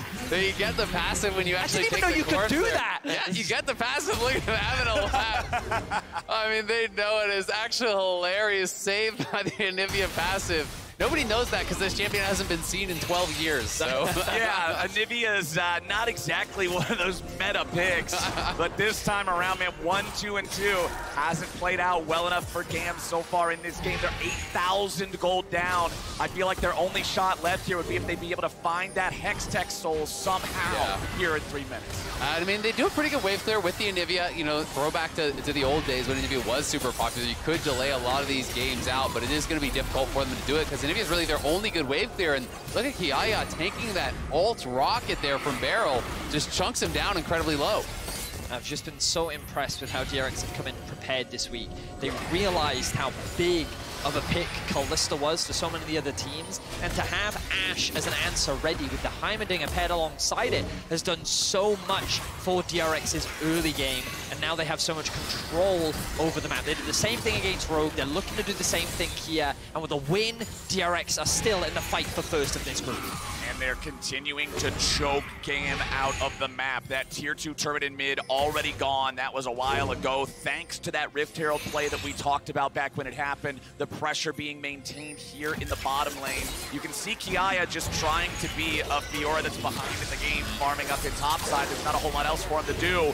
DRX continue to move forward, trying to take these turrets. Anivia is such a brick wall to get through in these situations. Katie's under pressure. Levi has to get back away, and Katie with the defensive flash stays alive. But the turret will no longer be defended. 30 seconds still to go here with the Baron. Still, pretty good job. They actually delayed a lot. They're not even going to lose an inhibitor tower here. They're going to get the TP out of Kingen and actually defend the tier 1. Style was holding it down in mid lane, so yes, the tier 2 bot will fall down. But Gam do pretty effectively stall out this Baron with the Anivia here and buy themselves at least a little bit more time. All right, so with that time, that 70 seconds of time, I gotta ask you guys, Vedius, how do GAM secure this soul? What's the sauce? What's the recipe here? Okay, have you ever made spaghetti? Yeah. Have you ever then thrown it at a wall? Yeah. Well, that's what GAM needs to do. They need to throw it all at the wall. They need to throw it all at the wall. Throw it at the wall, see what sticks. Exactly that. I mean, like, DRX, while they've been good at setting up position around this objective, Levi gonna get out of that sticky situation. The problem is that DRX, good flash from Levi. Okay. He will be able to sidestep that one. 30 seconds now are all GAM have in order to go and contest. And the thing is, you might argue, surely they can just stall. The problem is, I would argue that from a scaling perspective, things are only going to get better from DRX. And GAM's best window and opportunity is probably to fight this next dragon. So I wouldn't be surprised to see them go and fight for it. The ideal opportunity would for Stahl to get his last item. If he can get it before the fight, but I don't think he's going to have enough time. It's just so hard to get in. They're going to try to play through mid, but Zeka here zoning on the side. Deft is there. Doesn't have his ultimate just yet, but the ulti grenade! Oh, the bounce stuns too! Levi's gonna find himself alone in the back, while Kingen pushes forward with Zeka in the stasis right next to him. Levi's gonna be killed off first, and Deft continues his domination. They're traded back 1-for-1. Zeka's taken out. Deft still able to free fire, but Katie's doing a good job zoning him away. It's 1-for-1, 4v4, and the fight stops. Critically though, Levi is down and Pioshik is still alive here, so they can go over towards this dragon. That is a TP back in from Kiaya, it looks like though. Katie coming as well. They're actually going to double TP back in. They want to try to see if they can get something done, but Kiaya face checking. Oh, Kiaya! Kiaya, what are you doing? Walking into the brush like that. He'll try to get back away, back to safety, but he's only going back to the fountain. Pioshik gets the kill. The face check results in his face meeting the floor. GAM are going to be sent back to base, and DRX are in a prime position to secure this Drake and delay that soul. They've now extended their gold lead to about 9,000, but I was going to say, prior to that pick, I've been so impressed with how GAM are keeping these fights surprisingly close. Even though they're at such a massive disadvantage, there always seem like windows in these fights where GAM can very much win. Absolutely. I mean, I think a lot of it is about their positioning, right? They're cutting back into this corridor here, which is going to be pretty difficult to enter. So even though they get that double stun, you're having to walk through Anivia in this area. It becomes very, very difficult. Everyone is getting locked up into that Anivia ulti, trying to walk through the wall, really clogging things up and making it difficult to get to the carries. And you can see how dangerous of a position Deft was in there, locked in the Jarvan ultimate, in the Anivia ultimate as well. Unfortunately, there was no real other additional threat onto that backline, which meant that Deft didn't even have to burn a summoner spell in that last exchange. Yeah, absolutely. I mean, if Katie could actually get to something like a real third damage item, if you could somehow delay the game, get towards a death cap or whatever, they have a real chance, but that is so far off. Yeah. And he is working on a Morello right now. So yes, of course, this is a super, super long shot, but I do think compositionally, GAM can win these fights, right? I do think it's very difficult to actually get through the Jarvan, get through everything and get in onto some of these carries in the back line. So maybe the miracle fight can happen, and they do still have a while if they can delay. Okay, GAM. Kiaya in trouble again, riposts the Infernal Chains, but that's the entire enemy team. Kiaya can't get out, and DRX kill the enemy top laner. Baron has got to be the call. A bittersweet situation for GAM to find themselves in. They've made these fights look very competitive, and now they're a man down. DRX are not going to give them a window to come and contest this, and it looks like GAM are going to concede it. But this is Levi that we're talking about. Is he going to face check? Levi walks up, but he walks right back out. The Baron at about 1/3 HP. GAM cannot get their jungler in there in time, so Baron will be secured again by DRX. Yeah, DRX moving further and further ahead now. Good 11,000 gold in the lead at this point with the Baron buff again. No outer towers here left to take. I do think they're going to have to play through multiple lanes because Anivia, I still think, can stuff the Baron push unless you're willing to actually try to dive, which is very dangerous.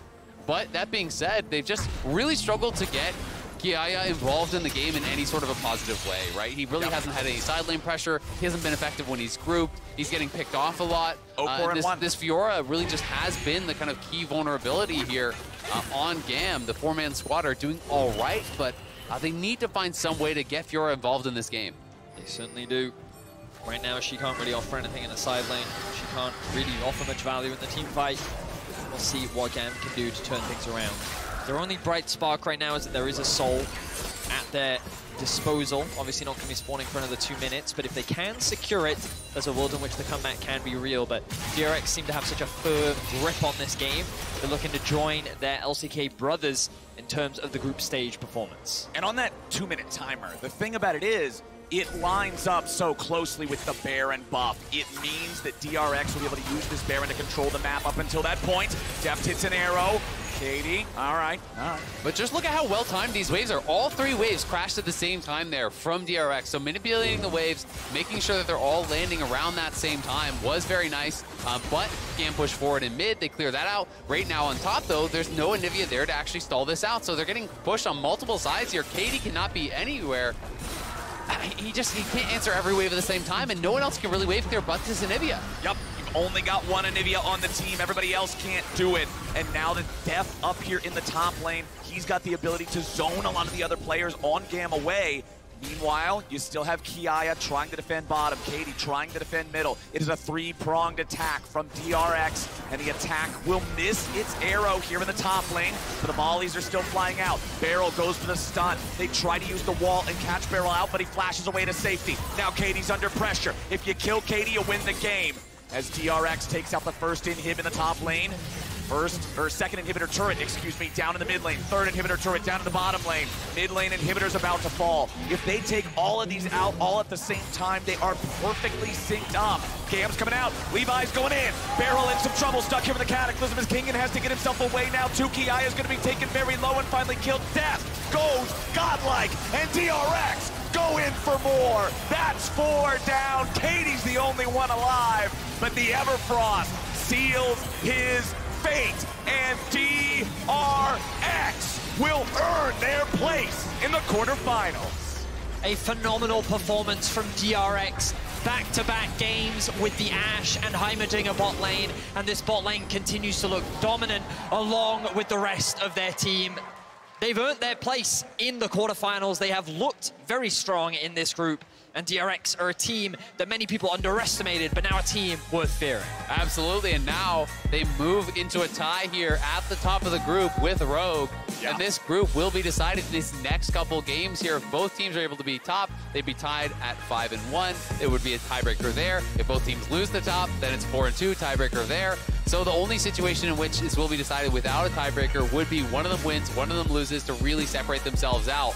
But it's been impressive week 2 here thus far from DRX, bringing out some real creativity. The Heimer Ashe showcasing that to great effect in back-to-back games. And of course, with DRX's victory here, this will be GAM's last appearance at this year's World Championship. It's been a long time since we saw them, and I think that everyone was a little bit worried last week after we didn't get to see as much from them, but this week, they really had a massive impact, and I'm just gonna let the crowd do the rest.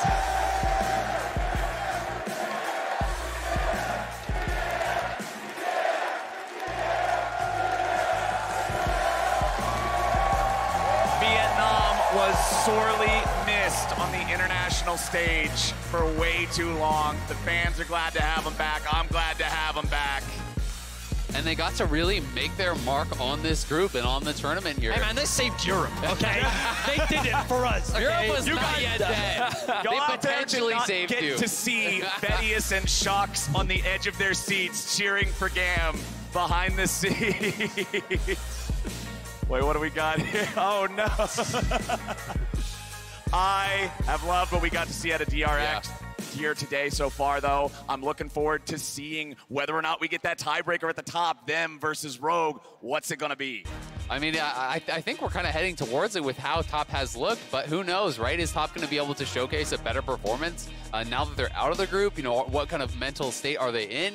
Because that has got to be incredibly disappointing, right? Yeah. People were looking at Top, not even really as a second seed, but like I was calling them seed 1.5 from the LPL. They went 10 games against JDG over the course of 2 series. And this is a team that was a hair away from being the LPL champions, and now they're out in groups, and it hasn't even looked that close. And that's the thing, to think that they've been eliminated with 2 games still left to play. Yeah. No one was expecting them to fall to GAM, but it is a very similar story to what we've seen so far in this tournament, that poor week 1 performance, if you can't turn it around in week 2, it can be devastating. And the fact that we have now seen Top be eliminated at the result of DRX winning this game, I think is a shock to many. The LPL second seed curse continues as the first and third seeds historically outperform their second seed brothers, and top will not advance. I mean, as much as it is a meme, there always seems to be one LPL team that crashes and burns in groups, right? You know, these teams we know are incredibly skilled, and whether it is, you know, the inability for one of the teams to adapt to the meta, or it's just, you know, a poor performance on the day, or whatever it is, it seems to be very, very common. FPX last year, obviously, we're having top this year, but it's been, you know, a number of years where we've seen these favorites go out from the LPL, but of course they have 4 incredible teams, and the 3 are probably going to be through, so. It's pretty crazy. So, yeah, I mean, props to DRX. We'll see what they can do later against Top Esports, as both Rogue and DRX will go up against a team now eliminated. Well, DRX has been a lot of fun to watch here so far today. So now we are joining Shox and translator Jisun on stage with Beryl for the Verizon post-game interview. Thank you very much, Captain Flowers. Yeah, of course I have to ask about the bot lane picks in these last 2 games. We have heard a lot about the Heimer, but why was this the right time to pull it out in these last 2 games? 우선 가장 먼저 2판 연속 등장한 바텀 조합에 대해서 여쭤보고 싶은데요. 하이머드인 거 사실 소문이 굉장히 무성했습니다. 오늘 등장하게 된 계기가 뭔가요? 일단 하이머드인 거 자체가 좀 재미가 좀 있고, 그리고 제가 잘해서 나온 것 같아요. First off, Heimerdinger, it's fun to play. Yeah. Secondly, I'm good at it. Yeah. I love that.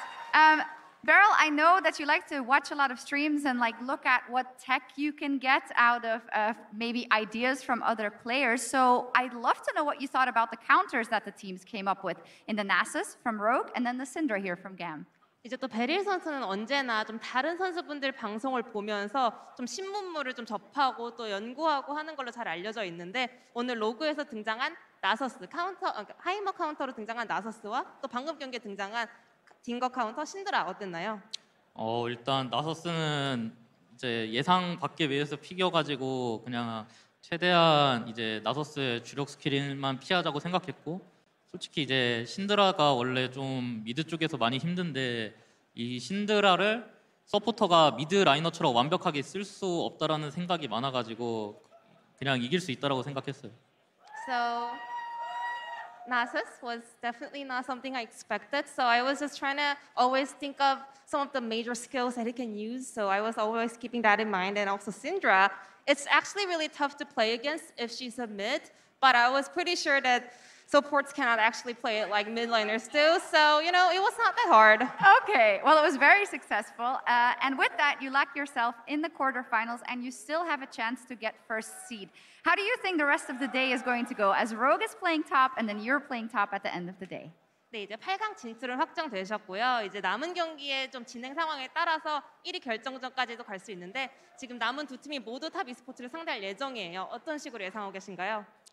일단 다른 팀들도 이제 다른 팀들, 이 C조에 있는 팀들 다 잘한다고 생각해요. 그래서 이제 누가 이길지 잘 모르겠는데, 저도 이제 팬분들과 같이 경기를 보는 입장에서 즐거운 경기 봤으면 좋겠어요. So, I mean, it's really hard to expect what's going to happen, you know, but at the same time, I will be on the same page with the fans and all the live crowd here. I just want to have a really entertaining one. Wonderful. Well, let's hope we get that. 감사합니다, Beryl. Congratulations, and thank you, Jisun. As always, we're going to kick it over to the State Farm Analyst Desk. Welcome back to the State Farm Analyst Desk, where we're 2 for 2 on Heimer support games. Let's go, DRX. Locking in a spot to the knockout stage by running it back in the bot lane. Ash Heimerdinger. It was a different response this time around from GAM. I think all of us on the desk liked it more, theoretically, the Syndra into the Heimerdinger. However, it was not enough to overcome the pick. So before we get started, I got handed this by a fan to add on to the collection. You mean you asked for it? Bro, can you even get that over your head? I don't know. Not even a little bit. Struggle. So we're going to do this very cursed. Oh, God. But here we go. There we it go. is. Perfect. There it is. I love No, it's not going any further. No, that's it. Yeah. So, Too big a brain in that head over So there. congrats to DRX. I think the Heimerdinger has been a really interesting one because it does seem like a lot of teams have struggled where they haven't been able to figure out exactly how they want to try and play against it.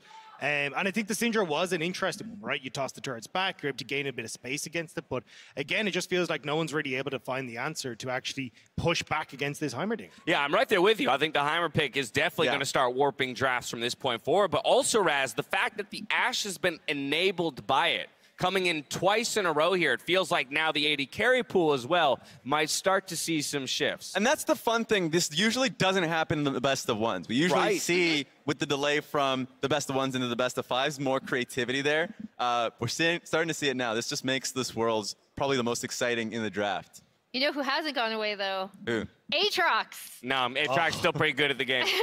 Still pretty powerful pick. Yeah, obviously. I mean, that was a massive pick. I also like pointing out the Ashe just because, like I said, I'm kind of surprised that we didn't see it sooner.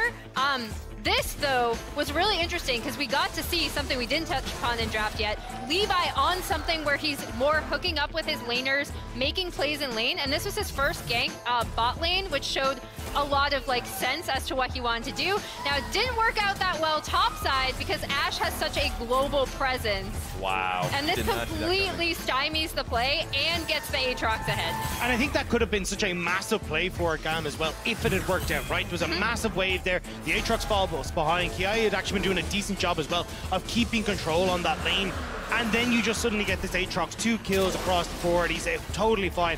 And then he starts to pop off in team fights as well. It was just the worst thing for him. But it wasn't over yet, right? This was actually the early Dragon where GAM was fighting back. Specifically the Sylas that came in, Zeka came in, died early. And so it was nice to see the flashes burnt over the wall to be able to delay the fight. For me, it was the Anivia that was a big win. I love seeing Anivia play, and it felt like he actually played a lot of these fights incredibly well. Speaking of Anivia, we all learned something new today about the Anivia-Viego interaction. That was a ton of fun. Who knew you also get the passive? Yeah, I had no idea. I had no idea. I mean, so here's the thing.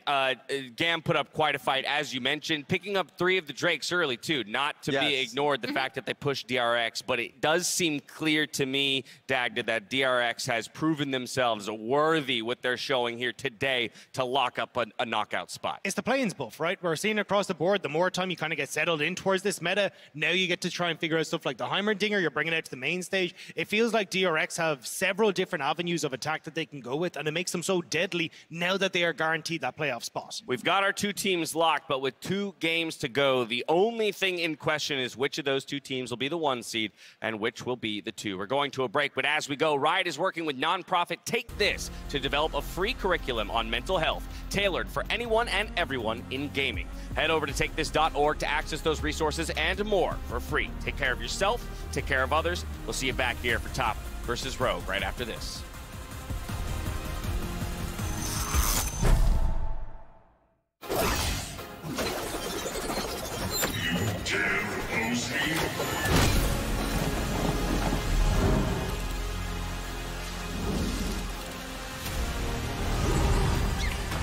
That looks cool. People fear what they cannot understand. Gracefully.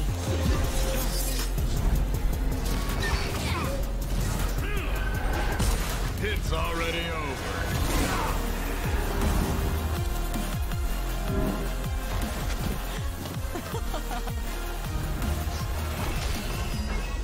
Die with grace.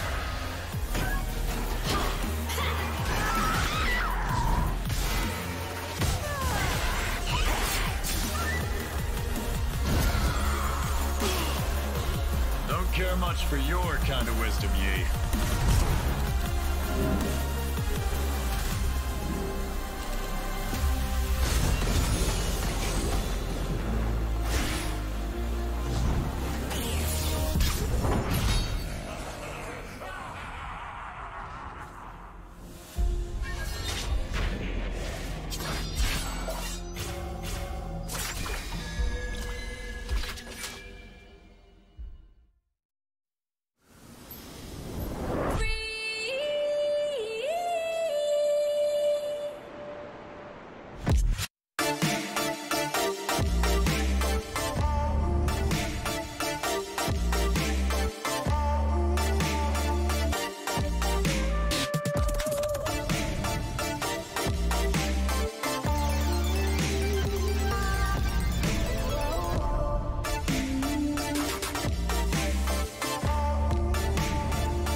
That's the most I can give you. Fine. Then it's time for the ace up my sleeve. My beloved squishy pig with original holographic cover art. Hey, Ash, what you selling? Save the references, Jake from State Farm. I'm saying goodbye. This little piggy went to the game store. You don't have to sell your favorite games. State Farm has coverage options, so you get a rate that fits your budget. Thanks, Jake. Hands off the squish. For surprisingly great rates that fit any budget, like a good neighbor, State Farm is there. Call or click to get a quote today.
Welcome back to Worlds 2022 in the State Farm Analyst Desk as we gear up for our 5th game of the day. We've got Top Esports diving onto the stage for 2 more games to close us out. And while they are effectively eliminated from the knockout stage, they can play a massive role in determining who gets first and who gets seconds. Again, as I mentioned, they're playing back-to-back, and basically what you need to know is if they either win both their games or lose both of their games, we will have a tiebreaker for first place, because that means the top of the standings does not change. Now, if they go 1-1, the team that they lost to, that team gets first place. So it's as simple as that. We're diving into Top versus Rogue. Let's check in on the MasterCard fan predictions. Because I'll be honest, while the fans started hot here at Worlds 2022, they've hit a bit of a dry spell, missing the last 2 predictions in a row, but this time... They're nailing this one. Oh! They're nailing this one, I think. Okay, are they? Yeah. You with the fans on this? Usually I'm antagonizing the votes, but I think this one's fair. Tell me why, tell me why. It just feels like Rogue is firing on all cylinders. They're playing comfort picks, they're playing well around them. I think the only hiccup that they had today, well, the bigger hiccup, I know the draft one when they actually did solidify their placements. Sure, their first game of the day versus Gamma was their first Rift Herald was rough. Sure. But they're a strong team, and that's something that I love seeing. Top Esports have been flopping, and there is a point to make about pride on the line. They want to be able to prove to their fans that they're strong players, but I don't know about that. Dag, to give me the quickest case for Top Esports before we go to the casters. There isn't one. Oh. Oh, It's all doom and gloom. You know it's bad when even Dag is not here for it. We'll see if Top Esports can make the fans liars yet again as we head back over to Captain Flowers, Vedius, and Azael for the call. What's up, everybody? I'm Captain Flowers, that's Vedius, and that's Azael, and it is time for the call yet again. Top Esports, now eliminated from progressing further into the tournament, plays back-to-back games against the two that have confirmed made it through. And the outcome of Top versus these two teams, well, that's going to determine the ordering of things. It's them versus Rogue up first. So, Vedi, as the EU resident expert here, are you feeling like this is good that Top is out, or are you feeling like now it's like the revenge game? Look how good we are, they just Hulk out. I feel like I'm stressed, man. I've watched all the European games. I've just seen them lose. You guys are always stressed. You're 4-1. Yeah, last week I was really excited. You're already in quarters. Yeah, man. Somehow they'll find a way to lose it. Okay, it's not like TS will find a rule somewhere. But look at this, already targeting, banning out Odoamne. The strat is, if you don't get Ornn and you don't get Maokai, you don't have a team Rogue. And let's see if they can bring out something that isn't Rumble this time around. I do wonder now, though, you know, does Top also look to take away something like the Azir? Larson has been so good on the pick, and I think it is one of those critical picks for them. You know, they've obviously taken away a lot here from Odo, but, you know, do they prioritize the Aatrox, or do they want to go to the Azir? Please ban Aatrox. Well, you could do a trade as well, right? You know, if you leave them both up. Oh, so they think they're going to take Azir, and then they want to take Aatrox, is what I think this read is. But they're trading Aatrox for Azir. Then they have the wrong read. This is like really strange because Rogue by banning Jax to me says that they wanted the Aatrox and they thought the enemy team was going to take Azir, but then Top just take Aatrox and now they banned one of the answers to Aatrox against themselves. Well, I mean, Odo has never really been known to play as Silas Blind. Okay, and who am I casting right now? So the Caitlyn is very normal for Rogue. Like during the regular season, Comp was the Caitlyn player who was pretty much the only one domestically who was playing it a lot. But the Silas Blind, that was a humanoid thing, that was a Caps thing, that was a VTO thing, that was not a Larson thing, and now Knight is challenging him in the skill matchup. Okay. Well, you know who else is getting challenged here? Jackie Love Draven locked in, because he's like the prototypical Draven player in the LPL, and when you're going to blind the Caitlyn, you're going to have that as the answer. So Caitlyn Lux will be locked in for Comp and Trimby. They will potentially be able to ban out some of the supports that they think could be a problematic pairing here with that Draven, but it is going to be Jackie Love Draven here, and we're going to have to see how they can handle it. Yup, Caitlyn Lux is going to be oppressive in the lane. Their first ban is the Pike, one of those things that can snowball very effectively with a Draven, so that's off the table. If I was Top, I would be thinking about Sion, Malphite, all these other just tanks that can act as engage. I would even consider banning away Jarvan. Not that I think that Jarvan is necessarily a problem when you're playing into Aatrox and Akali, but if you just want to take Malrang off some of those engaged champions, it makes the most sense. Meanwhile, if you're Rogue, I think the best thing to do is ban away the Thresh now. Thresh plus Draven, I think, gives you so much kill threat on the bot side of the map. And while in lane early levels, it can be like difficult. The moment that you hit level 3, you have a lot of gank setup. So I think that it would make sense for Rogue to remove that, but instead they're going to remove the Nautilus. Same principle, same idea, slightly easier to execute on the side of Nautilus, so this also makes sense. Point and click ulti there. You know, if they want to go for an aggressive option, you can still look towards something like the Thresh or even a Leona. Can be a good option there for Mark. There is also always the Renata, which is a pretty popular pairing with this as well, if you want to have an Enchanter in there. So we'll be interested to see what they go for here for Odoamne now. You know, I thought it was going to be the Gnar last time around when we were in this situation, but then they went for the Rumble. Like, do they run it back on the Rumble and say, all right, it was actually the right pick, but it just wasn't played out right? Or do they go to something a little bit more typical like the Gnar, which can, I think, play to a lot of Odo's strengths and feels like it's pretty much in his wheelhouse? So the question is, was it a brains loss or a hands loss, right? Yeah, exactly, right? Like, was it the wrong pick or... Ooh. Oh, interesting. So this is kind of almost a similar situation that we saw them in before, and they let the enemy team actually take the Vi, so this time they're grabbing it away. interesting. So they want a little bit more lockdown. It does make sense. You are playing against an Akali and an Aatrox, both surprising. Well, I mean, the Akali, but I think a lot of people underestimate how mobile the Aatrox is, and it also gives you strong lockdown onto the Draven, and it synergizes very well with Caitlyn traps, Lux bindings, and overall a lot of single target burst from the side of Rogue. Yeah, absolutely. I mean, you can even set up very easily, you know, with the Vial comes in, hits the Draven, Lux ulti is going to be guaranteed to land there over the top. Yep. Silas can be piling in. The Blitz stuff. Baby, let's go. We're Top getting some spice. Esports got Blitzcrank locked in. Oh man, this is actually so exciting here. The Blitz coming out from Mark. Maybe a little bit of a spicy pick now that they're already eliminated here. I love it. I love it. It's gonna be fun, man. Blitz is very much hit or miss. As simple as that. You hit the hook, you're looking good. You miss the hook, you're looking like a fool, right? Yeah. The champion doesn't have a lot else going on besides that. The silence, though, very powerful. And both Caitlyn and Lux will be really squishy targets. So if you can actually lock either of them down, could be looking really good. Tien's going to be on his Lee Sin, which he is really well known for. So we'll have the ability to try to get aggressive, and it feels like they're going to be playing a lot around bot. So as far as I can tell, and of course my research is quite limited in this space, this is his first ever professional Blitzcrank game.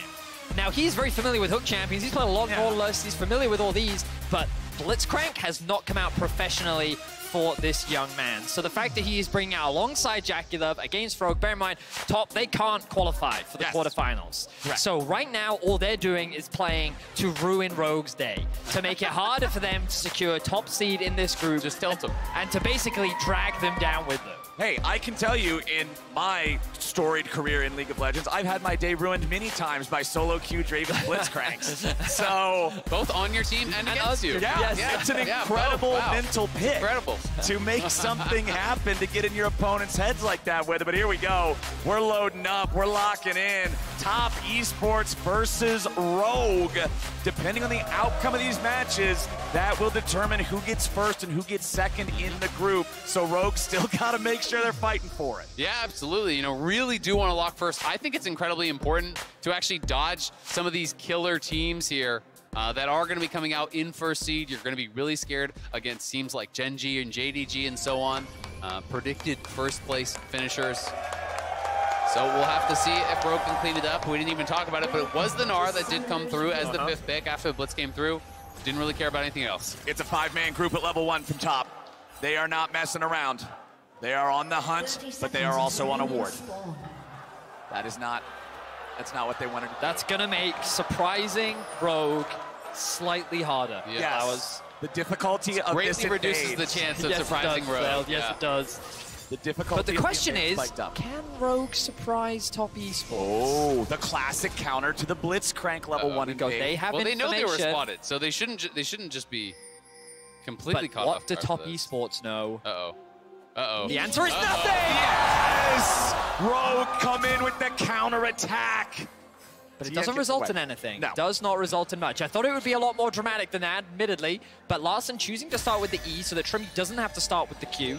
If they'd had that chain CC, maybe they would have had enough damage. Now, there are a couple pros and a couple cons. The pros for Rogue is that this will delay Tian's start to be clear. Look at this the cons are that there is a ward here, but Rogue will be aware of it and they will step and ground and go the long way. So they're not going to fall privy to that. But notice as well, both junglers now starting on the top side of the map. They will get assistance from their top laners and both making that small sacrifice to come to lane late. Yeah, I like the level 1, the back and forth battle here. At the end of the day, you know, they do get a little bit of a chunk on Tien. They make him start W, but not really the end of the world here by any means. And as you said, Betty, I do think Trimby would have had to commit to the Q start. Oh, the hook in early. Trimby's in trouble. The first pull hits, and Jackie Love's ready to flash follow. Lamorato's going to do it. It's first blood of the Jackie Love. Cobb goes right back in, and he gets him right back. 1-to-1 in the bottom lane. At the end of the day, it's 4 summoners, though, spent here by Rogue, and the flash is still available for Mark. First blood goes to Jackie, and he gets the cash-in gold. Of course, not from the stacks, but you do get a base amount of gold there from the passive, so he's going to be coming out on top in this trade.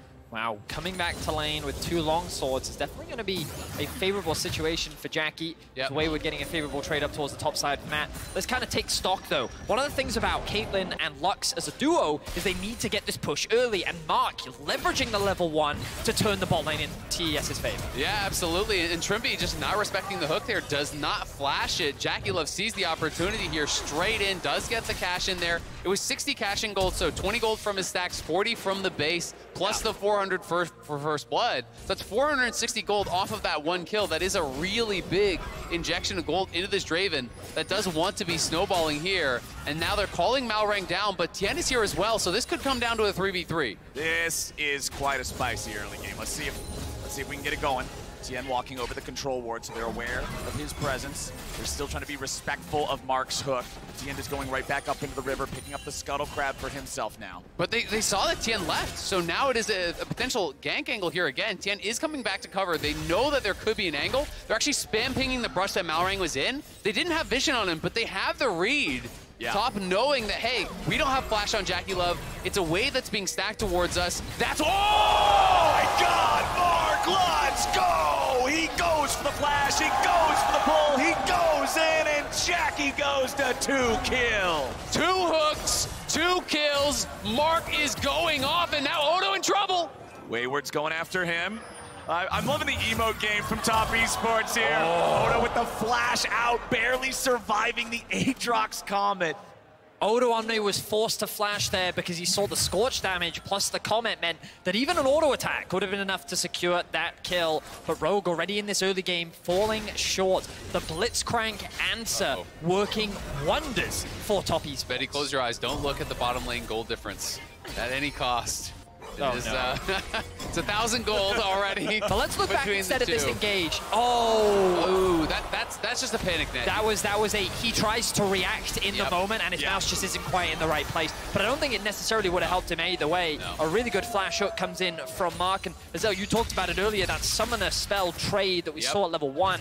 3 summoners for 4, that single summoner spell not burnt ended up paying dividends for Top Esports. And this is something that the LPL teams, all the top LPL teams are so good at punishing. Missing resources, missing summoner spells. All the top LPL teams really do have that in common. That when you're down a flash, it's like blood in the water. Sharks are going to be coming. They're going to be looking for that kill. And they are able to punish, and they can look to go right back at it again, because with no flash on Trimby and comp, it's so hard to play out this lane.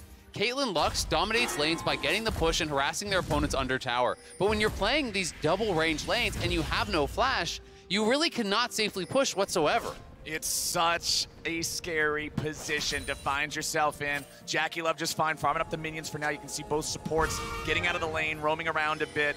Mark pops the horn there, but there's not a whole lot to do considering he knows the comp is also somewhere nearby. Doesn't want to just go for a crazy pull. Tien coming towards the bottom side here yet again. Top very invested in this bottom part of the map for good reason. I expect we're going to see Malrang back down around here again soon too, trying to make something happen. You can see he's making his way back down into his own jungle. He's level 4.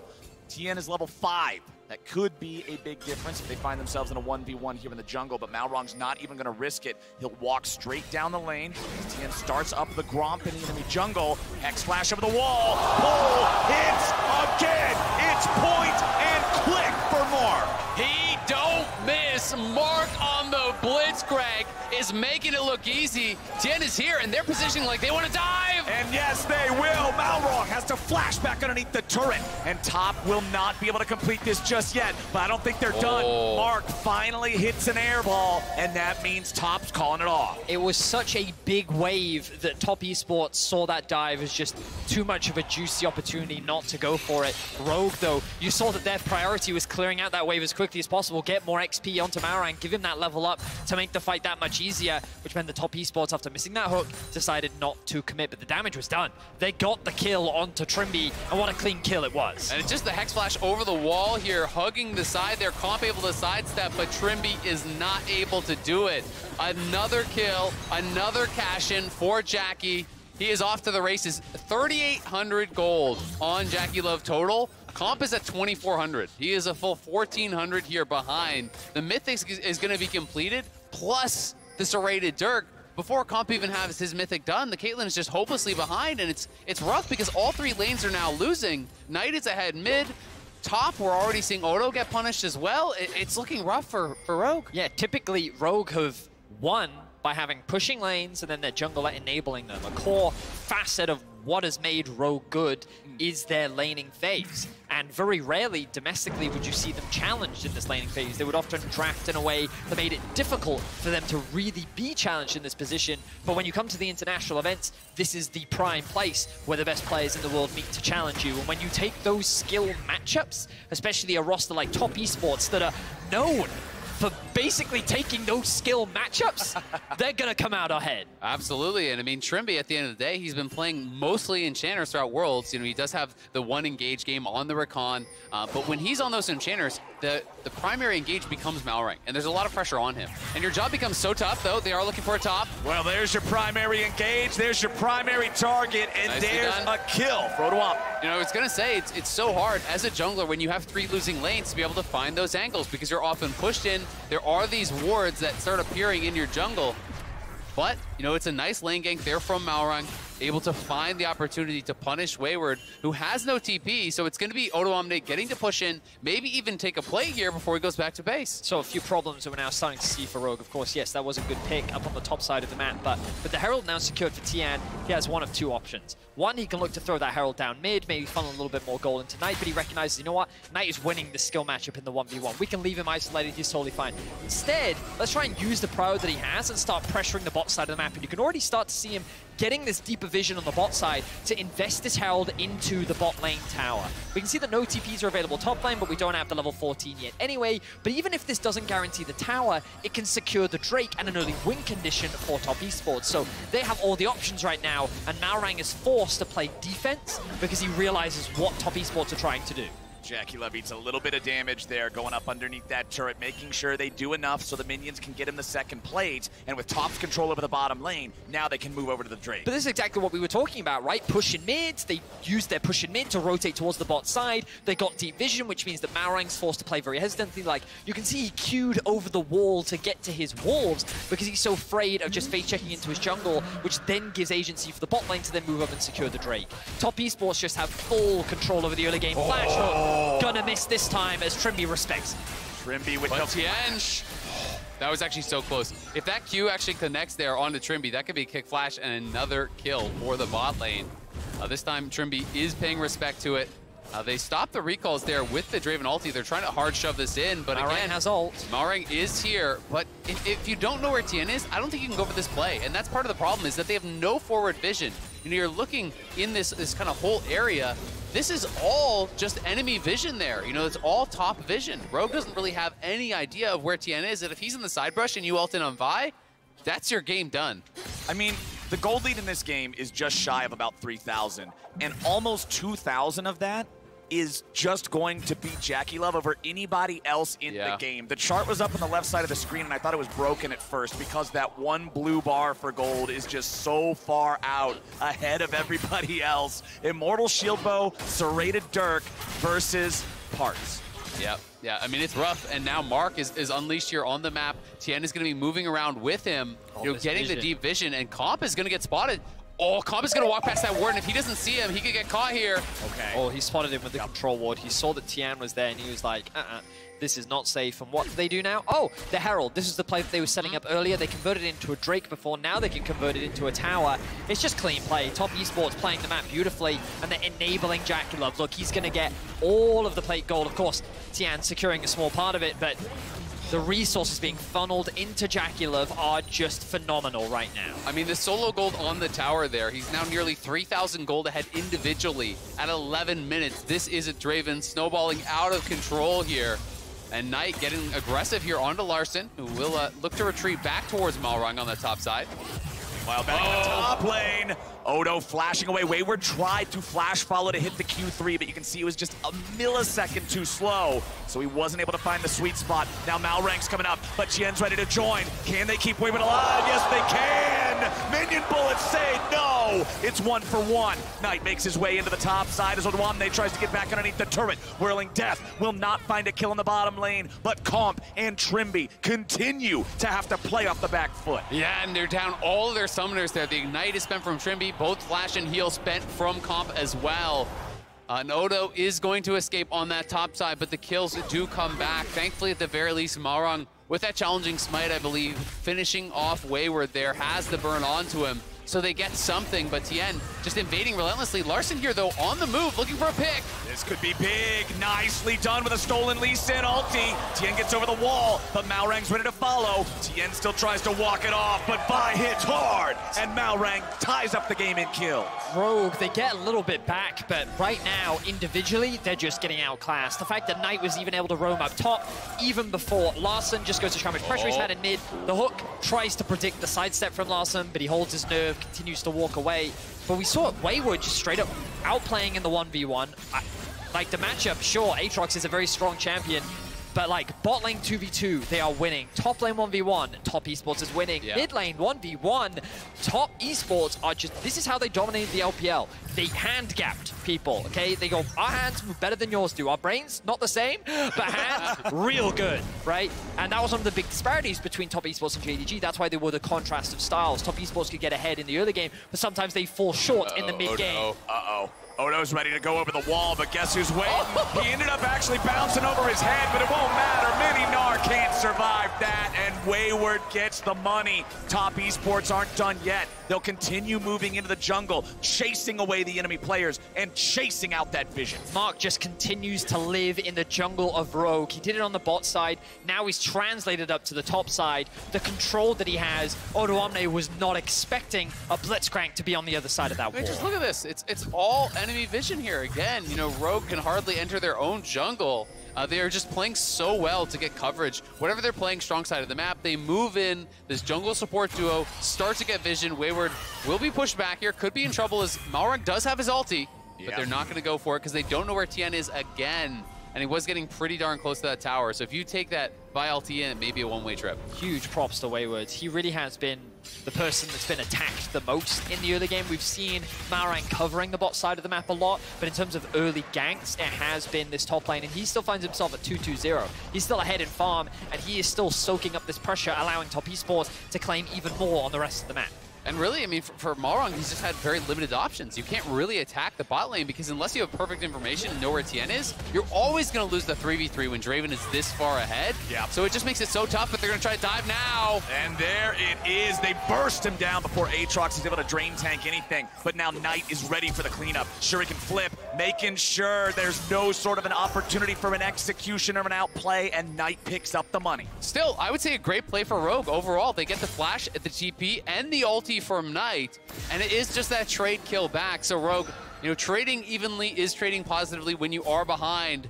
They're hunting for Odo now, though. Will they spot him recalling? Here we go. Mark found him. Mark got him. And Jackie Love only has to put the auto attacks in. Stand aside will slow him down, but not enough to not get it without the flash. So Jackie at least has to spend a summoner spell, but that's more money on an already fed Draven. Did you notice that Jackie Love, by the way, stopped to grab another axe, build another stack, and then get the kill afterwards to maximize the amount of money that he was going to get? Look at this. It's just not fair. He's nearly doubling the gold of Comp at this point. This Draven is out of control. That is, for context, that's an Infinity Edge difference. Yeah. That is the amount of, like, that's at this point, he can just build an Infinity Edge without the 60% crit and it would still be fine. Yeah, you guys remember a minute ago when I was like, yeah, Caitlyn only has item parts and Draven's popping off. Caitlyn still only has item parts. So yeah. All right. It's a bit of a struggle here for Comp and for Trimby in the bottom lane of Rogue. Second Drake goes over to Top Esports with their 6,000 gold lead 16 minutes into the game.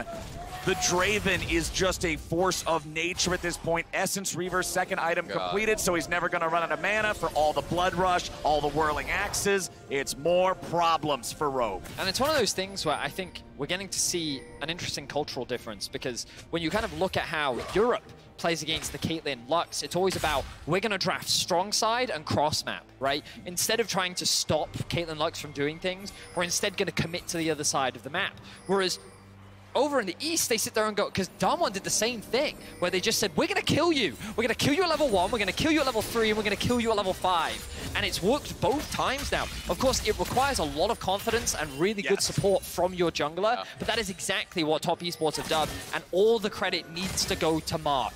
The fact that he has landed every single hook, or like a near 80-90% hit rate, the man is on fire in this game. He absolutely is, and Rogue could be in trouble here. Mark gonna look again. Mark tries to find it. Larson with a nice sidestep. He's the one who's been reading Mark the best so far, as now the Herald gets summoned up. Remember, they used that first Herald in the bottom lane to put all of that extra money onto Jackie Love. Now they're going to be able to use the second one to get the top lane tier 1 turret as well. And that means 4 turrets now claimed for Top Esports. For 0, Flowers. 4-0.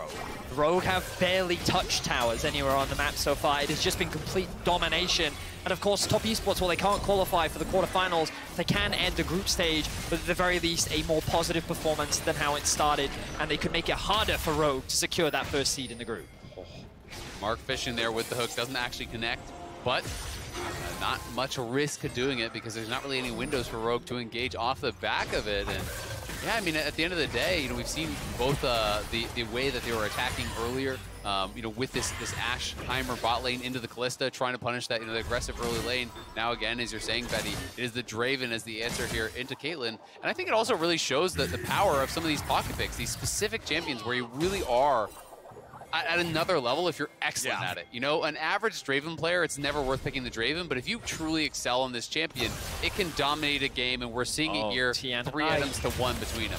Tien's gonna start it off, but it's more about Knight coming in to deal the damage, or is it? Tien's just whooping him on his own, but they want to put the money on the mid laner. Nope, never mind. Tien said, I did most of the work, I'm getting most of the money. Yep, gonna be able to take that one away. At least they share the assist gold there, and Knight will be able to take down this minion wave. Rogue does get a tower, but unfortunately no one there for the local gold, so not going to get much of an advantage from it. And Jackie Love's on 3 completed items. Cobb just barely finished his first. He's got a longsword on top, but the whole game, if they do want a team fight, is going to come down to can you get to Jackie Love? Because if you cannot actually take down Jackie Love, you are toast. That being said, they do have some ways to get there. Potentially, Malrang can ult in on top of him. Trimby throws the ulti in over top. You know, you do try to layer some of this burst and hopefully knock him down. But the problem is there's a lot of other threats now on top as well. You know, Tien is very strong. Knight is farming incredibly well, past 10 CS per minute on the Akali. Yeah, Wayward's having a good game, so if you completely ignore them, they are going to run over you.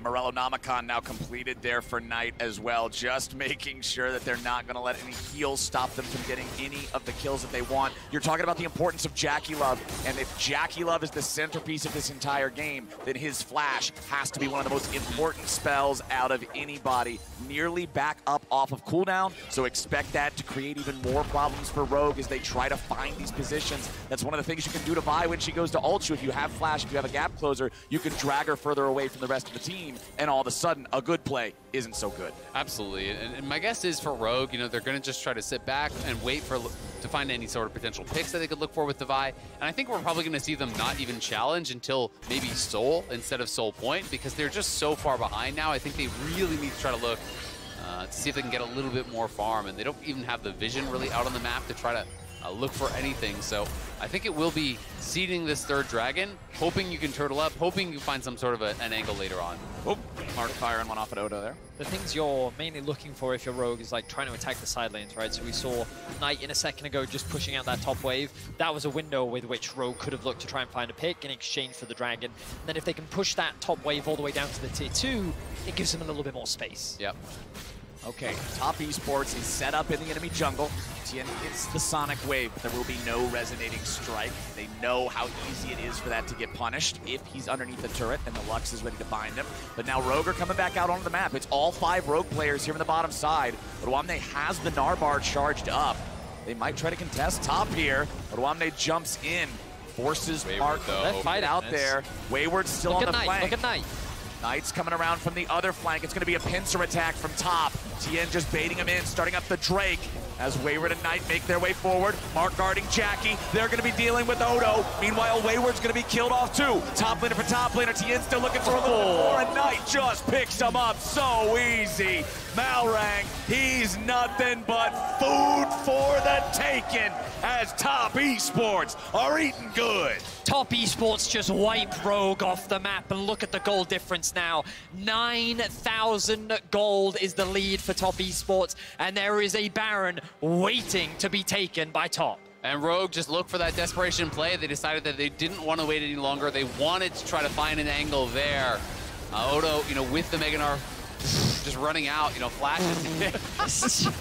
This gold, I have nothing left to say other than this gold chart is stupid. He's 4,000 ahead of his own teammate who's doing the best other than him.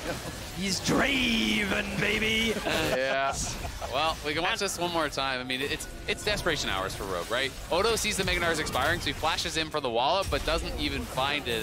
And that just kind of encapsulates the fight. They do get this one kill here onto the Aatrox, a nice focus fire and bursting down on what is a very squishy build. But the problem is, Tien is in the back line, the kick comes through, and Knight just follows it up and erases him. Because that's the thing, Knight hasn't really done much this game, but he hasn't needed to, right? He's just free farmed, he's outplayed Larson in terms of the 1v1, he's just been farming up very well, and then the second he has an opportunity in the team fights, there's very limited options for Rogue to really lock him down. As I say that, Wayward, once again, the point of attack. All right, Wayward, can you get out of this one?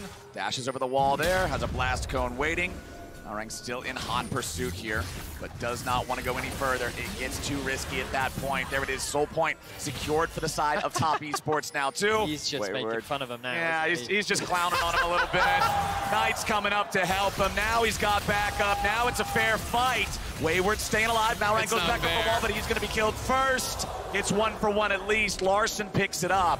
Knight goes right back underneath the turret. Meanwhile, let's check in across the map as Tien goes on a killing spree, and Jackie's just beating the hell out of the tier 3 turret. It's gone. Inhibitor up next. Knight's ready to stop the backs here in the top lane. He'll only get the one. He flashes after Ruamne, and he's ready to try to continue the chase. Smoke screen goes down aggressively, just keeping the energy up. He doesn't even need E2. The game's just gonna end. Top Esports, they're on the Nexus at 24 minutes. The Draven is cutting through everything. Trimby trying to clear him away. Tien here on the front, Malrang jumps in, but that Draven just 4 hits him. And now, how can Larson even try to deal with it? Ace in the hole finds Tien, but it does less damage than a right click from the Draven at this point.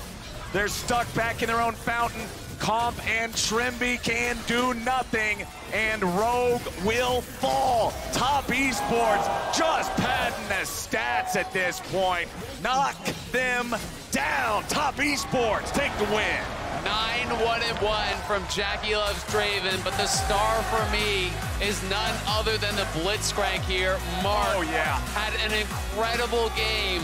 Spoon feeding Jackie Love on the Draven here. Got monstrously ahead, and while Top are going home after the group stage, they can hold their heads high, dominating the #1 seed there from the LEC, showing a really impressive game.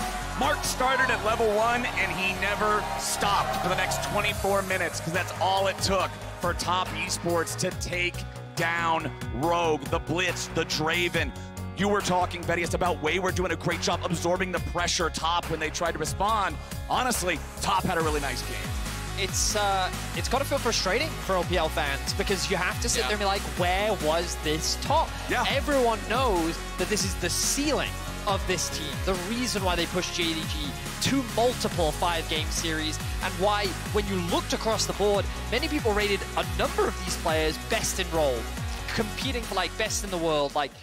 They have so much talent on this roster, to only now see it come out has to feel frustrating. Well, and just think about how different of a situation we could actually be in right now if it weren't for a couple missing auto attacks on GAM's Nexus. Yes. If Top actually got about 2 more auto attacks on the GAM Nexus, they would actually be at 3 wins right now, and we could have potentially been having a 3-way tie at 4 wins if they were able to win out. Now, all they can do is salvage some pride here. You know, they can go out if they can win the next one at 3-3. If they do lose to DRX, that means DRX is just immediately out in first, no tiebreaker because Rogue did get knocked down. Right. But it's got to be, you know, in the back of your mind here where it's like, if you crush through those two unexpected wins or the 2 big challenges, and you're like, man, if we just didn't stumble with GAM.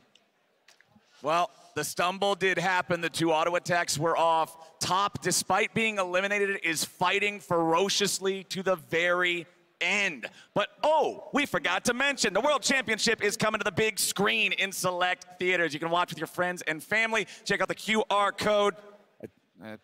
Check out the QR code right there on your screen to get your ticket. But now with that out of the way, let's head back to the State Farm Analyst Desk.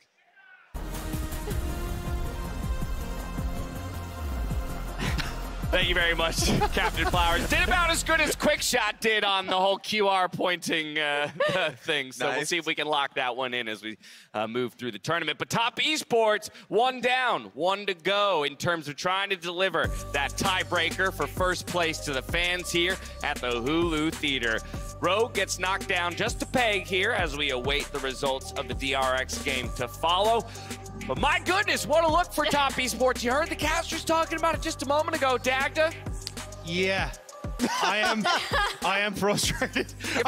They looked absolutely incredible, right? You get to see Jackie popping off in his pick, which has been the Draven. Mark coming out on these engaged champions, the Blitzcrank that he's always looked fantastic on. Yeah. And the fact that you get Tien going back towards the Lee Sin as well, which has been a standout pick for him in the past as well. It just felt like it finally all came together. But again, it has been that little bit too little too late. But I just wish we'd got to see that little bit earlier. Yeah, they basically pulled an NA, right? Or as soon as they're out, they then just start playing like super fast and loose with a composition. I mean, so for me, it's always frustrating when you see teams underperform, when you know that they can do better. I said this about some of the LEC teams and the LCS teams that have already been eliminated as well. I am glad that people on the world stage did get to see this Top Esports, right? They could at least see like a flash of what makes them so successful, how stylish and like fun they can be. Like, for example, I mean, Jackie Love on the Draven's always a good time. He's been playing that since he was a trainee, and that was like the pick he was known for. So it's just, I'm happy that we, even though it is super frustrating, right? I'm happy that we did get to see them this one time. Yeah, I saw on Weibo a lot of people waking up to the news. So that was for sure happening. And ultimately, what you said, Doug, that was very true. A lot of the things that we know and love about them, like, good example was Tien and Knight working together, being able to play and pick off people on side lanes, things like that were really clean. And then their ultimate team fights, great. You know, happens though. So at least that now that pride's on the line and like being able to prove them to themselves that they were that good, that's really important still to be able to show that into the fans who are here at this venue. Yeah, but Blitzcrank.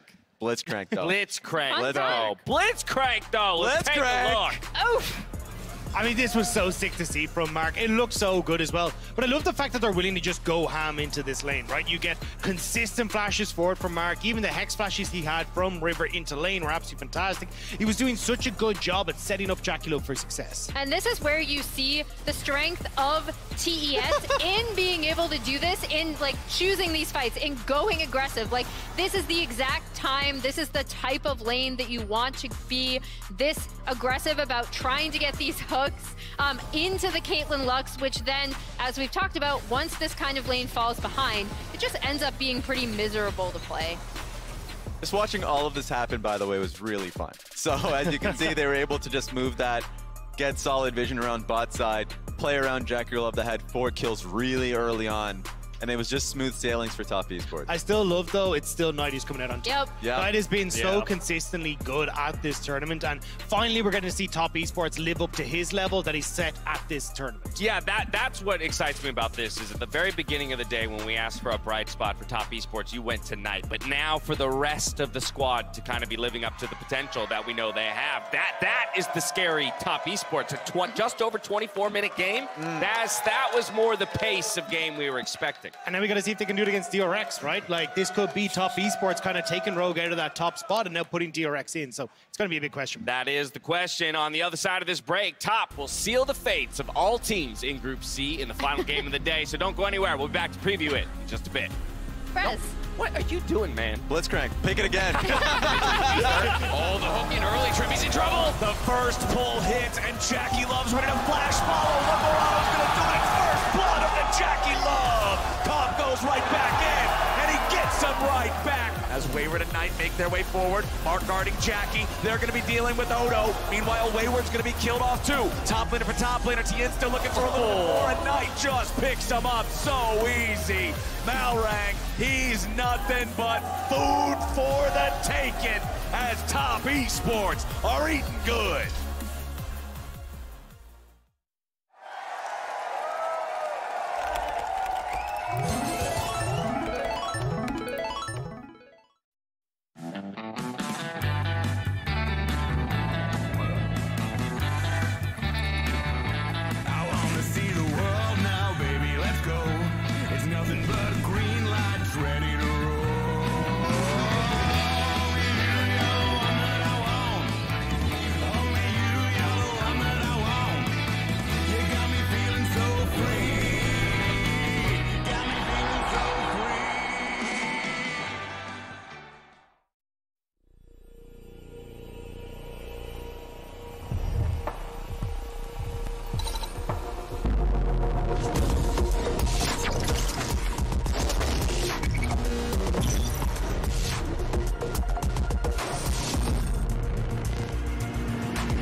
See it's over if I'm breathing, racing to the moonlight and I'm speeding. I'm headed to the stars, ready to go far. We start walking. Don't ever say it's over if I'm breathing, racing to the moonlight and I'm speeding. I'm headed to the stars, ready to go far. We start walking.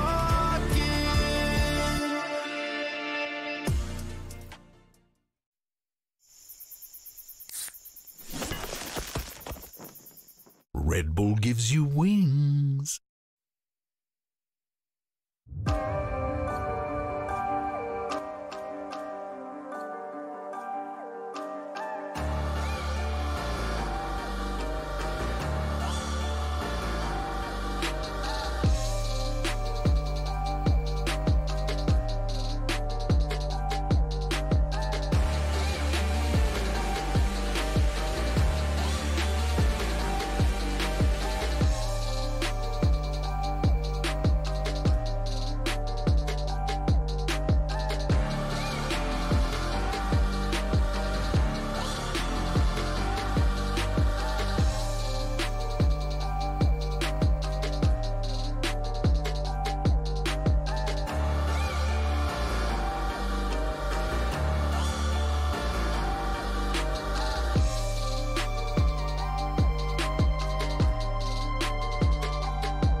Welcome back to the State Farm Analyst Desk. You just got to look behind the scenes of our players getting mic'd up for interviews thanks to the OnePlus Cam. But now it's time for Top Esports to decide the fate of our teams here in Group C. One more matchup against DRX. If they're able to take the win here, again, a reminder to everybody of the stakes. They will force a tiebreaker between both DRX and Rogue for the top spot. If DRX is able to lock up the win, then that's it. They get the 1 seed and then move on to the knockout stage. Look, I think the big thing is that either way, we still get our 5th seed from the LPL through if we're talking to Chroniker. Oh, you know, my God. No. Maybe somewhere that's out there, he's thinking in his seat. Slowly dying. Closes the laptop. All right, this is the last time these two teams met. It was DRX who was able to come out on top. And as we saw, you know, we talked about this earlier even. It's a play that TES would like that initial skirmish in the bot lane, right? Yeah. When we're talking about the overextension on a pick that we just saw Jackie Love do super well on. Once again, a pick that he's been playing since he was a trainee, all the way back when he was like 14, and just in solo queues. So like, it was really great of DRX to recognize where they could collapse, and then they kind of just snowballed the game from there. Yeah, I know, Zach, that you were talking about the potential nerfs for Wayward first time on the stage. Getting picked on a lot happens. There was another example of that game, that bot lane dive you mentioned, Emily, that did not work. And I'm sure the team doesn't ever want to look back at that game again. They're going to definitely be looking back at the last one. So the developments are already happening, and I like this from TES. So I'm looking ahead and expecting good things from them. Yeah, in all honesty, probably preferring very much so the pace of that last game. But you may have noticed there at the end of that replay of the first time they met, Piosik picking up a quadra kill. He actually popped off on that Graves and Raz. I know that's somebody you wanted to put a spotlight on coming into this game. Yeah, because we oftentimes will have moments. Today we've been talking about Barrel, Deft for a lot of time. Kingan had his Aatrox game. Piosik has been the one that we've been looking for consistency in, and he's been doing it, right? The team must have seen something in scrims to now be fielding him consistently instead of Juhan. And that has always been where I've been looking towards. The last time we saw him on the big stage in 2020 with DRX, like he was that carry player, but the same question came to all of our minds around consistency. Sure, he was great, but he was still a player, a young player that was growing. And for him to be on this stage with the personality that he has, this is the type of Piosik I want to see. Yeah, and for those that don't know, Piosik is like I believe it's the Kindred mark, right, that you collect. And so obviously, he also used to be a streamer, a Kindred player. He has a very, very fun personality, and we see it there. We see him on stage now. It's really cool to be able to have him come back, be the starter, slot in, and do so well for DRX at this tournament. Yeah, look, for all the memes, though, I actually do want to see Top Esports again put on a good showing here. So I'd really like to see them try and bring it back to basics. I think Raz, you kind of touched on Wayward. I think just putting on something that's a little bit more comfortable on the top side, that he can just play safe. None of the Jaxes, none of the carries that we saw. Just go back towards, you know, the Nars, the Orange. Just let him do his own thing and keep himself safe, and then start to look elsewhere. Again, I want to see what happens here if Knight is able to keep control of Zeka. I think Zeka has been incredible on the Akalis and the Solaces, but this last game against Top Esports and DRX was the first win that Zeka ever had overnight. This was the first time he'd actually managed to get that leg up. So I want to see if Knight can try and control him once more, go back to what we saw a lot more in the LPL, and then see if you can get that stability for bot lane. That feels like, well, not stability, but aggression that cannot be as punished in the bot lane. That's more like I like that. I like that. And bouncing off the point you made earlier, Doc, that Knight has been performing. And so seeing Knight go up against Zeka, in the form that he has, one thing we need to see from TES is to be able to track his roaming. Zeka has been able to get so much consistently. The Akali roam up top side that we saw earlier on against Rogue, and of course that Silas bot side when he went up against Top Esports last. So need to be able to track him. Yeah, I think it's going to be a really big question mark of like, do you just ban the Akali and the Silas, right? Maybe you even bring out something like the LeBlanc for Knight as well, right? That's been a really big performer for him, something that can make this matchup uncomfortable for Zeka. That's my biggest focus here, is that mid jungle, seeing if he can get Tien ahead and get Knight into a position he's comfortable. Yeah, exactly. I'm glad you mentioned that, because we mentioned all 4 of these players individually, right? But for me, it's about how well are Tien and Knight working together, either going to side lanes, Knight getting push and covering for Tien if he wants to invade, if he wants to track where Pyosik is. And then on the other side, Pyosik, who we have seen a little bit more on carries, try to sync up with Zeka together and cover the map as well. So like, I am really curious to see how they track each other. One cool thing about that though, also, that we haven't mentioned yet, is that DRX have been pulling out the Ashe, right? Which is like jungler's worst nightmare for tracking your opponent. That's a good point. That's a good point. They might be able to have plenty of line of sight on that jungler in this matchup. Down the line, real quick, are we getting a tiebreaker? Does Top force it, or does DRX take it? I think DRX takes it. I'm hoping for a tiebreaker. I just want to see Top do well. You said hoping. I think DRX will take it as well. Alrighty, for me, I want to see Pyosik shadowbox the cameras. So whatever it takes to get that, I was hand things back over to Vedius Azale and Captain Flowers for the call. Vedius is bouncing, man. I want to see Pyosik shadowboxing the camera. We have Pyosik at home. Yeah, Pyosik at home. But Mom. We are about ready to get into this final game of the day, potentially, if DRX can snag themselves a win against Top Esports. And I was talking to Azale and I was talking to Flowers, and I was like, boys, we were talking. Do you think Aatrox will finally be banned? Because I feel like that the story of the day is blue side be getting a lot of Aatrox. Nope, they're just going to leave them open. Well, please don't leave it. We still have a couple more bans. We still have a couple more bans to see. The Donner has been removed from the game. They are not allowed to play that again. It is forbidden. Okay, no Aatrox so far. It's really interesting because banning that out, like to me, my read was that was a Kalista answer. So is Tom kind of saying, hey, we're going to play Kalista? Okay, hold on. Just to clarify, that's blue side. I was going to say, man, DRX's roster looks a little different with all these European players. All right, so it is the Aatrox ban on blue. Nice. Wait, hang on a minute. So, I mean, and they banned Heimer, so I think they just want to play Kalista. It does suggest it. Yeah. The question is now, does DRX choose to ban away the Kalista? Or what will they... Oh, Raven. Okay. So I feel like Maokai is the first pick. No, it's Knight Silas. Okay. You know, it was one of those things where I'm like, first pick Silas, that seems kind of weird. And I was like, wait a minute, it's first pick Knight Silas. That makes a lot of sense. This is one of his best champions, one of his most comfortable. And you thought his Akali was scary in the last game. Wait to see his piloting this champion. All right, but that does leave Maokai still open, the big meatball in the top lane. Very, very powerful here at Worlds, but not going to be locked in because Azir also still on the menu. There's a lot of good picks available. Yeah, honestly, they could go both. I mean, I don't think that it would be bad here to just lock both. You have it as a flex between jungle and top, even potentially support. Barrel's obviously very flexible, as we do know. So a lot of power picks here on the DRX side. If you're looking at like the meta tier list and you're, kind of nameplates off, you are really liking what DRX just got. For sure. I think that already you've got a strong front to back, good scaling. Top Esports, Lucian Nami, wow. Their eyes set on the Lucian Nami. So once again, they're looking for an aggressive bot lane. They want to try and win out on the 2 versus 2, and they're going to lock that one in. So how will DRX now round out their draft? Will they lock in a top laner here, and then perhaps look to ban out some options, or will they try and get themselves a solid AD carry early on in the rotation? AD carry pool already targeted a little bit with the Caitlyn and Draven banned out by the side of DRX themselves. Maokai and Azir, you guys already talked a little bit, you, Isaac, about the flexibility of the Maokai. That could still go to a couple of different places. And we're going to lock in the Graves here in the jungle for the side of DRX. So it is still a flex for the Maokai, but we've only seen, what, like one Maokai support at Worlds, I want to say? It's much less common. It's very likely going to be King and Maokai. I do really like aggressive AD pairings with Maokai because anytime we see, like, Maokai plus Poppy or whatever, you just don't really have enough damage, even though you do have the lockdown. When you bring in something like a Graves, a lot of the carry pick answers that you would want to play into the Maokai can really be threatened by this combo, because Maokai has the lockdown, Graves brings the damage, and that 1-2 punch is very, very powerful. And it looks like they're banning some of those answers. A lot of these LPL teams do love Sejuani plus 3 melee on top side, so going to be taking that away for sure.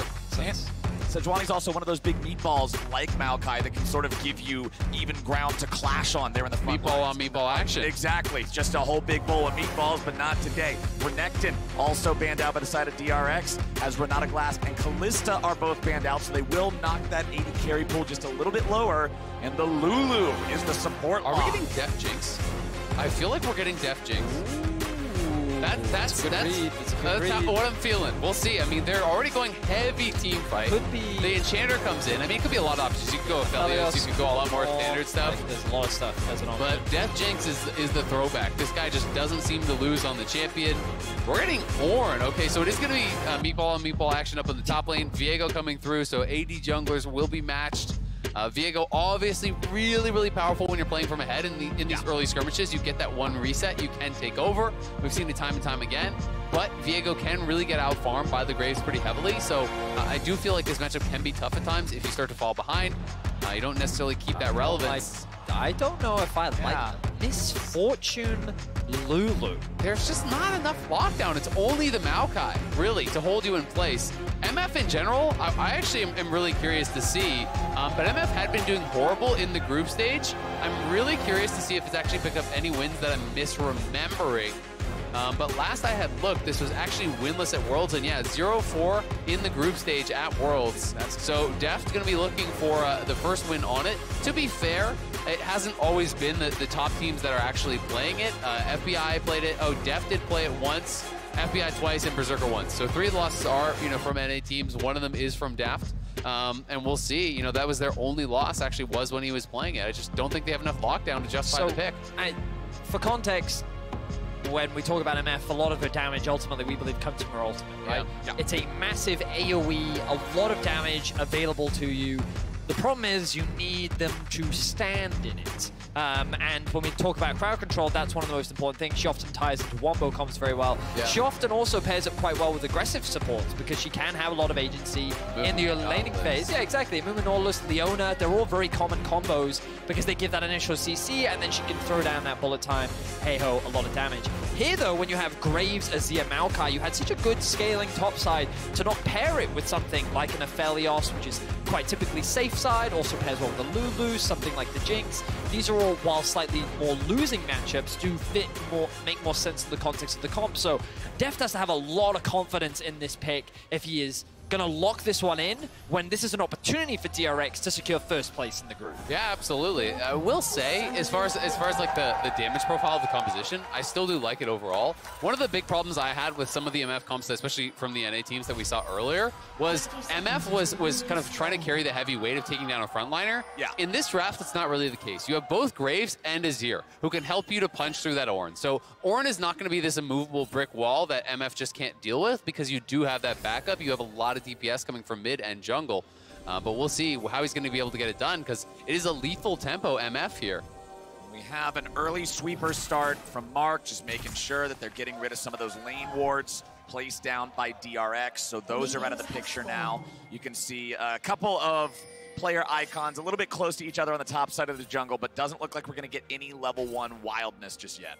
Also, it is important to note that Knight did get XP for that. So they predicted that the ward was there. They moved Knight down to actually get the level 1 XP off that. So he's going to get level 2 off the first wave here. So a good read. It is a very common lane ward in range versus range. People want to control that side brush. It's so important. So they have the read. They pull down Knight. We'll see if he can get anything off the slightly earlier level 2. But you would expect Zeka to be aware of that fact. Like they saw that they took it. He shouldn't be caught off guard, I would expect. But you know the DRX are not going to want top to be able to run away with the bottom lane like they did in the previous game. But of course, it's a very different experience. Lucian Nami versus Draven Blitzcrank. Lucian Nami might be aggressive, but Draven Blitzcrank is just pure solo queue sauce, right? Yeah, absolutely. And I would also say that while Lucian Nami is a really strong, like, early kind of in quotes lane, it often needs a couple levels under its belt. And to me, it's much more of like a one-item spike type of lane. When you hit Mandate and you hit Gale Force, that is the strongest time in the game, I feel like, generally for that duo. Whereas, you know, Draven Blitz really do have more of that, like, level 1, we can kill you as long as we hit that hook. My eyes across the map right now, and especially where the junglers are, have their eyes set. You can see that Tian pathing up towards the top side of the map, looking to cover for this Ornn who has that initial push. Will likely convert that into the Scuttle Crab, doing a mostly full clear for the time being, as Graves doing the exact same thing on the other side, pathing more towards the bot side. So it looks like that we're in for a pretty more standard, slower early game overall. Nothing too crazy compared to what we have been seeing with the likes of GAM and Top Esports in our last few games, which does mean that overall this early game expected to be slower. And a reminder of the stakes once again, Top Esports, they cannot secure a spot in the quarterfinals. However, DRX with a win will lock first seed in this group. And we'll end up going 3-0 on the day, which I think when you think about expectations coming into the tournament, it's always talked about how Korea have a tendency to make it out of the group stage, right? They are just very good. They are adept. They're just good. But when you looked at DRX, the 4th seed, I mean, even the LCK analysts that were coming over there like, yeah, we don't think DRX is that good. People expected it to be Top Esports and then Rogue DRX fighting for that 2nd seed. The fact that DRX is in this position just goes to show how much growth they have made.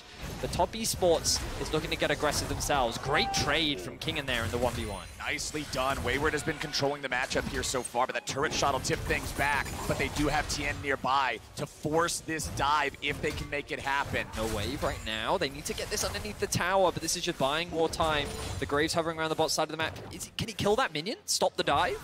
Yep, it only takes 1 turret shot, then it's gone. Nicely done. Nicely done from King and keeping himself safe there. Yeah, he managed the wave beautifully there. The Shroud gonna stop the It'll expire, won't it? Yeah, it will. The ping comes down. And the Shroud actually got him. So that's actually so annoying. I love that little play there. He's going to TP back anyway, and the wave won't be there before he actually can TP back. So takes a second, stops the recall there of Tien, which buys time for Pyosik to steal the Raptors, because now you know, all right, he's been delayed a good 8-10 seconds coming back for base. There's not going to be any sort of a challenge on that, and that's the kind of little follow-up that you always want to see from teams. Good communication. Yeah, it's exactly like the thing we were talking about earlier on the other side with Top Esports saying like, oh, hey, yeah, they made sure they got the EXP for the ward at level 1. Just the smallest things. Last game, we were talking so much at the end about how those 2 auto attacks on the Nexus could have been the difference in everything at the tournament for Top Esports. So you've always got to wonder, every little inch, every little micro advantage you can find, what does it actually mean? Absolutely, because sometimes it is the smallest differences between these fights. You know, Graves 1 camp ahead, maybe he's up a level on a later fight, maybe they barely win that. That begins to snowball, as we all have seen in League of Legends many times. Nice buffer with the Bellows Breath there from Wayward to actually immune what looked like the knockback from the Bramble Smash from Kingen. It is tough fighting a lot of these melee tank matchups into Ornn. He just has such high base damages. When you can get that brittle auto off, it is really, really tough to win those trades. Tien moving up, trying to steal away the Gromp from Pyosik, but Pyosik will answer the challenge. He's ready to fight back for this. Top Esports bringing up both their bottom laners. It's Pyosik securing the Gromp there for himself, winning out in the Smite fight. So even though Top had more men nearby, it wasn't enough to force anything, and Pyosik had the better hands. Top Esports playing around their prio very well. They know that they had the push in bot side, but they didn't have pressure in mid, but it didn't matter. That's why they had to bring both bot laners up. Tien now just trying to put some pressure onto Zeka, but he's going to sidestep that beautifully. And now they move back into the river once again. A constant ebb and flow between bot and mid.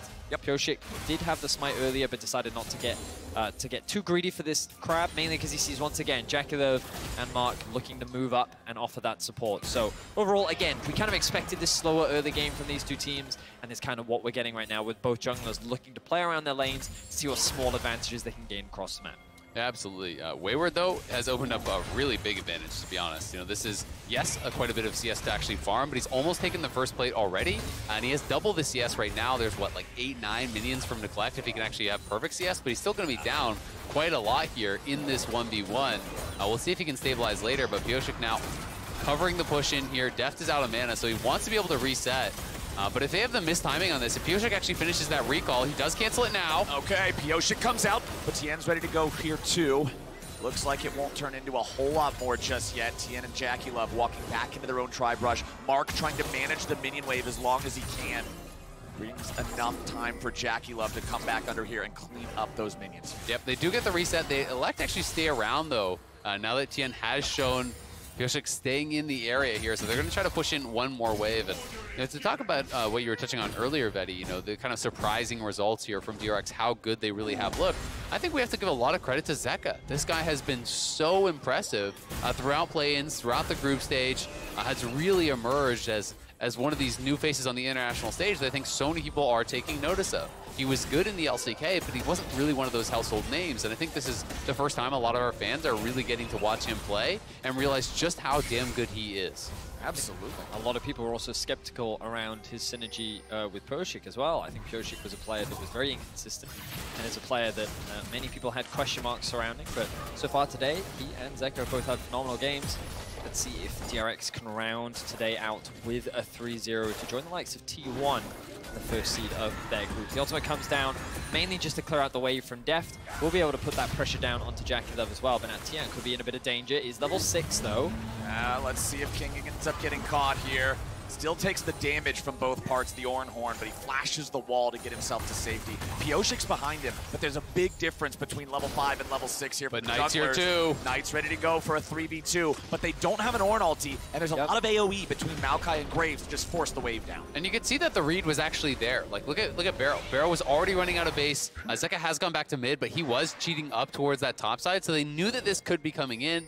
Good comms again there from DRX to prevent what could have been a potential look there. Pioshik, though, going out for that scuttle is slightly risky, but with Knight showing back on mid, knows he's going to be safe to do it unless we can get a Nami steal. Well, Pioshik at least getting his level 6 now. The collateral damage on the Graves going to change the way that you look at these short skirmishes between 2 or 3 players at a time. The burst damage extra threatening as we do get to start up the Herald here 9 minutes into the game. And we've got to check in on this bot lane as well, where it's a nearly 20 CS advantage. There's a couple more minions for Jackie to actually collect here. But Deft is doing the Bloodthirster rush here. So we'll see. It's going to be this contest on the scuttle. Tien is cheating around, but he doesn't really have his team with him. There's no ultimate on Wayward right now. It's very difficult for Top Esports to actually get this engaged, but Kingen is ready to start the fight. Kingen's got his ulti though, and that's the big difference maker. Wayward stuck in the pit. He has the flash, but they won't let him near the wall. It's first blood over to Barrel. Yeah, Wayward just makes it easy for him. Walking in there, does get knocked down. They get the Herald, they get the kill, and Deft loses nothing bot because he was able to actually fully shove out that wave first. Now Tien is going to try to keep Kingen away from top, trying to zone him away. Knight is moving down here as well, and King Zoom. This could be a problem. There's a stolen Maokai ulti coming after the real Maokai. He's down, and Jackie Love gets the kill.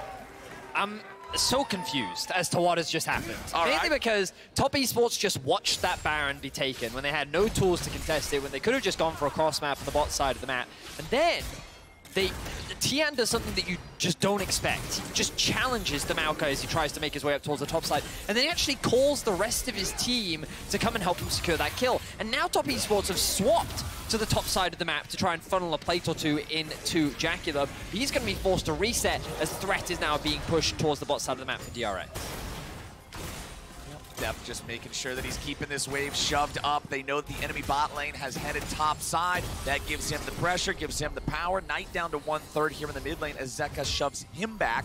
Wayward on this bottom part of the map, just clearing out waves as Kingen shoves up the top lane wave into the tier 1 turret here. 10 minutes in, just about to hit 11, and he's still got 3 minutes left for this plate money to be collected. So, the problem Top Esports find themselves in right now is that while they do have push in top and Wayward has been playing the matchup very well, Kingen came into this game assuming that he would be playing on the weak side of the map, right? Especially when you have something like a Misfortune Lulu and an Azir, your responsibility as a jungler, especially as a Graves, is to make sure that these lanes are basically fine. You cover them, you ward for them, you clear out vision, you get that early Umbral Glaive, and you basically just help control the other game. Top Esports, though, it's very difficult for them to really make plays anywhere. They could look to try and gank Zeka, but the amount of poke and pressure he puts onto Knight has made it very difficult. And on the bot side, typically where you'd be investing all your resources, Deft and Beryl have just kept the pressure up so much that there's been very little that Top Esports can do. So of the plays that Top Esports have made, they then haven't really been able to utilize their windows properly.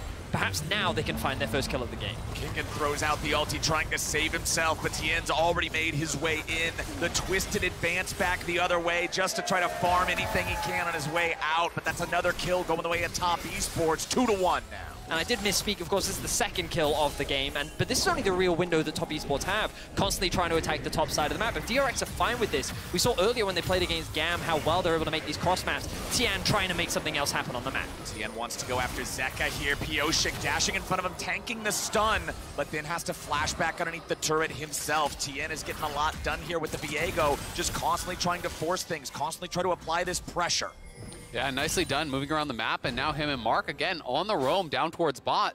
Deft and Beryl are still pushed up, but they will spot them coming in, so should have more than enough time to actually back up. And to touch on this Bloodthirster rush here that we see from Deft, he did complete it very on. Bloodthirster plus the overheal. When you have that overheal shield up, you don't actually lose the strut, I believe it is, while you are walking. You're not losing that passive, so it allows you to keep the additional move speed a lot longer, which is very, very effective here. Plus, you have all the shielding from Beryl as well, which is going to make it even more difficult to actually break and allow him to really kite in and out of these fights so well. So we look back now at this top lane play. You can see the ping on the minimap coming down on towards the Graves, but he doesn't bother. He immediately just runs straight towards mid. He knows there is nothing that can be done towards the top side of the map. And Top Esports secure another kill, but like it's not impactful in the sense that it really changes anything. Oh, he actually missed the double ultimate there. The difference is, of course, Zeka does have the E to be able to dash away to safety. Knight going to be forced away from that one, but then they drop the Herald mid and they secure more gold for Zeka, and that's the most important thing. That's what I'm talking about when I say impact. DRX are gaining things on the map. They're gaining control and they're setting up for their future win conditions, whereas Top Esports just feel like that they're constantly falling behind. And it's always one of the problems when, as a jungler, if your only option is playing towards a tank lane and you're not a carry jungler that's going to really run over this game, it's very difficult, because sure, it's like Maokai's getting behind, but Ornn isn't going to necessarily be the difference maker in these fights. Whereas getting the MF ahead, getting the Azir ahead can really be that difference, but it could be a smite by here. Looks like it's going to be, and it's claimed by Tien and by Top Esports. Nicely done, the Viego, man. Smooth criminal in and back out. And we'll see, can Tien really get something for himself here? Because he has picked up a kill from the top side, he's picked up an assist, has been farming some gold pretty darn effectively, actually ahead slightly in farm over the Graves, which I did not expect at this point in the game. So Tien definitely has the opportunity to try to go off in this game, but bot lane tier 1 looks like it's being abandoned. Kingen spotting out that Wayward and Tien are looking for him, using those saplings well.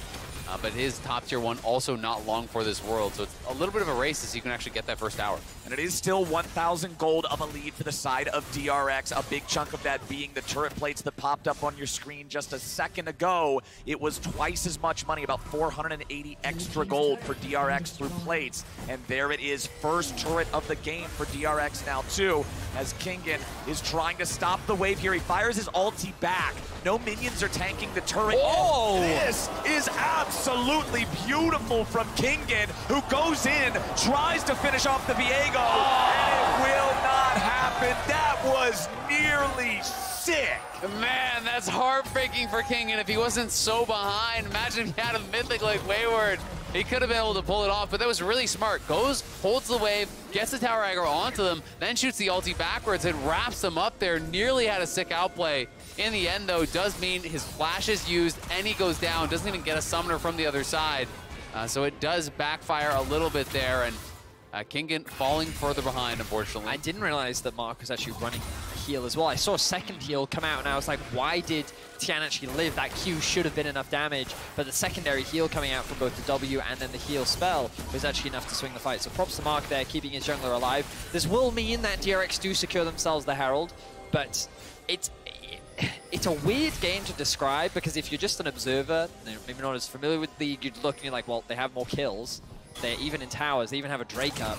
why do you keep talking like DRX is just in so much more control? And it's because of the map state. Right now, they've already secured the bot tower. It's very easy for them to just walk up and secure this mid one. And when they have the range that they have, along with the damage that they have, sure, we were questioning the MF pick overall and in the context of teamfights later, but you kind of look, there's such a big range difference between DRX and Top Esports that if you just leave the game in this very neutral standard state, it's so much easier for DRX to be able to play these fights later on into the game, unless Knight can really pop off and find some way into the back line. Yeah, and I do think a lot of it is going to be on Knight, because it seems like a tough one for Jackie, who does have Cleanse to help deal with some of the CC, but if you are getting in the threat range to actually auto-attack, the potential to get flashed on by Kingen, to be actually getting hit by these Azir soldiers, to be getting ulted by the MF, there's so many tough things to deal with, and now Tien way too far in. Tien very far forward, very far away from the rest of his team, gets caught by the ulti over the wall. Pyosik trying to chase him down, and he puts bullets in his back. The jungler of Top Esports gets a little too ahead of himself, and he pays the price. Yeah, goes for the aggressive invade there, and Kingen is there for the collapse, locking him down for Pyosik to knock him down. And that was a shutdown, I do believe, was 2-0 on the play, so looking good for DRX thus far. And a lot of the roams that we've been seeing from Tien, where he moves into the enemy jungle looking for these picks, are often done with Mark. A part of the reason why Jackie Love has been falling behind is because he's often found himself in a 1v2 lane, and while that has resulted in some kills for Top Esports, it means that the downside is the bot lane has suffered so much. This time, though, we saw Tien solo in the jungle. There was no support there, and he ultimately overstepped. So DRX, they find themselves another pick. 2.5k gold is the lead that they now find themselves in. They're in prime position to secure first place in this group. But one thing I do want to comment on, because it goes back to what Isaac was talking about earlier at the very beginning of the game. Lucian Nami are currently on their one mythic. Spike, you've got the Zeal and the Serrated Dirk also for the Lucian, which are very effective component items. Some item components just sort of suck, but these ones are really good. And now I'm expecting Top to try to play around that, try to find some use for that strength, if they can, because 2,500 gold is pretty ferocious at this point in the game. Everybody's hanging out around mid lane now as the waves collide and we vie for position. Zeka over the wall, not going to look for him. Yeah, and part of the problem is that all of that gold is concentrated exactly where you'd want it on DRX. It's 1k advantage or so for Zeka, 1k advantage for Deft. So, you talk about that one item power spike that I touched on, but they haven't really been able to find any sort of an angle to fight. Deft is almost on 2, Zeka's already on 2. And DRX are just kind of in prime position to continue controlling this game, slowly pushing the pace forward here. They are TPing in, though. It looks like they're going to try to look for a flank from Knight. They're going in. Pyosik eats a ton of damage. Barrel's very low now, too, but the Azir turret keeps them protected. DRX are able to fall back to it. And Top Esports, despite what looked like a nice explosive start to that engage, can't follow it up. So now DRX are in position to convert this into the Drake, but the big difference in these fights is that a lot of ultimates are unavailable for Top Esports, primarily their engage ones, whereas DRX still have Zeka's ultimate, Deft's ultimate, and Beryl. Tien is looking for a steal. He cheekily took away the last dragon. Can he do it again? All right, Tien's inside that shroud, trying to make his way forward. There comes a oh! Tien steals it, and there's still a minute to go for the fight. Pyosik's gonna be the second kill. It's 2 down on DRX for only the one of Top Esports. Ultimates be damned. Top Esports knows how to team fight. Tien just doesn't miss with these smites, stealing it away here again from Pyosik. Back-to-back dragon steals there are giving Top a win condition, as Mark is going to have to flash out of there, but now you can start to see that light at the end of the tunnel. If they could get towards the soul, that's a way in. Tien can't keep getting away with this, man. He's literally walking up, smiting, and then being like, all right, have a nice day. Thank you very much for the leash. It's ridiculous. Top Esports definitely have a very clear win condition ahead of themselves right now. It is that stacking dragon. Let's have a look back and see how he actually does this. And just keep your eyes on Tien's positioning here. The ultimate comes through from Knight. He then walks up. Oh, and it's at like 1,000 HP. It's such a close smite fight. But then Top Esports see a window to engage. Wayward commits onto the wall. They end up getting that pick onto Lulu. But Misfortune is in a very safe position in that choke point to be able to make the trade kill happen. And then a good retreat from DRX means they don't lose any further people. Well, I actually think it was so important that Kingen lost his ultimate tonight. if Kingen was with the team, he could have actually blocked the Maokai ultimate, and all of DRX could have stepped forward to actually try to challenge that and be in a better position to keep Tian away. But because he was on a flanking position, and because he allowed himself to be spotted and have his ultimate stolen, he's not there to block it. So Knight just throws the Maokai ultimate over the wall. Everyone has to back up, because look at the other 4 on DRX. No one can actually tank the Maokai ultimate. They just have to back it up or they'll die. And that makes up for the disadvantage we were talking about beforehand of, oh no, we don't have our Ornn ulti anymore. Let's just use yours instead. Here's the engage, here's the play. Nicely done from top and from Knight. And the game is only 1,500 gold apart now as they fight for positioning and control of the topside river. And that's why I think Sylas can create such interesting situations where you have to really think about even showing, right? Where sometimes you have the key ultimate and it is actually better to just hide in a brush and wait until that Sylas takes something else instead of giving over that key ulti. There are Europeans awake right now, praying that Top Esports will find a win to give Rogue the opportunity for a tiebreaker to first. Top Esports obviously have had a difficult group stage and they will not be able to qualify for the quarterfinals, but there's light at the end of the tunnel and they are playing for pride and for Europe's opportunity to still secure first. Top Esports now have found Kingen. All right, Kingen, it's time to run, buddy. Flashed out of the way of the R2, made sure he didn't get hit by the knockup, so he escapes the 3-man collapse from Top Esports. And Matt, what's that going to mean across the map for DRX? Exactly. It does buy them a little bit of time, but because there's not actually a wave right here, Knight should be there, before they can actually knock this tower down. So I do think Knight will be in a position to try to defend this.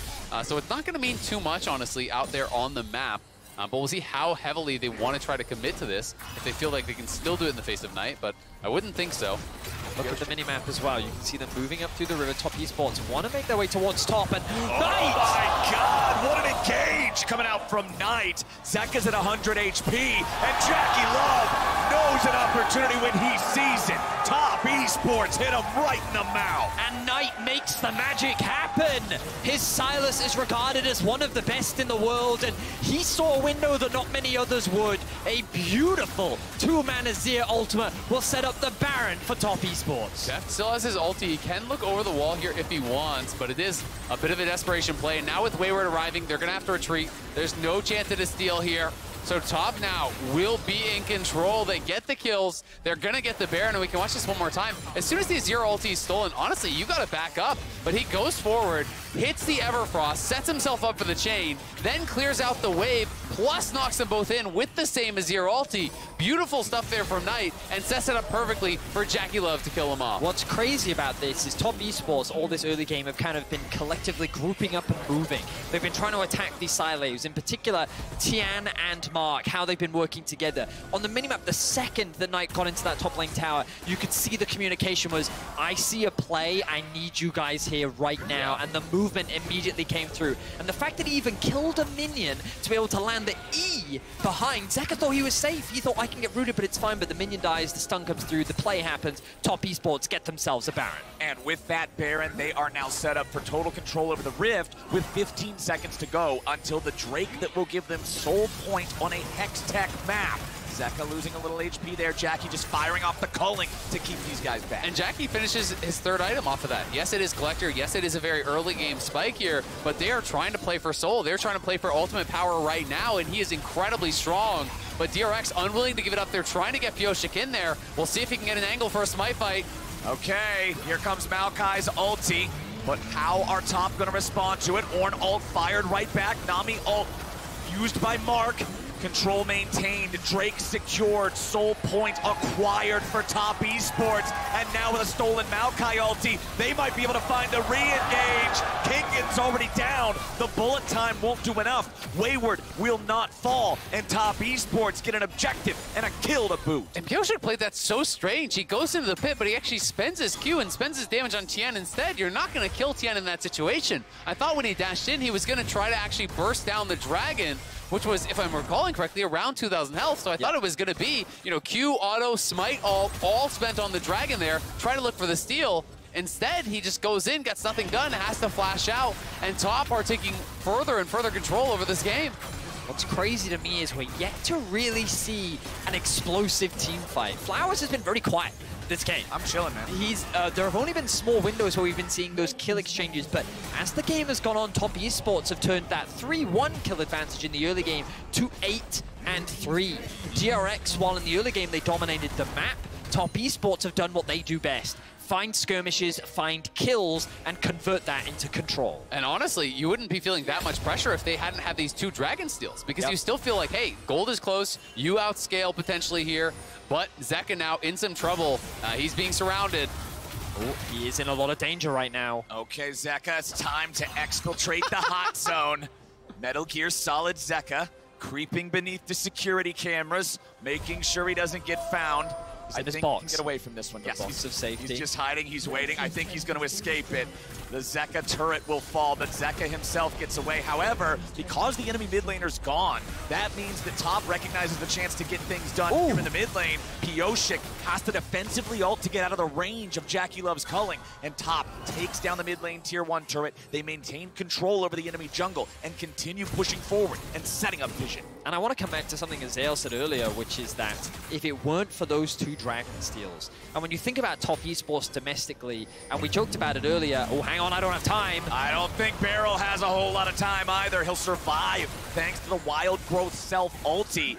Horn ult used for that one, just Top Esports fishing for anything they might be able to find, testing to see if DRX is ready. But I think it's really important to illustrate, those dragons were stolen. It wasn't like a really good setup from an objective play map control, it was theft, right? And often when you look... Larson. Yeah, exactly. But when you look at Top Esports, that's what they do. They find these windows to outplay you. That is 3 times now that Tian has just won the smite fight against the jungle opposition. And when they played against Rogue last game, it was top, it was mid, it was bot lane. Now it's jungle just having the advantage in terms of how he is outplaying his opposition. You're talking about stealing dragons. He's been setting up plays. He's been finding kills. The man is downright felonious this game. He is breaking every law that DRX is trying to set up here on Summoner's Rift, and he is the spearhead for this Top Esports war machine. Absolutely. I mean, you know, to put it in context, imagine that DRX have 1 or even 2 dragons, right? Then you have enough time for Zeka to just keep farming for a death cap.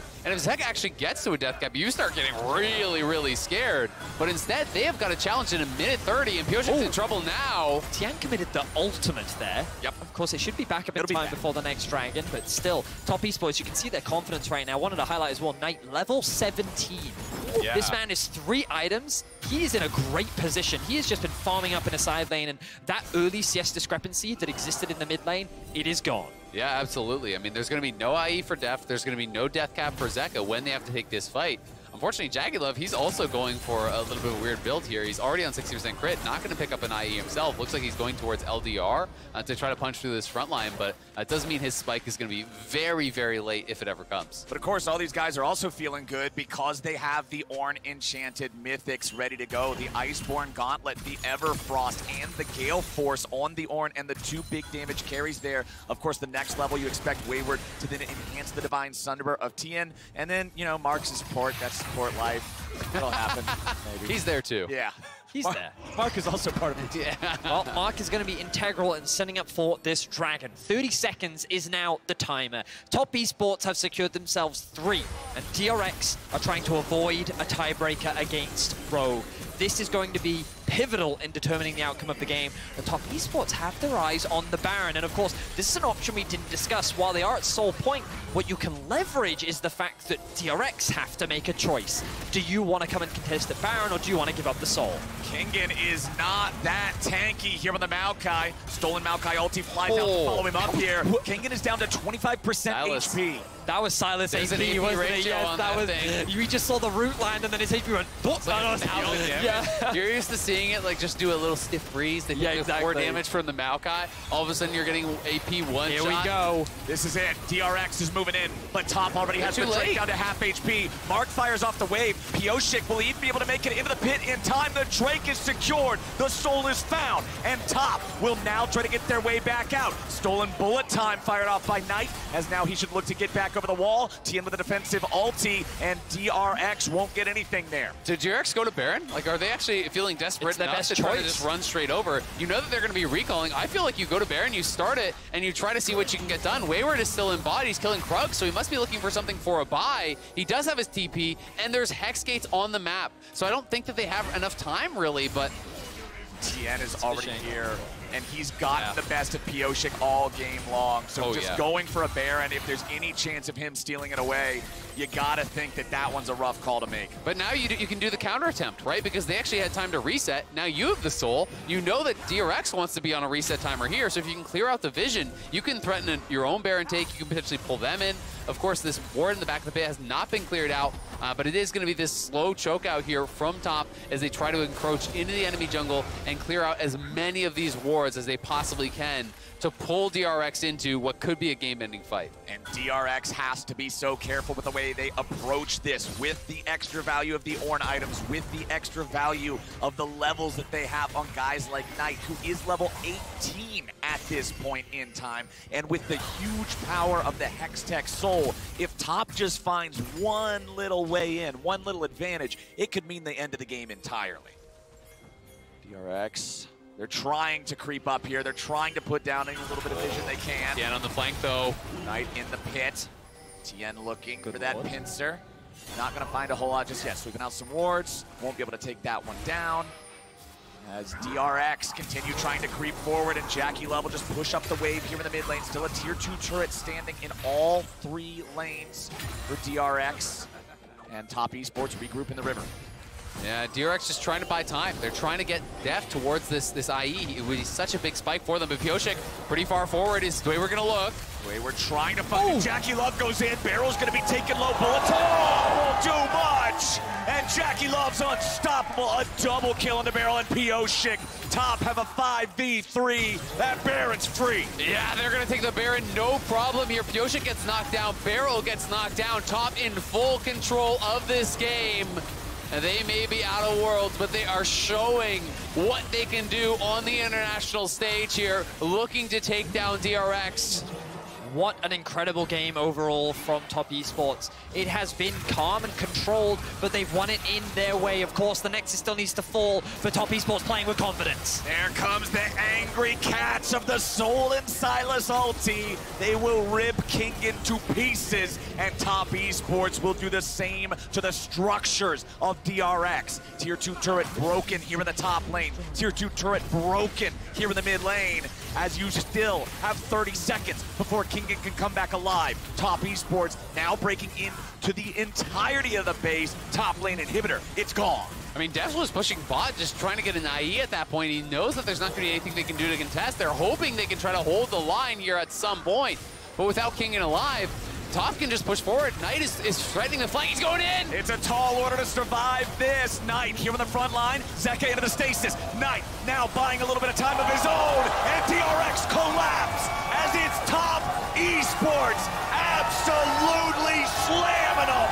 4 kills, 1 man left alive.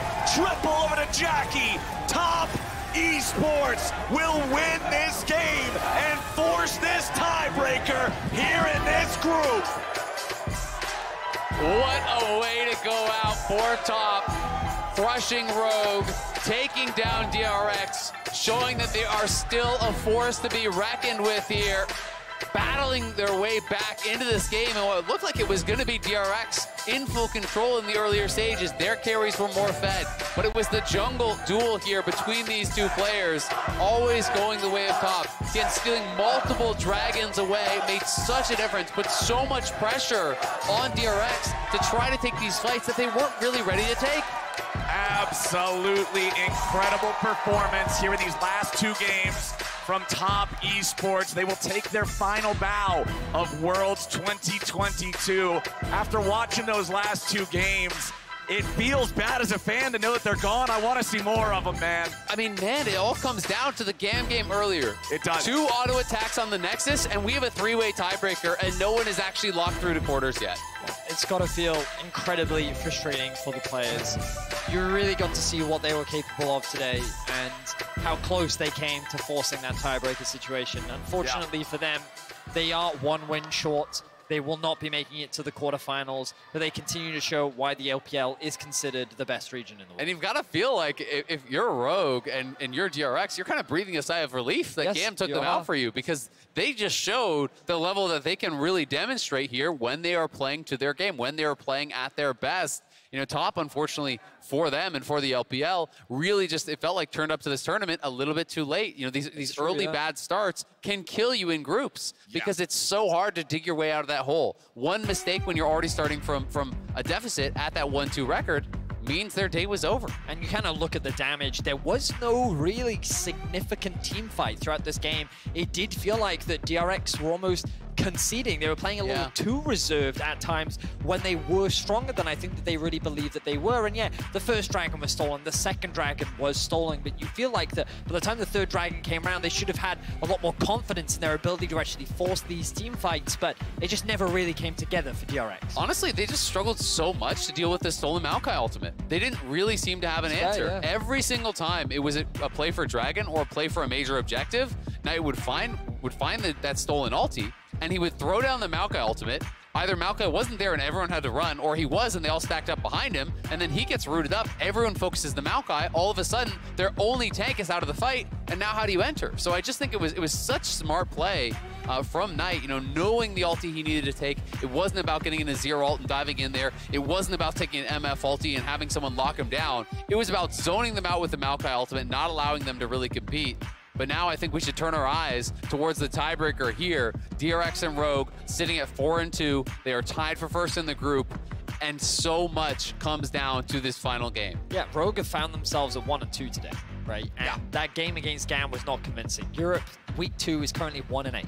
Things are not looking good for Europe overall, and now they're forced to play one more game against DRX, who come off the back of a game that, well, they didn't really show much. I feel like that when we come into this tiebreaker, it's a bit bittersweet, as you described, because both these teams just lost to Top Esports, which on the one hand is like good for them, but on the other hand is like, what do we do? I actually feel like, you know, as a competitor, it feels so much worse to know that you were good enough to take down these teams, but you just failed to do it, right? Going out on these 2 losses, I actually think makes it hurt that much more for Top. Because they know, had they stepped up a little bit earlier, who knows where they would have gone in the event. It's true. Well, we do have that tiebreaker here in a little bit, but before we get there, we're joining Shox and Jackie Love on stage for the Verizon post-game.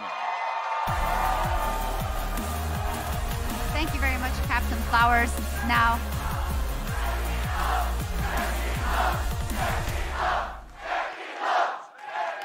it's great to hear that the fans are cheering, of course, after those 2 back-to-back victories for Top Esports, but unfortunately, they are knocked out of the tournament. So, Jackie Love, I'd just like to ask first off, what do you think went wrong this tournament from your perspective?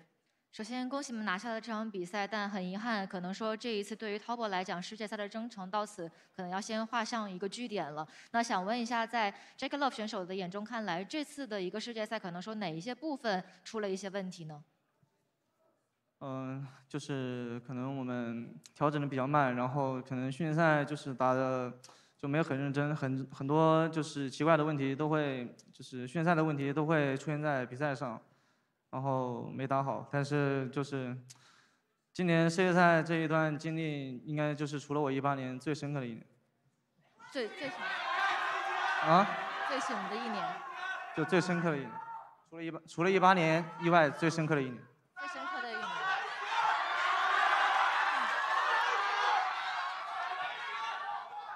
So maybe we haven't made fast enough adjustments into this tournament, and also our scrims didn't went really well, and we were not careful enough in our scrims. So probably this might be the most impressive year, most impressive Worlds after 2018. Thank you so much for your openness. Is there anything you'd like to say to your fans, both here and watching from home? 那最后有没有什么想跟所有在场的，以及说可能在屏幕之前收看你们比赛的粉丝们说的呢？首先就是也对我们支持我们Taupo的粉丝说一声对不起吧，因为这个世界赛确实打得不尽人意。但是，第二个觉得我还是会想感谢一下我的队友，因为第一把输的时候其实很伤士气，但是我们振奋了一下之后，觉得后面2把就是不管明年就是是不是我们5个人在一起打，我觉得最后2把，还是就是尽力打好。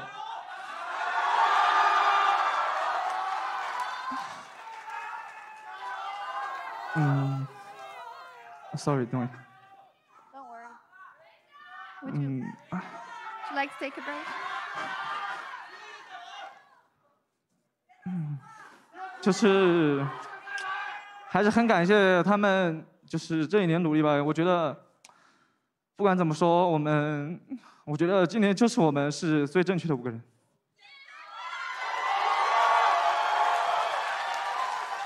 今年什么？最辛苦的一年。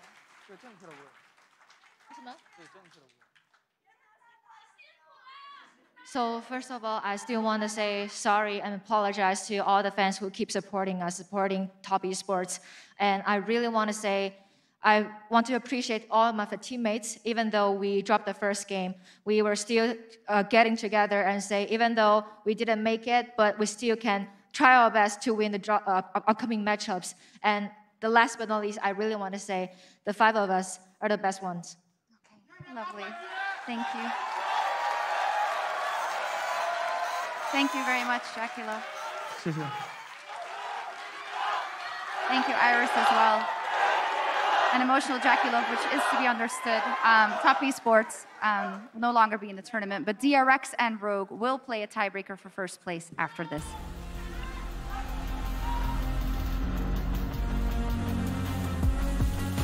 Don't ever say it's over if I'm breathing. Race it to the moonlight and I'm speeding. I'm headed to the stars, ready to go far and start walking. Don't ever say it's over if I'm breathing.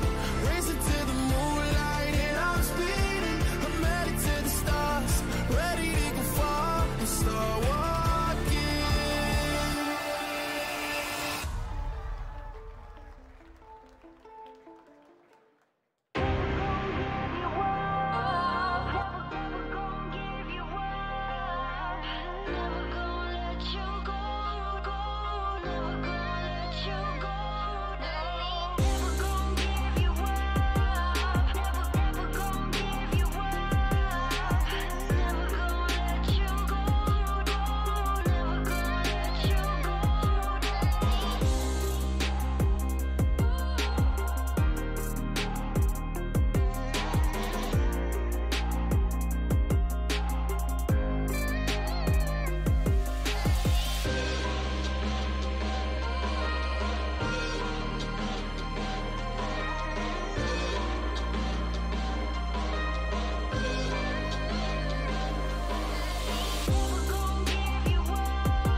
What's up, everybody, and welcome back to Worlds 2022 and the State Farm Analyst Desk. We're heading into a tiebreaker between DRX and Rogue to decide first place out of the group.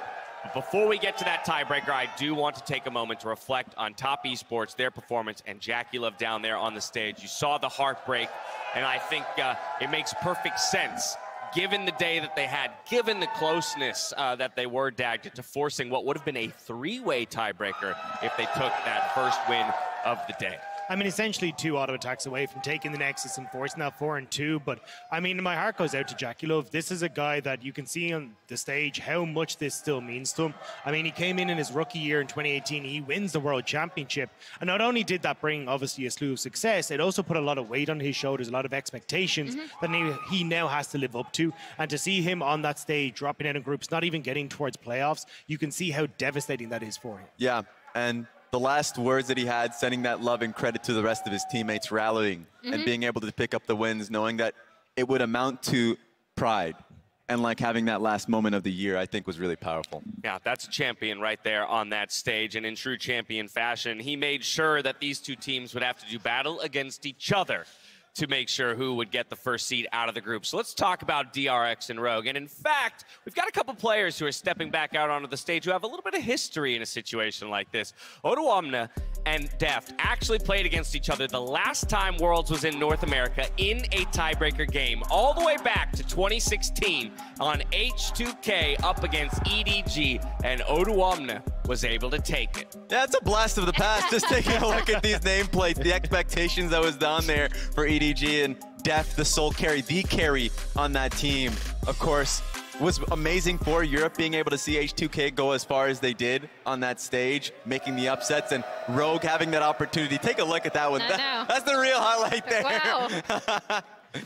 I love having the arrow that you can actually move throughout the day as well at you can that. track the record. So while Deft still does remain in this matchup, we have to talk about the other 80 carry in this one, because of course for Rogue it is comp. And I wanted to take a look specifically, Emily, at champion pools for these guys. So bot lane is super important to both of these teams. We've talked about the Rogue special in the Lucian Nami as a major pick for the LEC, but one of the teams that made it an LEC staple was this Rogue team. And until today, now they share the Caitlyn pick, but that's the only shared champion. And it's really interesting how the two teams have approached this bot lane. MF, by the way, is still sitting at a 0% win rate in the group stage. So it's been a little rough there. But I also want to touch upon the Ashe pick, right? Because I really did love seeing that pick come out of DRX. Once again, it's something I thought would come out a little bit earlier maybe in the tournament, and they seem to have locked it with the Heimer to have a really interesting pushing lane. Yeah, well, Dagda, actually, let's loop in that last game in conversation around both the MF and the Ashe, right? We saw the Heimerdinger banned out, and that seemed almost enough to effectively also ban out the Ashe,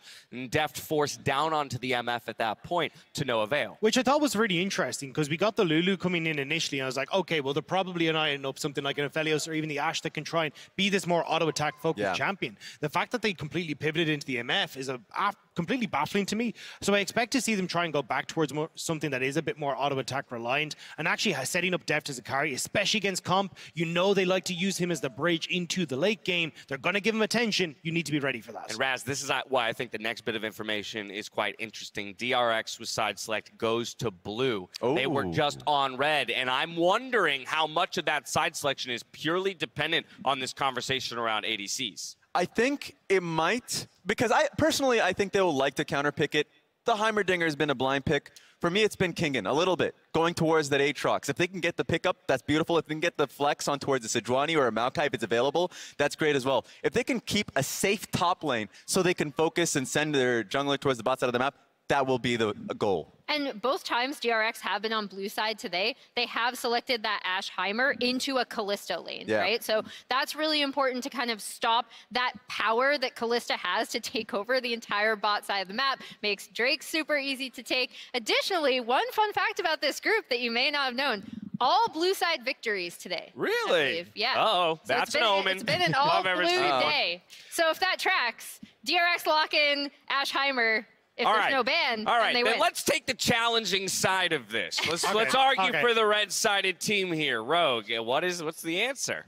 I mean, the interesting one, I think, is going to be obviously the bot side, because I think the biggest problem is going to be when you come into this, there's a couple of big picks that I think are going to be crucial to this. Things like the Aatrox matchup that you end up getting, the Sylas, and even when you look towards the jungle as well, it feels like you're able to kind of pocket yourself one of these picks on blue side, and then you kind of take a step down into the next level before you can try and come through. So I feel like when you're coming into this, if you want to take the same opportunity as top esports, like actually ban away the Heimerdinger, stop this kind of funkiness coming through, I think you try to, and then also try and focus the mid lane, because as we said, Zeka, when you look towards the Sylas band away and then the Akali coming through for Knight, he actually didn't really have an answer for it, and I think this is going to be a focus now for a lot of teams against DRX. And the other option could just be for the Azir pickup for Larson, try and pressure throughout the mid lane and just track, as I mentioned earlier, the roaming there from Zeka. If you can track that and keep him under turret, that might be the strategy here.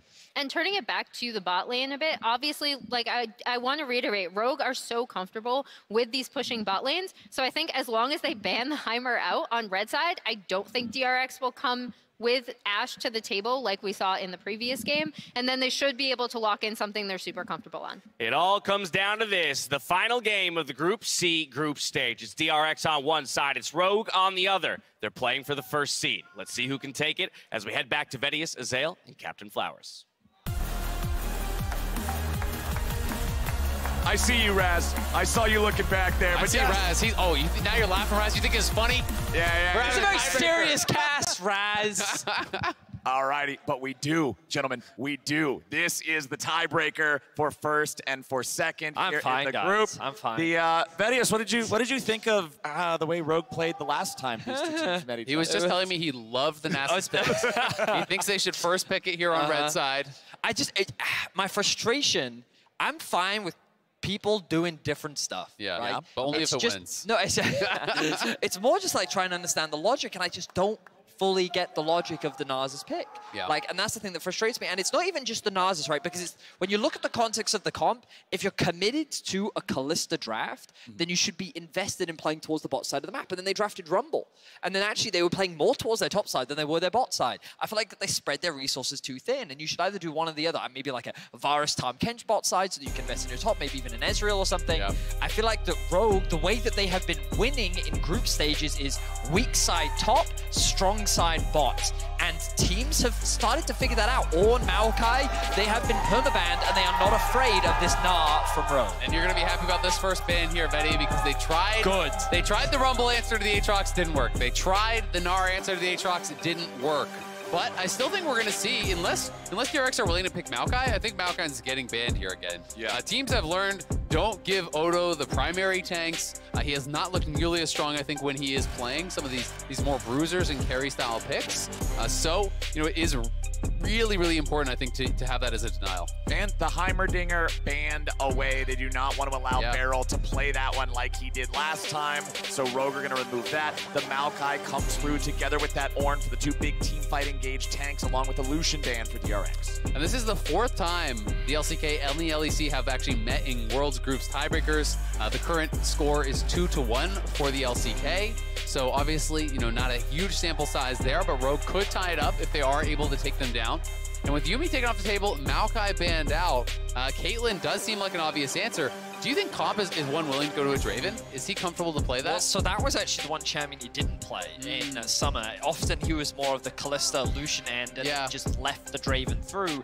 So I'm curious as to what direction they go, because we know that this bot lane will look to try and go all in, but it's tough to say what direction they'll take.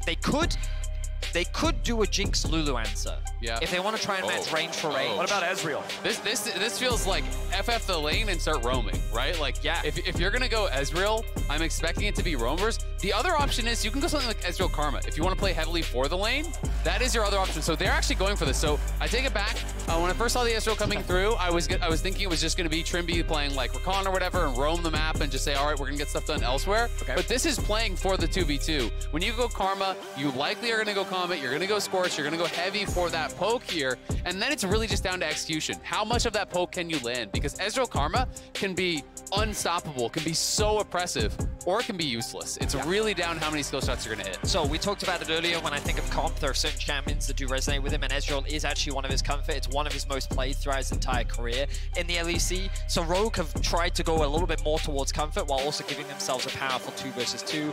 A lot of range on this bot side of the map. Often the ants, and again, remember earlier I was saying that in Europe, the way they answer Caitlyn Soraka is by cross-mapping. Instead, they invest in the top side, and they'll go for these more range matchups, whereas in the East, they'll hit you with the all-in, attack you level 1, attack you level 2, and you're already seeing that slight contrast here. Yeah, so bot lane's match, mid lane's match here. Zeka goes for the blind Sylas, and we see on the other side, they're not willing to actually wait for another round to actually allow this to be protected by ban, so Larson just snaps down that LeBlanc. Engage is going to become very high priority here. You know, I do think it's really important to be able to get to that backline, to be able to have lockdown when you're playing against LeBlanc, when you're playing against that Ezreal, but likewise when you're going in against something long range like the Caitlyn and the Lux. So something even like Vi, I do think really starts to skyrocket in priority. I'm going to be interested to see if Malrang's just going to go to tried and true like a J4, or if he'd be willing to pivot here a little bit. Well, they are already targeting some of the remaining Engage at the top of the tier lists here. The Sejuani, not quite on the same level of big team fight ulti Engage there. Just single target compared to like an Ornn or a Maokai that have already been banned, but she's still a big meatball. She's still scary. She has a lot of lockdown. She's banned away. Renekton taken off the table by DRX. So what is the second ban going to be for Rogue? Is it more of that Engage? Is it more of these champions that are going to fill that niche that neither side has locked in a lot of yet? Again, more focus going towards Odoamne. Interesting that they would be the team to ban away the Kennen, because this is actually one of his go-to champions. Like, Ornn, Maokai, Renekton are kind of the 3 champions synonymous with Odoamne alongside the Gnar. I don't know if they would just blind Gnar, though. I feel like that right now it makes the most sense to lock in their jungle pick. There's no shot at Rumble. They would be way too AP heavy. I think this is an absolute grief if they lock Rumble. It has to be Gnar. As soon as I saw the Kennen ban, though, I think it's because Odo isn't that comfortable when you push him this far in the champion pool. To me, it feels like they start seeing all of this pinch up towards top lane. All of the tanks are banned out. Renekton's banned out. Aatrox is banned out. Everything is being taken off the table. So to me, the Kennen ban tipped the hat that is going to be Gnar, but that does show a little bit of a champion pool issue here, that you feel like you can't actually 5th pick. You have to 5th pick your jungle, so you're giving counter pick over to Kingen. I was just about to say, I think Camille is going to come out from DRX, and then he instantly locks it in. It's something that he's very comfortable on as well, and it's a winning matchup, but what makes Camille very good is the amount of mobility on the side of Rogue. Ezreal, how do you lock him down? Camille ultimate. LeBlanc, how do you lock him down? Camille ultimate. You pair that up with a Vi as well. You have so much single target lockdown to make it easier for the Caitlyn, the Lux, the Sylas to be able to commit onto these very mobile champions. Absolutely. I mean, I said it. Vi was going to really rise in priority here, and that's why I was thinking, you know, the better draft would have been Rogue take Vi on 4 and counterpick on 5. Right. But I think they're really concerned that the champion pool is getting too pinched. They wanted to have comfort for Odo, so they have to blind. And when you're on red side and you're blinding your top laner there in 4-5, that really does put you at a disadvantage. But we'll see if they can play their way out of this hole, because I do think they've drafted themselves into a little bit of a hole here. We'll see if their superior play can really make the difference. The big, I mean, I would say the main bright side for Rogue is this LeBlanc, Lee Sin mid-jungle that they do have. While Rogue is not typically known for their mid-jungle synergy, we're going to have to be seeing it today, because when you draft a mid-jungle like this, it's all about heavy mid-ganks, using that pressure to roam towards sides and looking to try and get advantages elsewhere on the map. But the one thing you cannot deny about DRX is they have demonstrated at this tournament that their individual laners are very talented. Def last game got like a 30 CS lead on Jackie Love. And now he's in a Caitlyn Lux matchup where he's the Caitlyn. Like, DRX are just setting their laners up for success. They've got comfort across the board, and DRX are looking to secure first in this group with a composition that looks very favorable for them. You said 2 very important words in that sentence, my friend. Last game, a nightmare for both of these teams as they're coming off of a loss here. So the other thing I'm considering, how well are they bouncing back from that? There's not a lot of time, especially for DRX, who just lost to Top Esports. You're going to have to bounce back. You're going to have to figure out what went wrong, and you got to be ready to fight for this first seed. So I want to see, especially as we're loading into the game right now, how creative are they going to get? Are we going to get anything wild in the level 1s, or are they going to play it closer to the vest. Yeah, and who has the confidence to actually go for those aggressive plays? Because sometimes in these big games, you know this could be the difference between advancing the semifinals or not, potentially, based on the tougher opponent. You know how important it is, and sometimes people will turtle up and play passive. Other people will step up, get aggressive, and be the difference maker for their team. And it's great that you mentioned that, Azel, because back in 2016, we were in North America, and it was Edward Gaming versus H2K. It was a tiebreaker to determine who would get first in that group. And back then, it was Odo Omne top lane, and it was Deft on AD carry for EDG. And it was Odo Omne that was able to get the edge over his counterpart. What happened? H2K got first seed. They got Albus Nox Luna in the quarterfinals. They won 3-0 and made it to semis. Like, that first seed can make such a massive difference in terms of your qualification, and that can really shift the perception about you as a player, you as an organization, and your region if just qualifying for semis compared to a quarterfinals. Well, and I'd just say, ending the group stage here on a win would do a lot to build confidence in Rogue for European fans, right? Because let's be honest, you know, this has been a very rough week. It is 1-8 right now for Europe in week 2. If you end this on a loss, with your only win being that over GAM, people are going to have a lot of doubts about how they're going to be able to perform in that quarterfinal, especially given that they would have a very tough first seed from another group. But if you get this win, if you show that you can bounce back after what has been a tough day for Rogue so far, you really restore that faith. You get an easier matchup, and then who knows, the sky's the limit. Alrighty, well, everybody is into their lanes. The minions have collided. Junglers are starting off on their respective blue buffs, so we expect them to be pathing in opposite directions here early on. Something worth noting is that Comp is playing TP, so this is going to mean that we're going to see, I think, Rogue really trying to play heavily for push. If they can get push and non-stop shove in, then you can get really great base timings with the TP.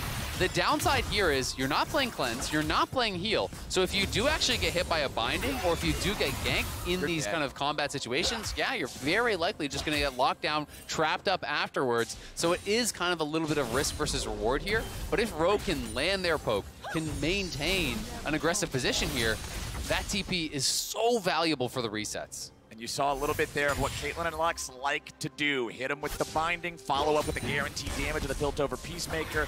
Zek is at about 200 HP here in the mid lane. Larson controlling this matchup here for now. Zeka jumps in, but Malrang is immediately there. His counterattack forces the flash from the DRX mid. What's interesting is I don't think that was planned by Malrang. He was just pathing from his bot side counts to his top side ones, and then he said, well, hang on a second. This guy looks like he's about to get level 3. Let's just hover here just in case. And they're able to get the flash out from Zeka. As we also see, a pretty even trade as King and will take that top lane tower shot. But overall, DRX off to a pretty good start in the other game. Yeah, and I think Zeka's read. Oh, the trap. That's the wombo combo. Trimby walking away. He will not die to the Ignite. It's not strong enough to finish off 100 HP at this level. Yeah, but he only has that one potion running, and that is going to be really tough for him to actually stay around here. Pioshek also heading down towards bot, is on the Crux right now. I don't know that he'll look for any sort of a dive. They may just want to take a reset off of this, as Trimby has healed up quite a lot. But yeah, I think that Zeka's read was that Malrang starting bot, he would be up towards the red buff and stuff, so he was safe to kind of move forward and get aggressive there. But of course, Malrang just was around in mid and is able to punish. No smite on either jungler, but they don't necessarily know that the other one doesn't have it. So it's going to be a fight here. 1 level advantage for Pioshek, though. That's huge. The Vault Breaker just punching the snot out of him. Malrang has to try to get away with that safeguard over the wall. He'll survive, but it's control over the bot side river, control over the Scuttle Crab for Pioshek. Securing those Krugs made the world of difference in that 1v1 matchup. The level 4 to level 3 really was the decider as DRX bot lane continue to apply pressure, but credit to Comp. He will stay even in farm for now. They have their eyes on Kingen here. Kingen. That's big. Okay, he is jumped used. in. Yeah, he already used his hook shot. Odoamne still trying to get away. Kingen, I don't think there's a whole lot of ways out of this one unless you pull off something wild. Not happening. First blood over the road. And that's a big blunder there from Kingen. His wave is in an awkward spot, and he is trying to push it underneath the tower, but he committed all of his skills to trading onto Odoamne. And the second that he did that, Rogue saw a window to punish. He should have known, though, that Malrang was going to go to the top crab. The bot lane jungle can't, there was too much information there, but he should have been able to read that play. But this is Malrang kind of at his best, right? When Rogue were really rolling in playoffs, it was often about Malrang affecting these lanes, getting them ahead, snowballing advantages through those lanes. He's already been mid, forced to flash off Zeka. Now he gets towards top, gets the first blood there for Odo.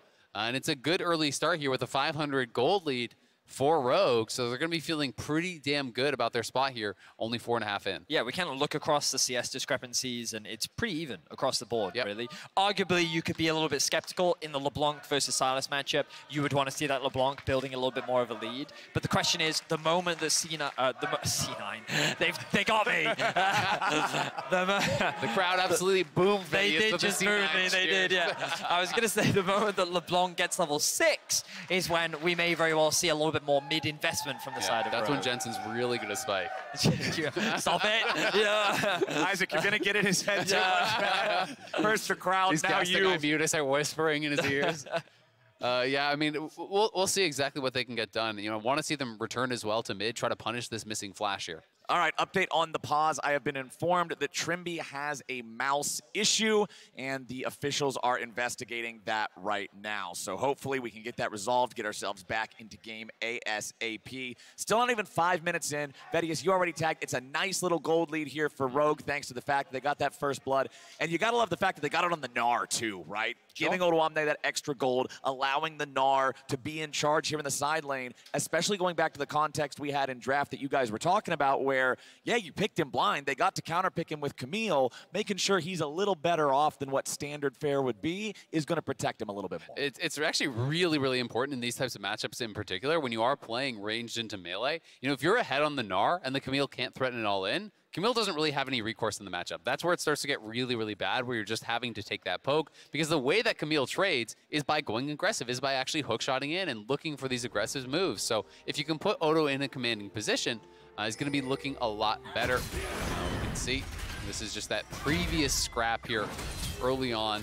You know, Pyosik pushing out Malrang, and then Malrang looking for this this path up towards Scuttle, takes the Scuttle, gets the heal here. Yeah. And as you said, Betty, you know, they did know that he was going to be heading up towards that top side, so Kingen very greedy to try to reset the wave. Well, that's the thing. From my perspective, it's a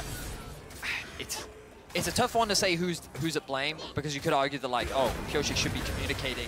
Jungler's going to go to top crab. I just beat him on bot crab. Like, because like when you look at the minimap, the Gromp was respawning as well. Yep. So he's like, he's clearly going to go for my Gromp. He's going to take, all those camps are gone. So you have to be really careful. But also from Kingen's perspective, he's like, well, my wave is in a really bad spot. Yeah. I need to push this in, and otherwise I'm going to be screwed if I try to reset and then TP back in and then they gank me. So I appreciate that for Kingen, it was never really an easy situation to play out. So I'm willing to give them a little bit more benefit of the doubt. At the end of the day, Rogue will find themselves the first kill, and it's only a small advantage for Rogue. Let's go! We're back in the game! Yeah, I agree with you. You know, it is a tough situation as a top laner, but at the end of the day, in those situations, you often just have to take the L, give up a few minions, TP back, call up your jungler, help him to get you that reset. Yeah. But, you know, goes for the riskier play here, does get punished, and as a result, it is a slight lead for Rogue. Bot lane has been very even overall. You know, we saw Trimby get very, very low, but had the potions still in the inventory to really be able to heal it back up. Yep. Not making himself too easy of a target down there for the bindings. You saw Beryl fling out one of those. The danger is getting hit with the binding, the follow-up with the Caitlyn trap, every subsequent skill shot having to hit you then because of how powerful that CC chain is.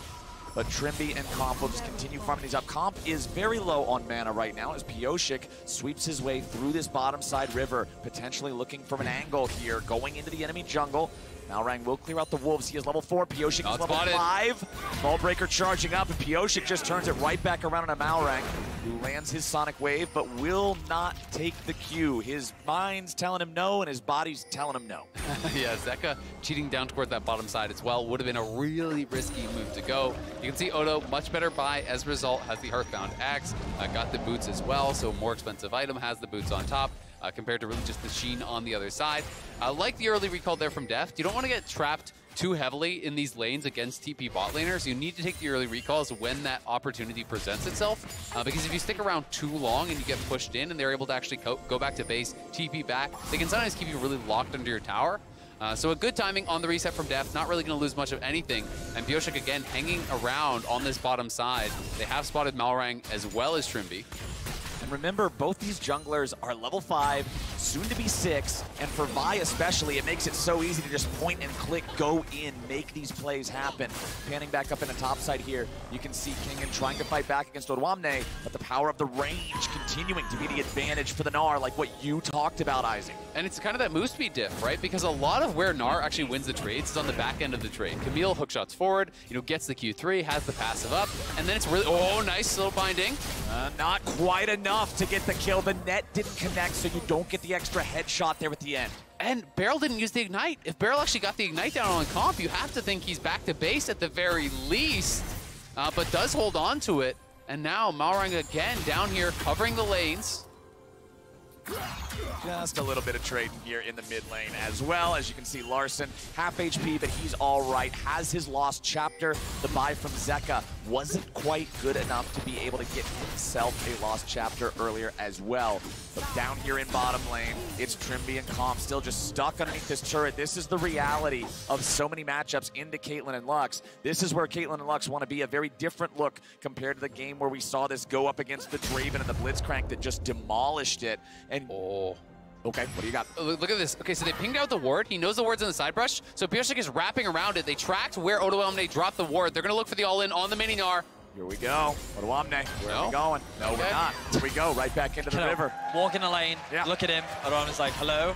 Coach says, hello. And then both will part ways. I think one of the scariest things is that they don't have full information as to where Malrang is right now. You can see pings right now coming down onto the Raptors because they believe that he might be there.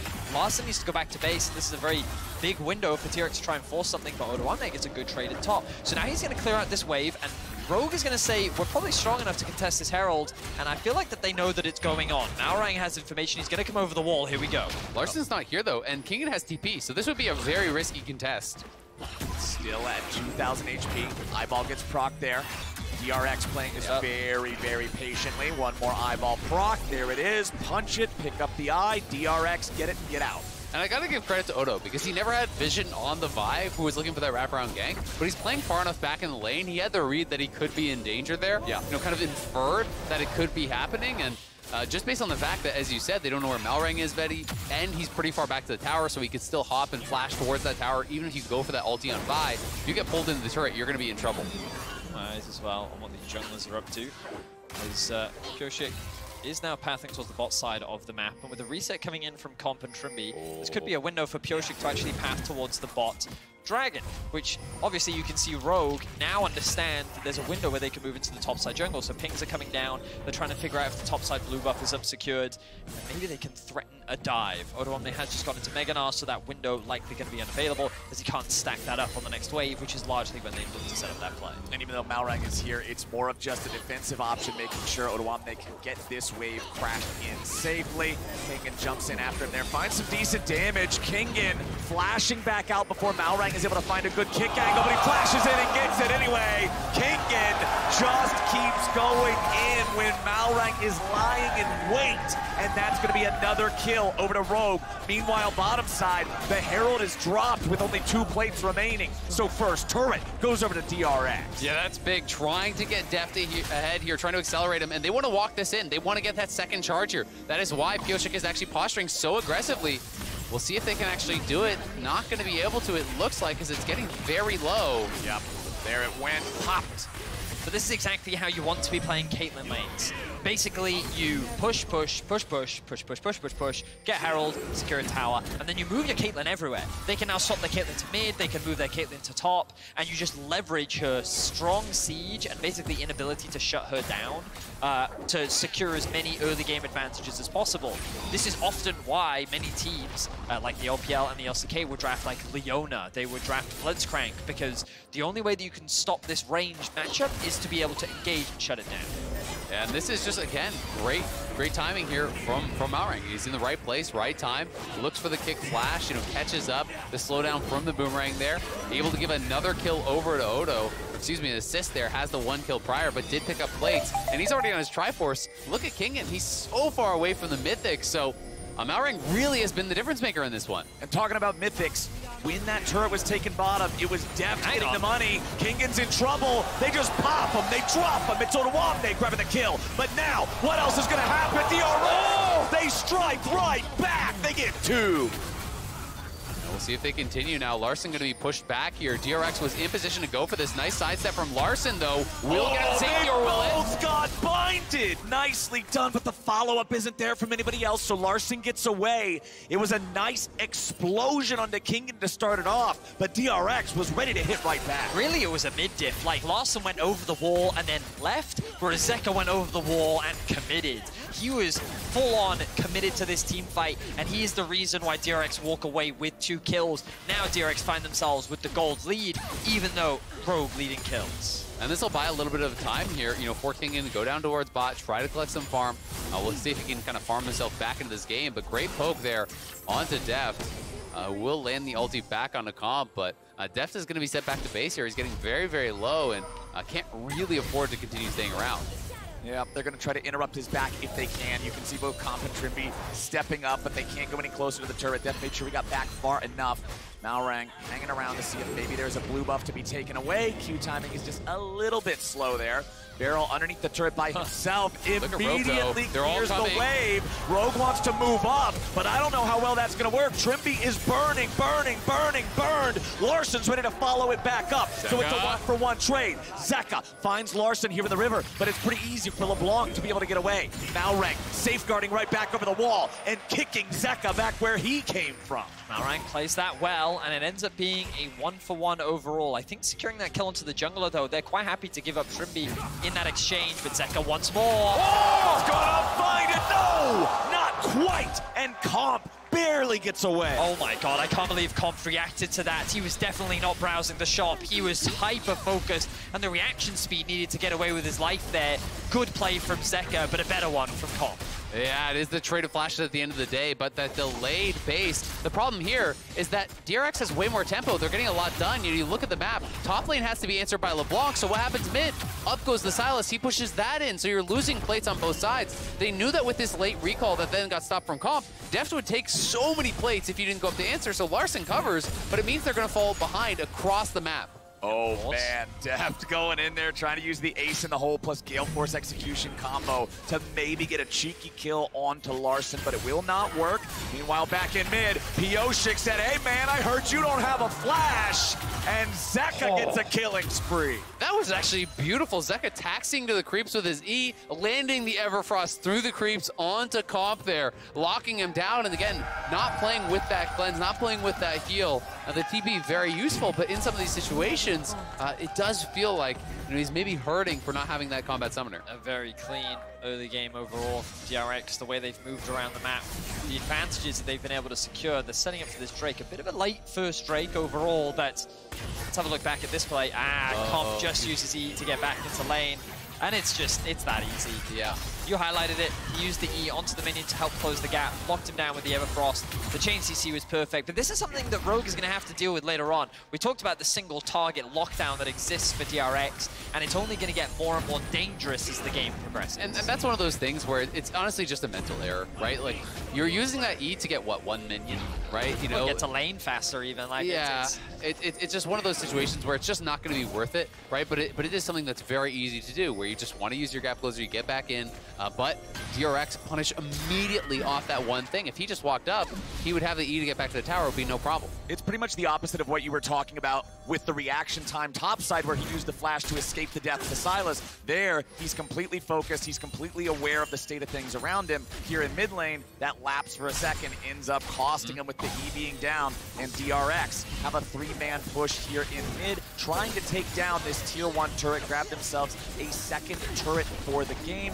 Looks like Rogue's not going to have a lot to say about it, as the minions can do enough damage to take it out. You can see 4 Rogue players around the area, 2 in the lane, 2 off to the side there in the jungle. You have to think that if the turret didn't go down quite as fast, they might have tried to make some sort of a play there, but it just doesn't happen. And now it's DRX controlling the river with a second Rift Herald spawned. Absolutely. Still something working well, though, for Rogue, as Odo is quite a bit ahead, does have the tier 2 boots, has a kill gem on top of what his opponent has. They are matched now in Mythics, but Odo going to be feeling good in that 1v1, and if they can get him some vision, he can threaten this tier 1 tower. I think that Rogue is aware that they are up on this Herald, so we'll see if Odo can get some pressure down on that bottom side.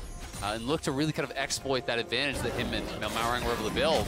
Oh boy, Odoamne getting stuck in a Hextech ultimatum. Zeka's showing up with a stolen LeBlanc ultimate. Odo throwing out the Mega Gnar, looking to take one with him, but he goes alone, and Zeka gets his 4th kill of the game. That one hurts for Odo, so close to being able to get that kill in the 1v2, but the lane ward that was dropped, making all the difference as Zeka on that TP flank, and now tier 2 mid has been cracked. The Herald's gonna get a charge on the tier 3. Larsen's not even here. They can continue the siege. Yep, Malrang's at the chickens. Larsen's in top lane. Odoamne's 6 feet beneath the ground. That tier 3 turret took a beating there as DRX built their lead up to almost 3,000. Kingen now sent back into the top side to deal with that. And boys, it took 17 minutes, but we will finally see the first Drake of the game go down. It's DRX looking to take. It's hard not to feel like it's just a mid-diff right now. When you compare the amount that Zeka has been roaming around the map compared to what we've been seeing from Larsen, it always feels like the Larsen is second to the play. He's not been able to find any real opportunities. He's currently sitting in the fog of war looking for a pick, but immediately he's going to disengage because he realizes the collapse is very real between 2 soul laners right now. Oh boy, Larsen getting away for now, but Kingen goes over the wall to follow him. Odoamne's waiting to back up his mid laner, but DRX has backup too. With both sides not having full information, everybody just goes home. Yeah, and especially once that Gnar ultimate is stolen, you've got to be so careful about that Sylas stealing the Gnar ult. It does incredible amounts of damage, and I mean, 17 minutes in, we're now at 18, but 17 minutes into the game, Zeka completed his 2nd item, right? He's on 2 items, has 8 stacks on that. We'll see if he wants to upgrade to a book, but the Dark Seal giving him a lot of extra power, and we've seen how good Zeka is on these melee AP carries. Has been a monster and has all of his playmaking kit ready to go with the Zonies and Everfrost. Just love what we've been seeing from Pyosik as well, as he continues to attack these side lanes, constantly looking for picks. Larsen, though, with the double chains. This is killable here. Kingen flash, hook shot away. Larsen cannot quite chase it down. Kingen is getting focused and beat up this game. That's sort of a bit of a silver lining here for Rogue, going up against what DRX has built. Odoamne dead for 25 seconds, and the top lane tier 1 falls. DRX continue pushing forward. And something a little bit interesting here, Larsen actually going for the Leandry's build, right? You know, this is a bit of more CDR with the Mythic passive. It is a bit higher DPS in these extended fights, but he's not going for a flat pen build against a team that is very, very squishy. So I must say I'm pretty surprised that he didn't go Luden's Shadow Flame, you know, Spell Pen Trifecta, but now he's going to be looking for Deft. Deft getting away, though, using the Gale Force, the extra power of the active to get out of the range of the chain so he doesn't get locked down. So we're starting to see Larsen be a little bit more active on the map, which is definitely what we needed to see. And now we see this gank up towards the top side of the map, and just this repeated attack on the side lanes is just, it's so clean from DRX. Pyosik, he has his ultimate, and he knows that if he works with Kingen or he works with Zeka, it's very easy for them to get kills. And this is what we talked about, this single target lockdown. I was more worried about it later on into the fights, but Rogue don't get to leverage their mobility, and once again they find themselves in a position where they're just losing the game.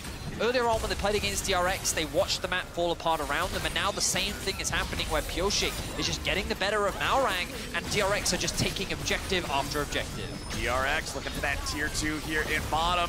Larsen and Tremby, they don't really have a whole lot to say about it, so there's more money in the pocket of DRX. 5,000 gold ahead. They've got the 1 Drake taken in the game so far. Everfrost towards Malrang there, but he's able to safeguard over the wall and stay away from that Sylas with that devastating Gnar ulti that you were talking about, Isaac. And DRX are just playing a beautiful game here. You know, snowballing this game so well. Pressure through bot with the Caitlyn Lux. The only kind of hiccup has been top lane. Pyosik in trouble now. Pyosik may have been caught, but instead, it's the absolute artillery cannon of Deft and Barrel that turns it around and takes Malrang off the map. Another kill going the way there. The first one now for Deft, getting further and further ahead. Zeka playing an incredible game. Pyosik going into this tank mythic. He knows his job is more the setup, more the support. Zeka on the bush here up top, but Rogue just don't have the confidence to try to look for the pick. Rogue just feels so weak right now. Like, after that bot tower fell, you're sitting there and you're looking at this Rogue comp and you're like, what are you waiting for exactly, right? Because there's just so much missing, it feels like, on the side of Rogue. They don't have a reliable way to start off fights. They have poke, on the side of LeBlanc and Ezreal, but in order to do that, you need to be set up around an objective, and you don't have any control. You don't have any push in top lane, you don't have any push in bot. And once again, we're just seeing Rogue fall short in the early game without any real answers or ways to come back in the mid game. Yeah, it is tough, right? And they're clearly focusing all their vision up towards top, right up in this topside jungle. They have a lot of wards down there. DRX trying to move in to start to contest, but there is no vision for them down around the dragons. One thing at least working for Rogue is the fact that because it was such a late first dragon take, it's not like they're staring down the barrel of an early soul or anything like that. They have time. You can try to get towards Death Gap. You can try to get towards level 16 on LeBlanc and really get that poke online. Comp has also hit his big 2-item spike. Caitlyn, though, pushing towards IE, which is very, very scary. And we'll see if DRX can find a pick here. Odoamne on the front, soaking up the bullets. Death firing them off. Gale Force in, Nedpack out. Headshot goes through. Ace in the hole blocked by Comp, but Odoamne now can't fight. That's your frontliner, that's your team fighter, that's your engage, and he's got to go back and heal. So DRX, off of some aggressive shooting there from Deft, they're going to get their first inhibitor. Rogue's going to try to find it here. Odo almost has Mega Gnar. They're going. They're ready to look for it, but Malrang's the one who's been found. DRX, shut that down. It's just clean from DRX. They don't even go for the 5v5. They're constantly looking for picks, and Rogue is giving it to them. DRX are so good at finding these windows of opportunity, and they found another one. There's the Mega Gnar ulti coming out from Zeka as Larson stuck in the Hextech ultimatum, and Piotr kills him next. Odoamne tries to get back with the flashback over the wall, but DRX get 4 more bodies. DRX are running away with it. They are crushing through Rogue here. The kills are theirs. The Baron will be theirs as well. 23 minutes in, DRX are crushing this game. It's nothing but a stomp from the side of DRX. From start to finish, they have not given Rogue a single window, and it feels like that they have found the formula to shut this team down. A Baron is secured. A 9,000 gold lead is the difference between DRX and Rogue. Zeka just laying in wait as soon as they come over the wall there. In he goes, Mega Gnar ult, Barrel's ulti over the top, and they just pile in kill after kill after kill here. They had already taken down Malrang to preempt the TP play. Rogue, at the very least, will steal away a dragon, and this should be a bounty, so they do get a bit of gold, but it is more than 8,000 in the lead. Now pick. Larson, nice. They pop the AD carry. They slow the War Machine, but now Larson's got to be careful. It's Zeka waiting to go after him, trying to get the E2, not going to find it. Kingen goes in, and a nice kick to take him down. But now Trimby's got to try to get away. Second E2 from Zeka, not going to find the target. Kingen still doing some DPS here to the front line. Zeka goes in, and that time he gets his man. Piotr still in hot pursuit, and Kingen has the vengeance to exact. Rogue are aced. The game is over. The tie is broken, and DRX win the group. Zeka goes off 9-0-3 on the Sylas, and DRX makes short work of Rogue. Not even 25 minutes into the game, the Nexus will fall, and they claim their rightful first place in this group. A team that was consistently underrated. Expectations were incredibly low, yet continuously this DRX roster continues to show growth, finishing first seed in their group. That is 3 LCK teams have qualified from their group. With only Gen G left to go, LCK is looking to reaffirm their dominance on the world stage. And you've got to give Gen G pretty good odds to get out of their group. I don't think they're too worried about it, but DRX just deserving of so much credit. This team definitely overlooked, this team underrated for sure coming into Worlds, by many, myself included. They really have stepped up. They've played such a cohesive game here that I think no one really doubted some of the individual skill on this team, but they doubted that they could bring it all together. They could make it look so cohesive on the world stage, but this is stock standard League of Legends. This is perfectly snowballing a game, start to finish. Yes, their Camille died a few times, but besides that, what's there to criticize? That was never really a lost condition, though, was having the Camille be dead over and over and over again. Not when Zeka is able to do what he does on this Sylas. Not when they're finding these advantages like they were in the bottom lane with the Caitlyn and the Lux Barrel setting it up. So Deft was able to have the damage and then moving that Caitlyn Caitlyn around the map, like you're talking about, Vedias, just continuing to build all those leads, build all those advantages. And I mean, this is coming off the back of a worse game against Top, right? So they bounced back, they were prepared, they were ready to go. Now the thing I'm gonna be looking for from DRX is some more continued growth in consistency as they head into the knockout stage and into the best of 5. And Deft would often find himself in very unfortunate quarterfinal matchups, but now he may very well find himself in a very favorable one. We'll have to wait and see. But before Dom won in quarters. Yeah. Oh boy. It could very well happen. Oh boy. But what I will say is that for Rogue, this has got to feel awful. Yeah. Because you didn't technically qualify. GAM won that game for you, and that's what got you in. You weren't able to beat DRX twice. You couldn't beat Top Esports, and now you find yourselves in the quarterfinals in a way that I don't think that they really wanted to qualify. They wanted to earn that position and cement themselves in this group. And while they definitely had a very powerful week 1, and to say that I think it would be difficult to say they didn't deserve this quarterfinals. I will contest the earning, right? Because they still went 3-0 in the first round robin. But for these players, they're going to feel incredibly frustrated with how this week 2 went, because like the pressure of Europe was on their, like the responsibility after being the last European team, the pressure of wanting to succeed and kind of prove the doubters wrong that you could. Yeah. It's going to feel frustrating for these players to qualify in a 1-3 fashion here in week 2. Absolutely. I mean, it is not the end to the group that they wanted whatsoever, and it is going to be very concerning because it does feel like the code has been cracked a little bit around 100%. Rogue. Target top lane, ban out a lot of these tanks, and Odo hasn't been super comfortable to play these matchups. In this one, I do think, you know, he performed well individually, but it does feel like that's the rinse and repeat. Ban away the Ornn, ban away the Maokai, ban away these key team fighters for Rogue, and that has been repeated 3 games in a row, and it was 3 straight stomps for Rogue, right? So it's going to be hard to really believe in this team, you know, going into quarterfinals, but they do have some time to try to retool, to adjust, and we'll see if they're going to be able to figure out something that does work for them to really kind of change things up, because for now, it's a tough end to their journey in groups. For sure. Well, the group has been ended, the placements are decided, and now we are going to join Shocks on stage with Deft for a Verizon post-game interview.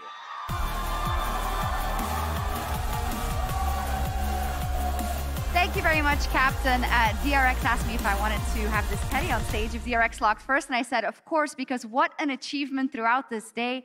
Deft, congratulations. Let me start with the matchups versus Rogue that you really seem to have deciphered. What was the winning formula in beating them today? 정말 축하드립니다. 가장 먼저 오늘 로그와의 약간 상대 전적에 대해서 여쭤보고 싶어요. 어떤 부분이 가장 주요하게 작용했기 때문에 오늘 이렇게 연전 연승하실 수 있었나요? 아무래도 저희가 1차전 때 패배했을 때 좀 조합이 좀 후반 갈수록 좀 저희가 난이도가 높았다고 생각하는데 그냥 오늘은 뱀픽적으로 감독 코치진 쪽에서 분석을 너무 잘해줘서 게임할 때 되게 편했던 것 같아요. So in that first game against Rogue, our comp was not that on point because our late game was actually really hard to execute. So this time around, our coaching staff did their best job to bring the best comp possible. And you didn't even need the late game. But when it comes to DRX's improvement from the end of the LCK season throughout the play-ins to here, it's been incredibly impressive. How do you look back on how much your team has improved, and what do you think you've improved at the most? 이제 DRX를 놓고 보면 언제나 LCK 끝자락부터 지금 플레이인을 거쳐서 이제 그룹 스테이지까지 계속해서 개선되고 성장하는 부분이 정말 많은 것 같아요. 돌이켜봤을 때 이런 팀의 성장세에 대해서 어떻게 생각하고 어떤 부분이 가장 개선된 것 같으신가요? 아무래도 좀 저희가 초반에 게임을 질 때는 좀 게임이 후반에 갈수록 뭔가 이길 거라는 생각이 잘 안 들었는데 좀 선발전을 통해서 저희가 그냥 후반 가도 이길 수 있다는 생각을 다들 가지고 있어서 그게 제일 큰 변화인 것 같아요. So actually we used to believe, when we were losing a lot, we were like, I don't think we are ever going to win the late game. But throughout the qualifiers, we kind of realized we can actually do this. So we were able to regain confidence, and that was the key. Okay, and I have to say also your early games have been on point, specifically starting in the lane, in that bot lane. You've not only shown a lot of flexibility in draft there, but also in your play. How important is that, specifically that bot lane prowess, going to be going forward into the best of fives? 네, 이제 오늘 바텀은 정말 라인전부터 해서 굉장히 준수한 활약이 나왔는데요. 사실은 지금 요새 DRX의 바텀을 놓고 보면 굉장히 유연하고 유동적인 그런 모습이 많이 나오는 것 같아요. 플레이 스타일뿐만 아니라 또 픽도 굉장히 유연하게 다양한 게 나오고 있는데 이런 점이 이제 8강 다전제에 접어들었을 때 어떻게 좋게 작용할 것 같나요? 아무래도 저희 팀 상대하는 팀 입장에서는 좀 저희가 바텀을 4호로 내려도 할 게 너무 많아서 좀 머리 아플 것 같긴 해요. I'm pretty sure, you know, in the best of 5 series, our opponent will be having a lot of headaches because we're going to have so many cards to actually lock in the second phase of the pick and ban. Oh, wow. More to be seen. Now, final question. Def, you have such a rich history in League of Legends and at the World Championship. What are your personal goals going forward, and what would you really like to prove this World Championship? 데프트 선수는 또 이제 롤 e스포츠에서부터 또 이제 월즈에서 정말 유구한 역사를 보유하고 계신데 이번 월즈 개인적인 목표는 무엇이고 어떤 부분을 증명하고 싶으신가요? 사실 그냥 결과는 상관없고 그냥 제가 느꼈을 때 항상 월즈 올 때마다 발전했다는 느낌을 하나도 못 받았었는데 그냥 이번 월즈가 끝날 때 개인적으로 제가 생각했을 때 제가 발전했다고 느꼈으면 그걸로 된 것 같아요. So I don't really care about the outcome. Every time when I'm at Worlds, I always have the same mindset. I want to look back to my journey and realize I have improved and I have stepped up, which never happened to me before. So this time around, I really hope I can be feeling like that at the end of the Worlds run. Okay, thank you very much. Congratulations, Def and DRX. And for flawless translations, you've done all groups so far, and we're going to kick it over to Worlds Cooldown.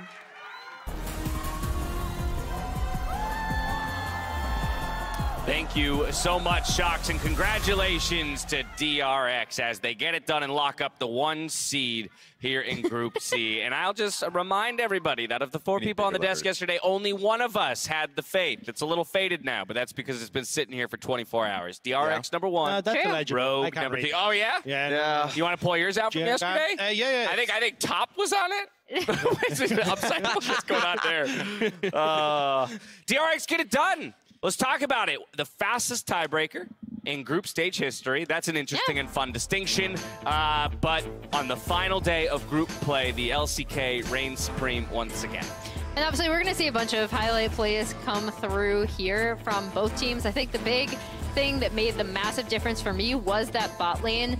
We talked about how both of these teams really like to play around their bot lanes different ways. We saw the Caitlyn Lux locked in for DRX, and actually, I do like the Ezreal Karma into that. It's just Caitlyn Lux was still able to get the push down there, do some trading, and then, you know, DRX, it was really Zeka also who ended up taking over the game. Yeah, it was another Zeka highlight reel. He was just going mad. The top lane play, he was the double kill that he was able to get, and also that team fight. Him on Silas just built different. I was about to say, Dag, what were those 2 champions we kept talking about? Silas. Yeah, I mean, look, this was always going to be a bit of a hard one for Rogue, right? When I saw the compositions locked in, I was like, oh, you've got kind of a bit of a poke composition with the Ezreal, the Karma, the LeBlanc. And then you just look across the other sides. It's like, oh, we got point and click lockdown. We've got Vi, we've got the Camille. It becomes very simple to try and take these fights. And I think the way you saw it to great effect was DRX in those side lanes, right? How many times were they diving the Gnar, especially even with the Silas, stealing away that Gnar ultimate to set up the plays? It just became very difficult to coordinate themselves in the mid game, and I think that's where this really started to fall apart for Rogue, was just not being able to find that strength where they could actually get a lead to keep that poke going and try and find that win. Yeah, felt like a super comfortable comp there for DRX, and we had asked, why are they selecting blue side top of the day, or going into this tiebreaker rather? Blue side winning every single game today, 7-4-7. So just something to think about as we roll through the group stage and into the best of 5s. But as we've been doing all tournament long, we wanted to check in with how the regions themselves are doing. We didn't take a look just yesterday, but now that we had the VCS, for example, step back onto the stage, we wanted to update. So very stark contrast, I think, once you get past those top 2 rows of the table to the LEC, who started so hot at 6-3 and now are sitting 1-9 in week 2. However, still pushing Rogue through to the knockout stage. Of course, for the LCS, while we did get our first couple wins this week, we are still well outside of contention and need a miracle run from 100 Thieves tomorrow. VCS getting one on the board today. But now it just feels like you're in a bit of a pickle for the LEC, right? It's like, how do you try and turn around week 1 to week 2, trying to grow on that as well? It just feels like you've kind of you came in with a very good understanding of what the meta was. In particular, look at like Rogue with Control Mages having a really good understanding of what they wanted to achieve.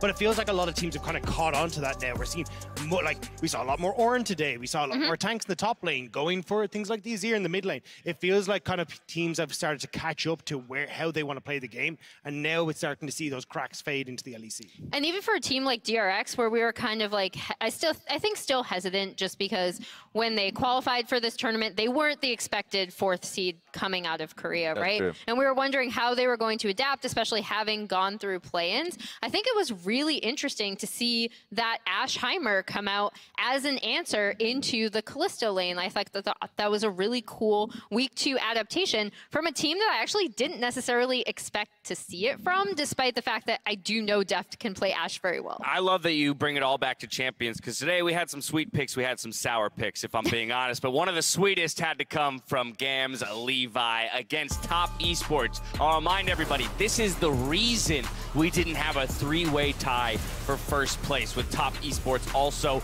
in the ring, duking it out for the knockout stage. This game here from the Vietnamese team. Creative drafts throughout the tournament. This one was the best of them.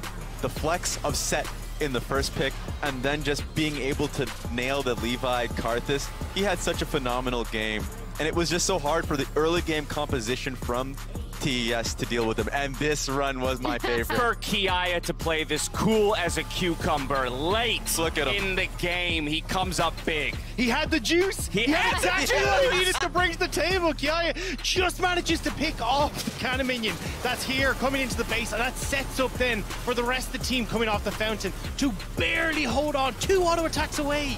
And one thing I do want to bring up again, just with Kiaya specifically, is that he has a really cool story, like I brought up at the end of the day. So for him to have such a massive part in this final play for GAM, that even after that Elder Dragon did not go their way, to be able to come back, Levi said it on stage, he was like, I knew if Kiaya held out, all I had to do was press R, right? And that's exactly what comes through. And that Katie Set ultimate on the Lucian, all of them, just being able to kind of pick up where Kiaya left off and then hold the door.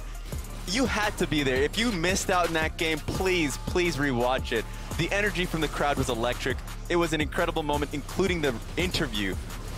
I loved it. Sliced, diced, speared, any which way. Yes. You saw GAM get it done here against Top Esports. And we just wanted to really reflect on, one, the intensity of this moment, the fight from both teams, because that's the thing. Just as easily, or I say easily, as probably as difficultly as GAM was able to defend their Nexus, you saw Top there with the reses coming through. Like, we were almost staring down the barrel of another base. Am I reading that correctly?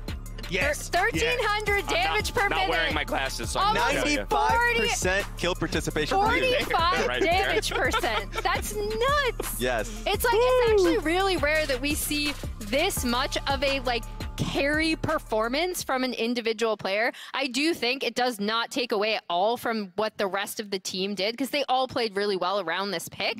But like, that is absolutely insane. And I was a little bit worried that GAM were going to end up leaving a sour taste in people's mouths, because as they came in, they were going for these hyper-aggressive plays at the start. They weren't really working out for them, but we finally got to see what Levi could bring to the table. It was looking really, really good. Highest DPM of any player at Worlds so far this year. So what an achievement that is, while we do say goodbye to GAM Esports. But while we're on the topic of champions, I wanted to update you all on our contested champions here at Worlds. We are all the way up to 107 out of 160. That is just over 66%. So we've now gotten through 2/3 of the champions available in League of Legends. Out of 160, I'll just remind everybody, it's 161 with Udyr. Udyr's not available at Worlds, so we do not count him as being an option. True. This is starting to look like a collage. Just the pictures. Just starting? Well, now they're just out of formation. I can't wait to see what this ends up looking like. It's just in the future, just by the end of the year. I mean, okay, Raz, you weren't here earlier in the tournament when I was quizzing people on like what's the pick we haven't seen yet. Now we have a dwindling pool of available champions, and so yeah, rack your brain maybe for a moment. But is there something you still feel like is left in the tank? Someone's got an Alawi. It's time to pull it out. It's time to pull it out. Alawi's the answer to what, though? Hey, we're seeing Maokai's, the 20s. Why not? It does feel like we've actually, kind of into tanks would be great. It does kind of feel like now that we've opened the jar, though, you can still see like Yasuo, Diana, Twisted Fate. There's still a huge amount that we can still see up and available. So I'm super excited to see how this continues to develop, especially as we start to move in towards playoffs. That's where one spicy pick can turn everything around. I think it's a good question, right? What other picks are marinating, right, for these different teams, right? You got to leave them in the brine, make sure they're in the right place to pull them out. That kind of a Kog'Maw pick would be pretty great. That's my prediction. Okay, that's a nice one. I like now, who would play it? Oh, God. You know what? Actually, you know who I would really love to see play this is Deft. He's like the original Samsung Blue Kog'Maw player. That would be amazing. Is it so? Who do you play along with that? Because Lulu. Lulu would Now normally that be my Lulu's pick. back. Okay, do we feel like Lulu's back enough though? Because we saw it alongside the MF, and that was. I mean, you're obviously like you're not gonna pick it blind. Sure. Please don't. Look, I don't want to put limitations on the team. So if you want to pick it blind, by all means, do just that. All right. Well, as we try and bring our day to a bit of a close, I did want to pull up Dagda's 90-50-10s. We had a fun time earlier in the tournament. He had some flaming hot takes right here. This was predictions of certain probabilities, and in all honesty, you're 90%. Right on the money there, my friend. I tried to cover it with the 50, which also has now failed, but I'll take my 90. Well, I didn't want to take you didn't want to, actually. Look, it happened. We kind of knew it was coming. And it's kind of interesting to see because, right, when you look back, 2021, we won Worlds. We had to sacrifice FPX, 2 world champions, a rookie on that squad. We come into top esports. We sacrifice 2 world champions and a rookie on that squad. That's the way we go. It has to be done so LPL can win Worlds. All I'm going to say is that your 10% and my 10% still very much alive. All right, Flying Oyster, second seed out of the group. World domination soon to follow, and we'll all bow down to our Flying Oyster overlord. Raz, you got any flaming hot takes? You haven't been on the show for the flaming hot takes. I've had a few flaming hot takes that went nowhere. Flaming hot take. Not now. No, I've got nothing. I mean, mine's not a flaming hot take anymore. So lukewarm it's like boring. take. We need a lukewarm take wipe. It's just a splash. What does that look water like, guys? Oh my goodness. But hey, Damwon, they look great yesterday. Yeah. That's something. All right, that's enough out of us. Let's go talk to the players. Shox had a moment to interview Oda Wamne earlier in our Verizon post-game interview. I'm here with Odo after, I guess, which was an up and down day at the World Championship. You lock in the next round, but I guess this isn't how you wanted things to end in this group stage. Yeah. I don't know, it doesn't really feel like, any,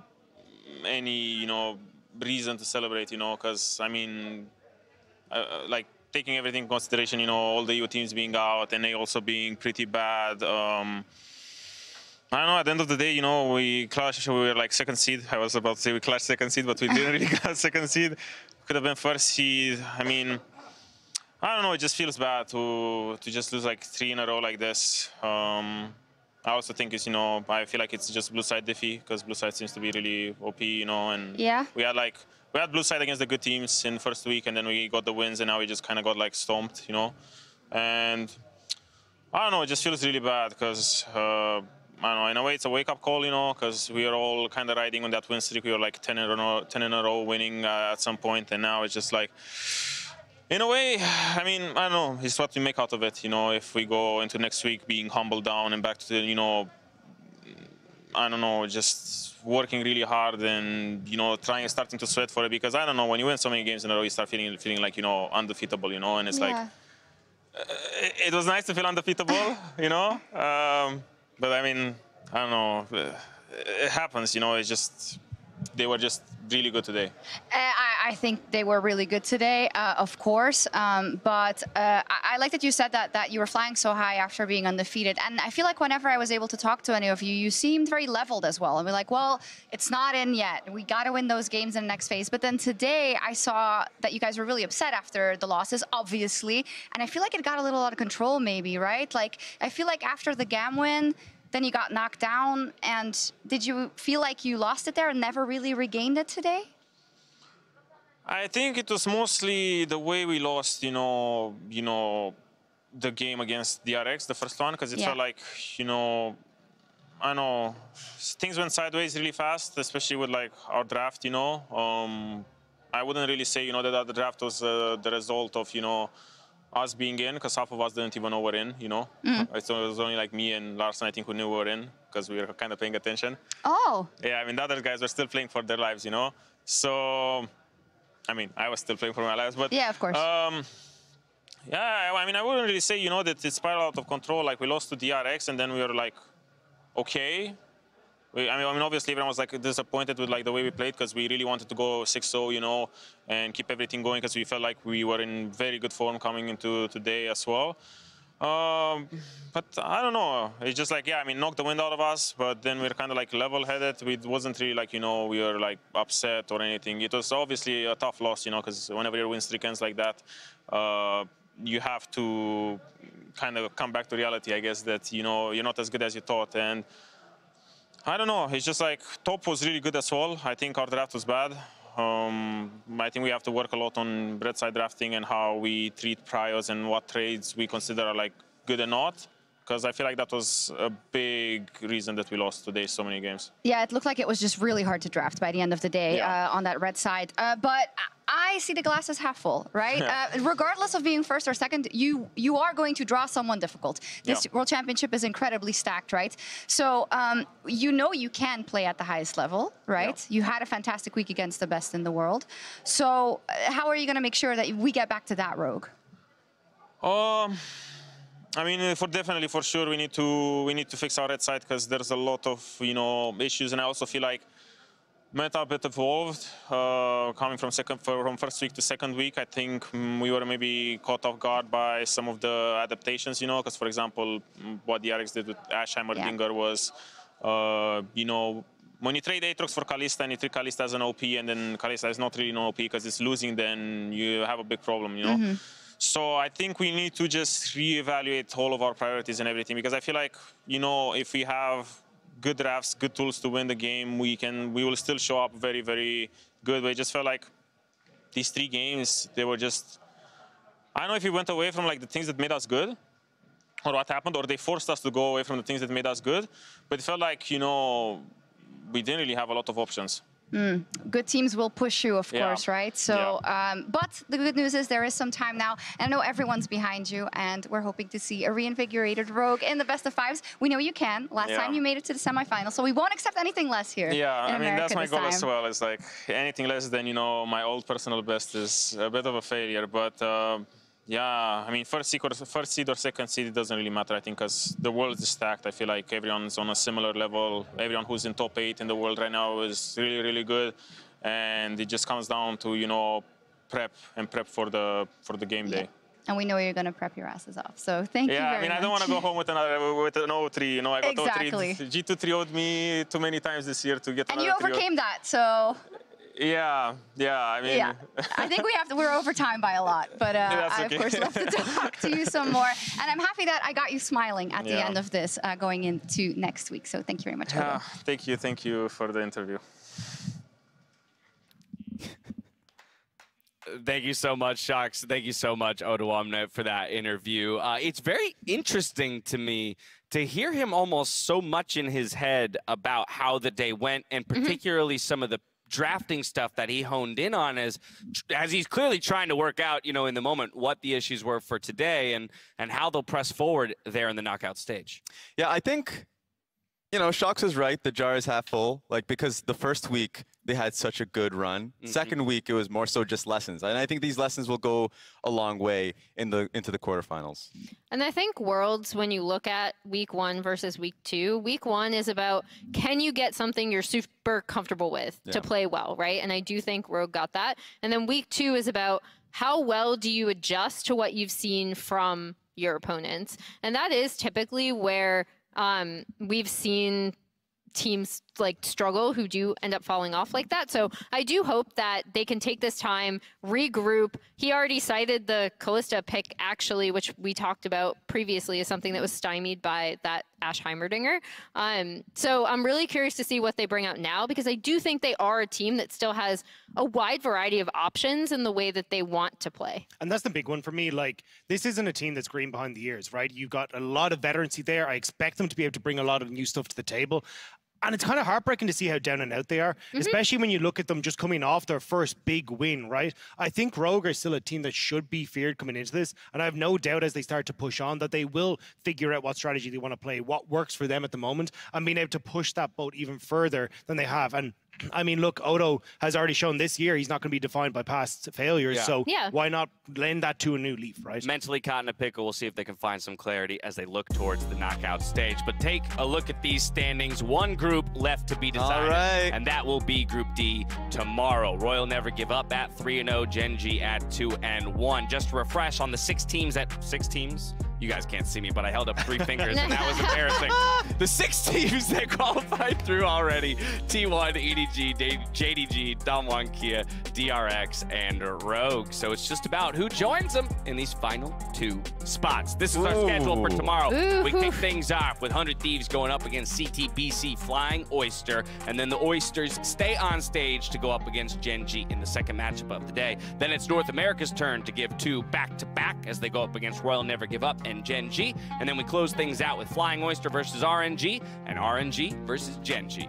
These matches are juicy. I think Flying Oysters are going to be able to take a bite out of 100 Thieves. I mean, they've already did it the first time around. Exactly. So there it is. That's going to be an easy one. This time they'll take the whole thing. Yeah. Rest is an insanely good player. The amount of MVPs that he was able to get in the finals domestically was a big takeaway. So I want to see if they can do it. Emily to the rescue. What is this? Orangey. It's an orange. It's the representation of his flaming hot take that that RNG is finish not third going to overall make in the world. I keep forgetting about that. I keep walking myself into a tough spot on that one. All right, well, I wasn't going to close the show until I got you holding up an Orangey. It's already been done. That's going to do it from us here. We got one more day of groups ahead of us. So on behalf of myself, the casters, the entire broadcast crew, thank you so much for watching. We'll see you tomorrow for more Worlds. Until then, stay healthy, stay safe, be good to each other. Good night. But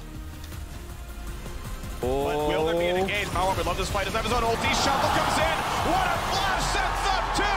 Larson is the one who's win the mid lane. He wants to win the entire damn game. But here's big Meganar, finds his stun, gets the combo. Styles stays live for a second, but not any longer than that. Say goodbye to Gam Esports in this game because Rogue is here. They've got him on top of it. Style is going for the kill, but does he have the damage? Needs to rent, gets the shutdown. Whoa!